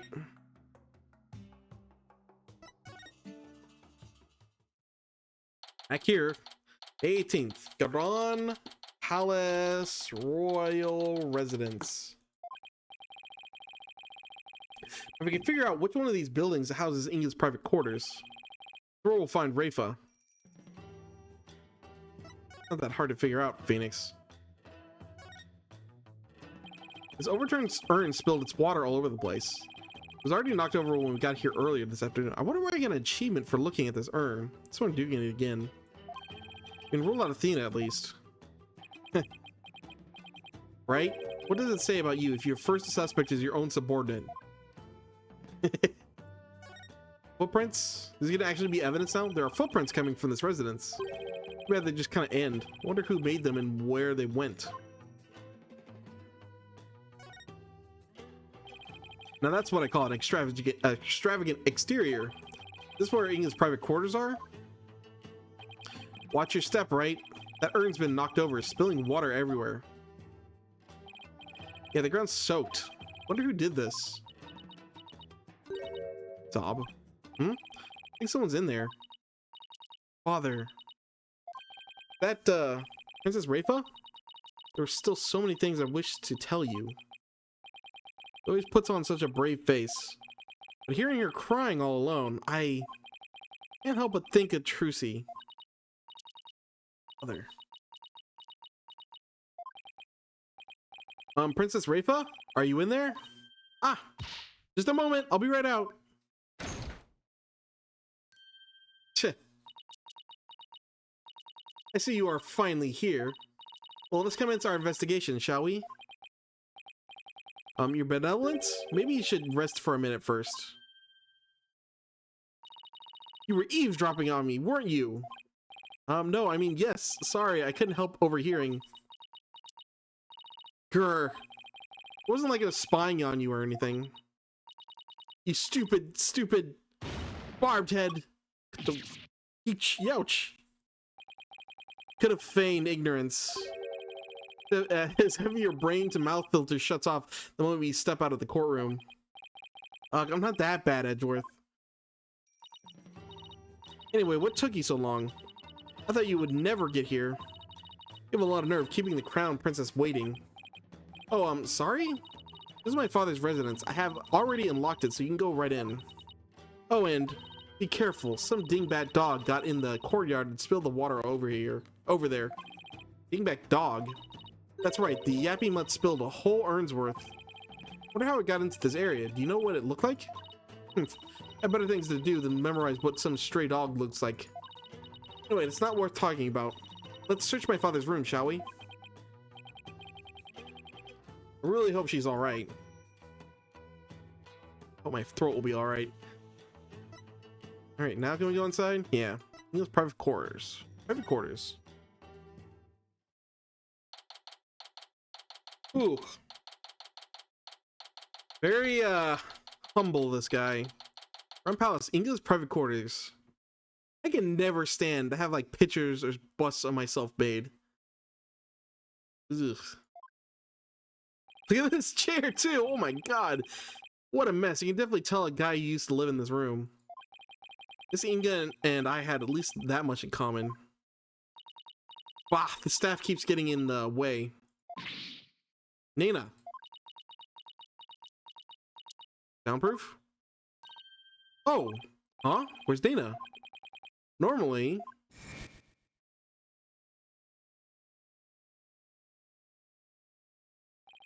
he comes running whenever Rayfall calls. That's right. Nina is what? Oh well, you barbed head, come hold this staff for me.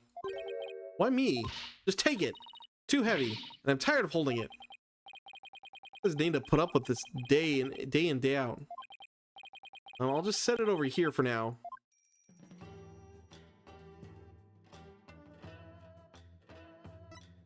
Check this out. Badge. Remove that vile badge from my sight. If you insist on tormenting me, I'll take matters into my own hands. It'll bite it. Much harder than I thought. What do you think it's made of? Okay, well. The kidnapping. Barbed head. I, the royal priestess of Quran, shall share my thoughts on this abduction. You will? Yeah, let's hear your suspicions. Listen carefully, for such opportunities do not come often. Yes, of course. We'd be grateful to hear anything you'd like to share. My father was very likely seeking to obtain the Founder's Orb, but it was not for the purpose of a coup d'etat. It was all for my sake. For your sake. Founder's Orb is capable of bestowing great spiritual power. My father truly believed that. And he wanted that power to be mine. I haven't finished my training and I still can't channel spirits. He was doing it for me. Right, I see. Well, do you understand why he did it now? I do, but it doesn't change the fact that Minister Inga was a kidnapper. Ah! I guess you don't believe he is, do you? Oh!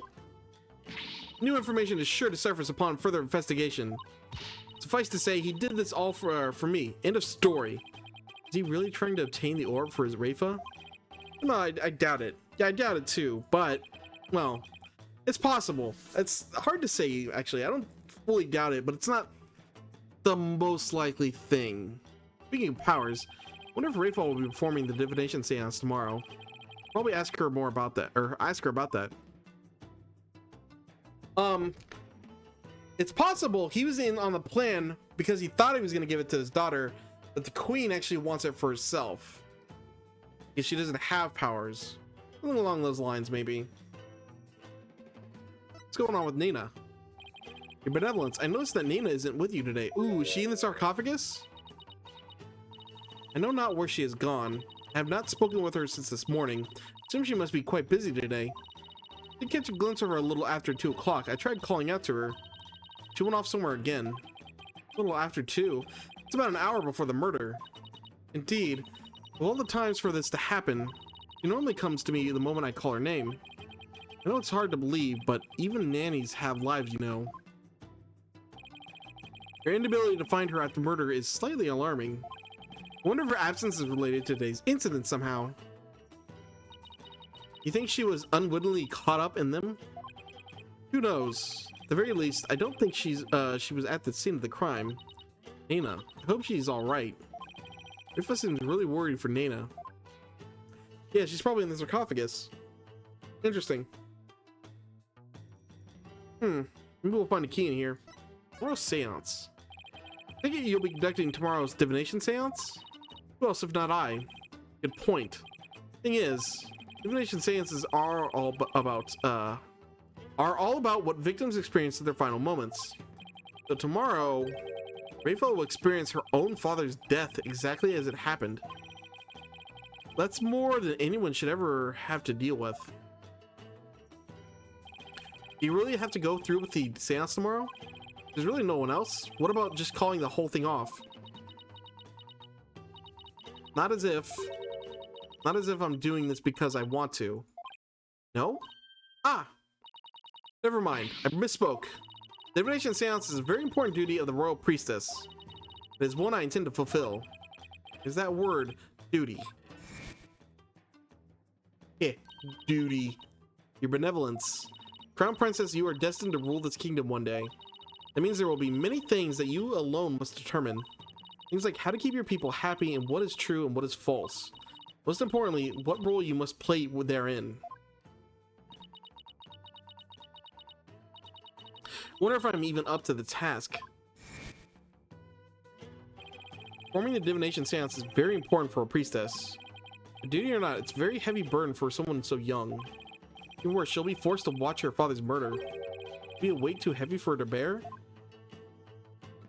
Nana and Rafa. Your benevolence, has Nana served you long?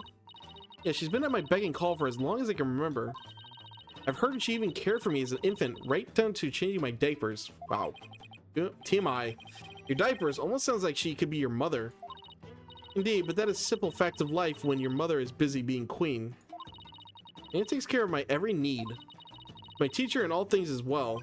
Even this pool of knowledge seems rather lopsided for some respects.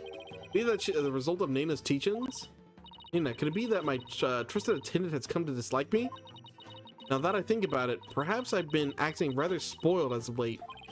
I'm sure she'll be back. Yes, I suppose Nana would never truly abandon me. Upon her return, I will do something nice for her. Actually, like a shoulder massage.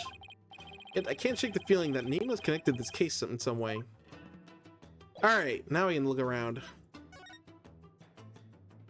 Yeah, I noticed this. Some drugs. The syringe and a vial. Those were my father's back pain. He said he really helped when his pain was particularly unbearable. Now I got some got some serious back pain after this case, huh? Got stabbed in the back, remember? It's funny. It was that bad, huh? I killed the execution of that joke. There's a better way to do it, probably. Must have been injecting some sort of painkiller directly into his back then. Yikes. As my father said, his back pain could knock him off his feet. I know the feeling. I experienced some pretty severe back pain of my own. Right. Well, we can't have you throwing out your back in court, so why don't you take a vial? Oh, no thanks. I hear your body builds up tolerance to that sort of thing. You okay? Thought you didn't want them. I'm going to going straight to your chiropractor as soon as I get home. The makeup? This is most likely a special ink pad for the Justice Minister's stamp. Ah, that makes more sense. His insignia is carved big and bold right on the lid. Talk about overkill. Did he really have to mark everything he owned?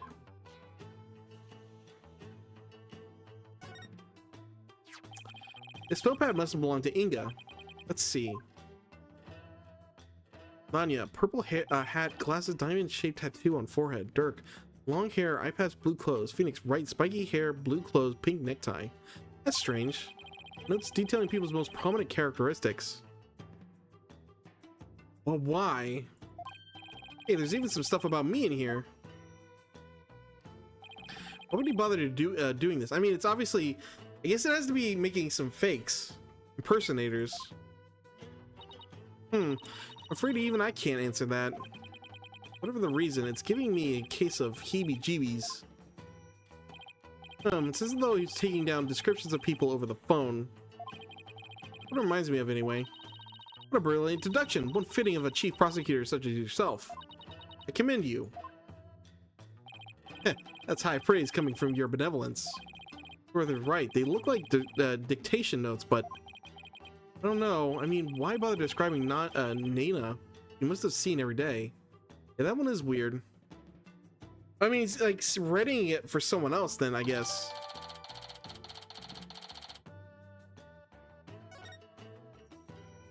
Let's look at the chair itself too.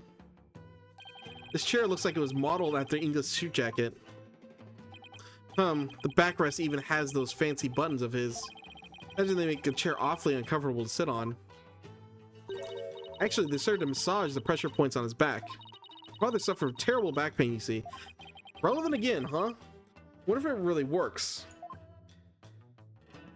Not gonna try, Phoenix? What about this monster energy over here? What's this? Je suis la belle. I thought I'd see this brand again. Appears to be a sample of some sort of spray-on hair color.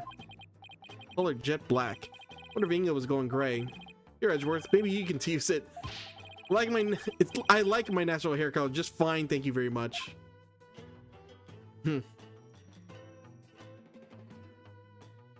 Here, things, globe.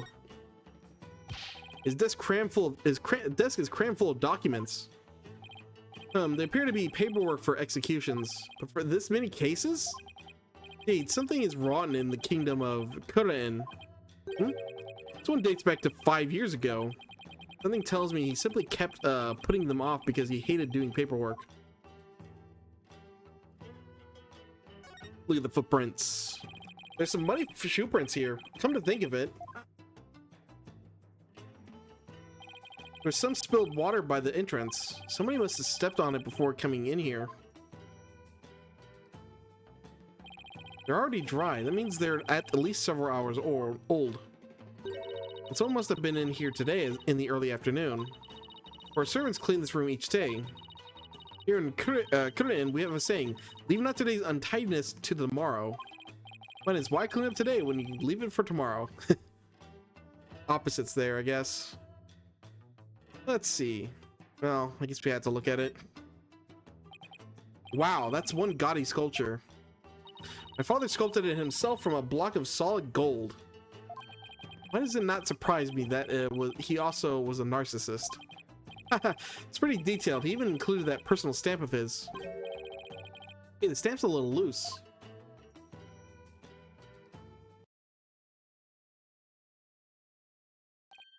Ah! Look, there's a secret safe inside. Oh my, to think such a thing was here all this time. Rats, looks like we'll need a combination to get in. Try Rifa's birthday. Really beginning to wonder what's inside that safe. Any idea what the combination might be, your benevolence? None whatsoever. Looks like a 4-digit combination lock, so maybe it's a date. Probably not anything that would be easy to guess. Well, let's try some dates to see what happens. What did Ingrid use as a combination? Rifa's birthday. When's your birthday, your benevolence? Humph, you're wasting your time. It could not possibly be my birthday. Oh, come on, it's worth a shot. Fine, it's December 24th. Christmas Eve. Well, let's give it a shot. Give it a try. Oh man. You'd say your birthday was almost Christmas. Ah! It opened. It did? Yep, and it looks like the bottom safe was a fake. Something meant to mislead would-be thieves, no doubt. So, it was rendered quite ineffective by his use of such easily guessed combination. Why, Father? Why my birth date?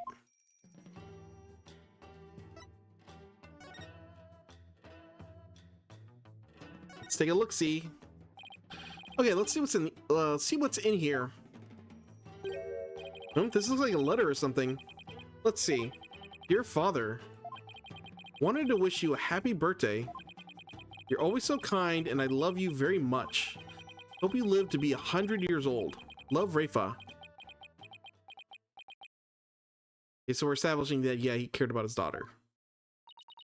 I wrote this to my father when I was 8 years old. Father, why would you hold on to something so childish and stupid? There's some other papers in here.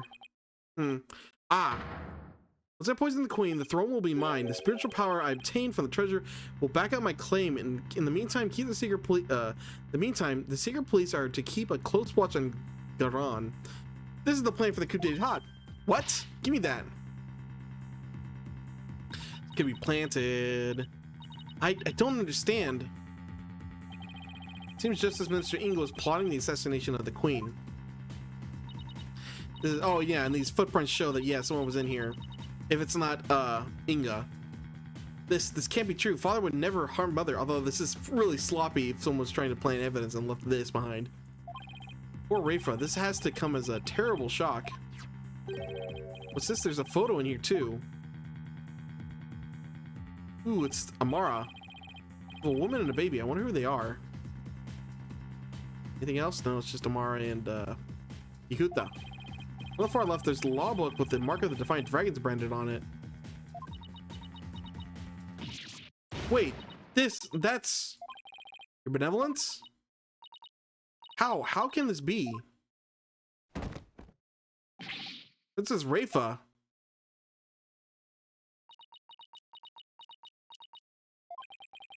Looking incredibly pale. Your benevolence. Are you all right?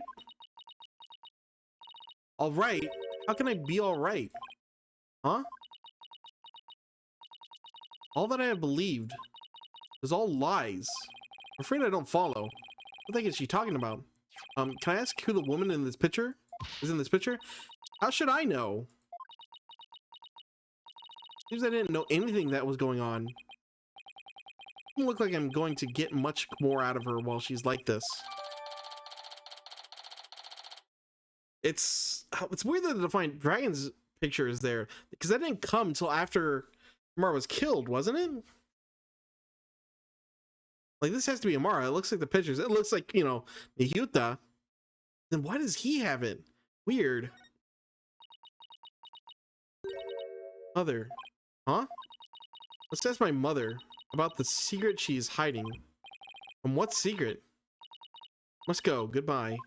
Well, she's not happy. Wait, because she doesn't have the same, that person doesn't have the same hair as we can see here. Yeah, she's black hair. Presumably. No, it looks like it does.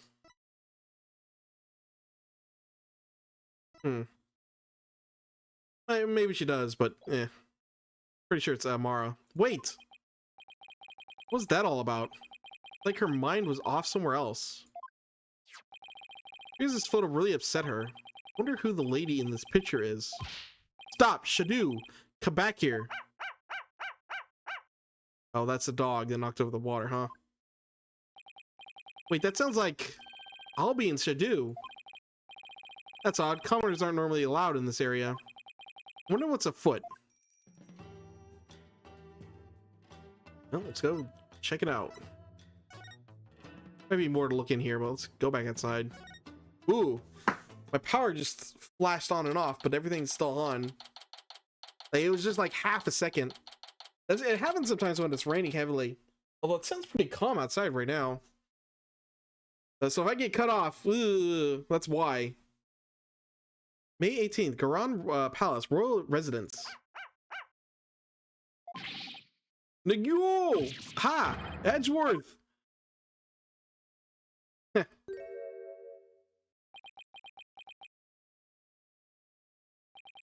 Hope one of you has a good explanation for this. I'm so sorry. Hi, Albie.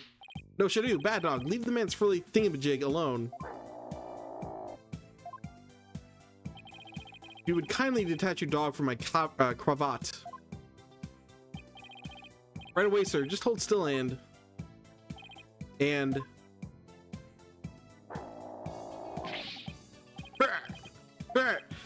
Dogo, stop pulling like that. You only stretch the fabric. You're gonna rip it. Come on, Shadu, let go of his cravat. Come on, what you call it.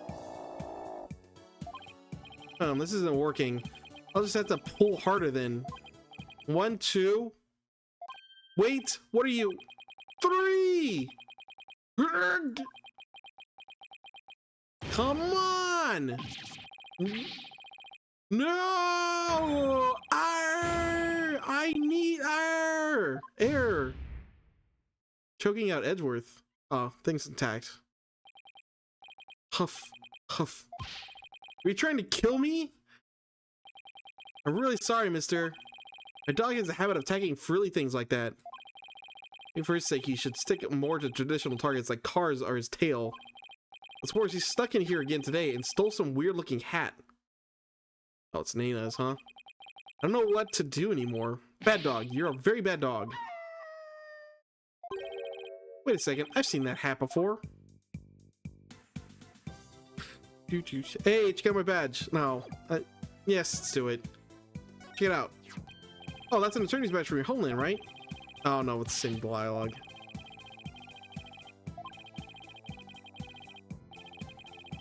Oh, maybe they haven't seen this before. You know, if someone's face to the sun, the source of well-being. Well, lawyers are like that. They will chase anything after anything that will make them money. What? Guess people hate lawyers in your country too, huh? No, we did see that. I don't remember him spitting they always face the sun fact. Where did you get your information from again? Our servant Chief Prosecutor Payne gave in the middle of the bazaar the other day. Lawyers already have a bad enough time here without his lies. Interesting. All right. Really hat. Albie, could you guys see that hat again? Sure. Wait, isn't this... Yeah, it's Nana's. Isn't this Nana's hat? But I thought she disappeared. Shadu swiped it from someone. Albie, how about exactly did Shadu get this? Allow me to explain. All started while we were on a walk through the bazaar today, and suddenly dots popped out of a manhole. Ha! Whoa! The fangs of the defiant dragons.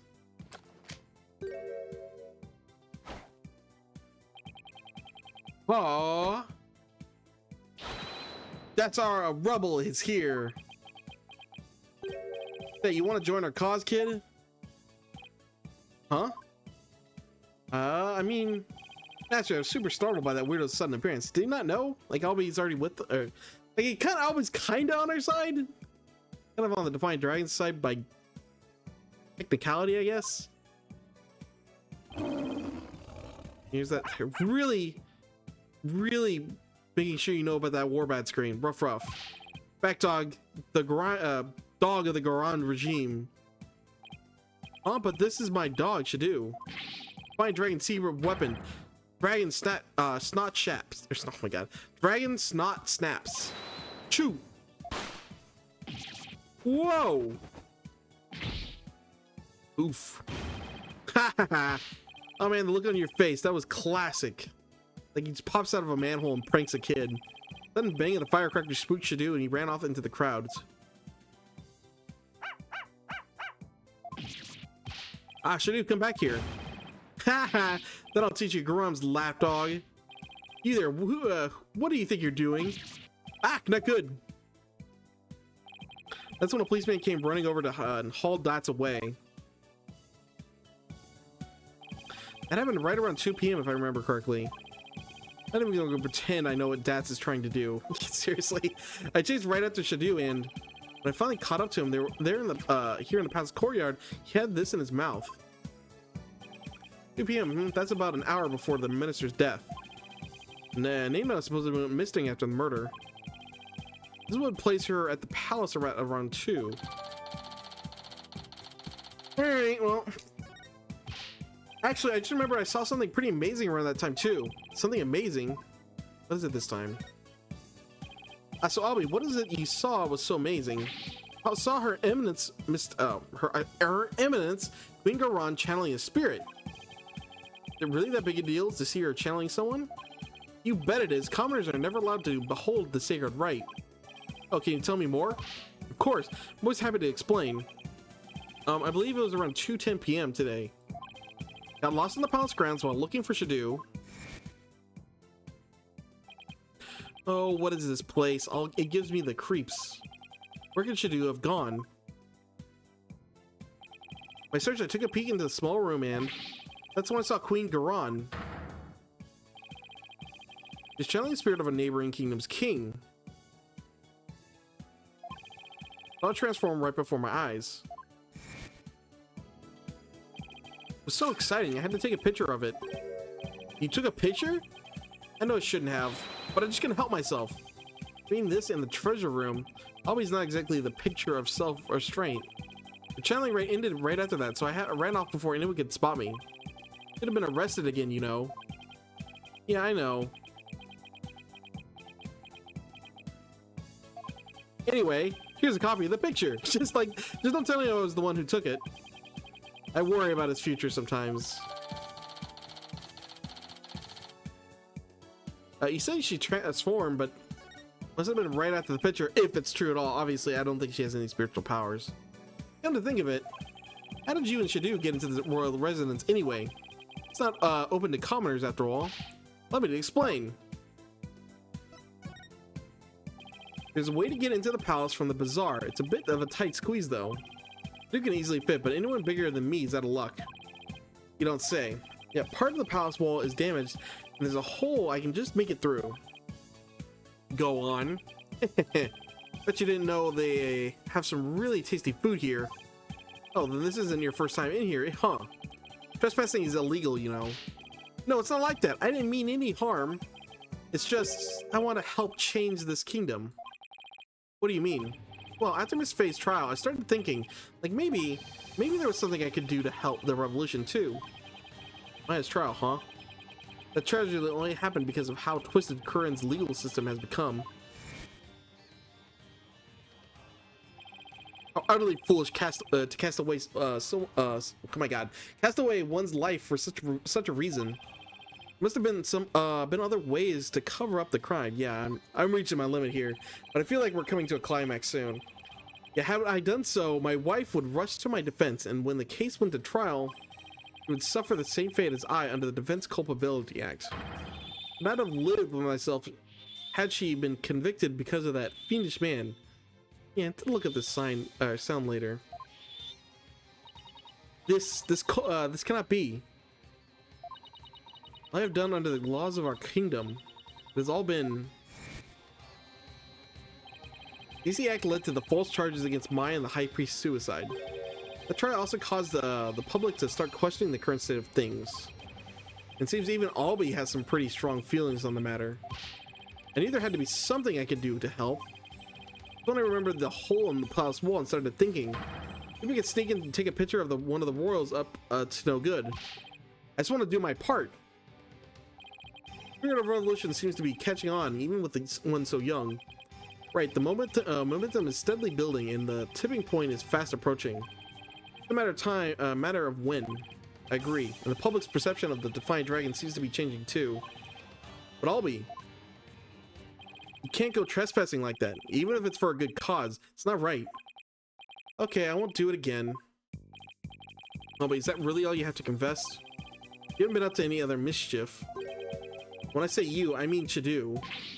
Huh? Oh, I don't know what you're talking about.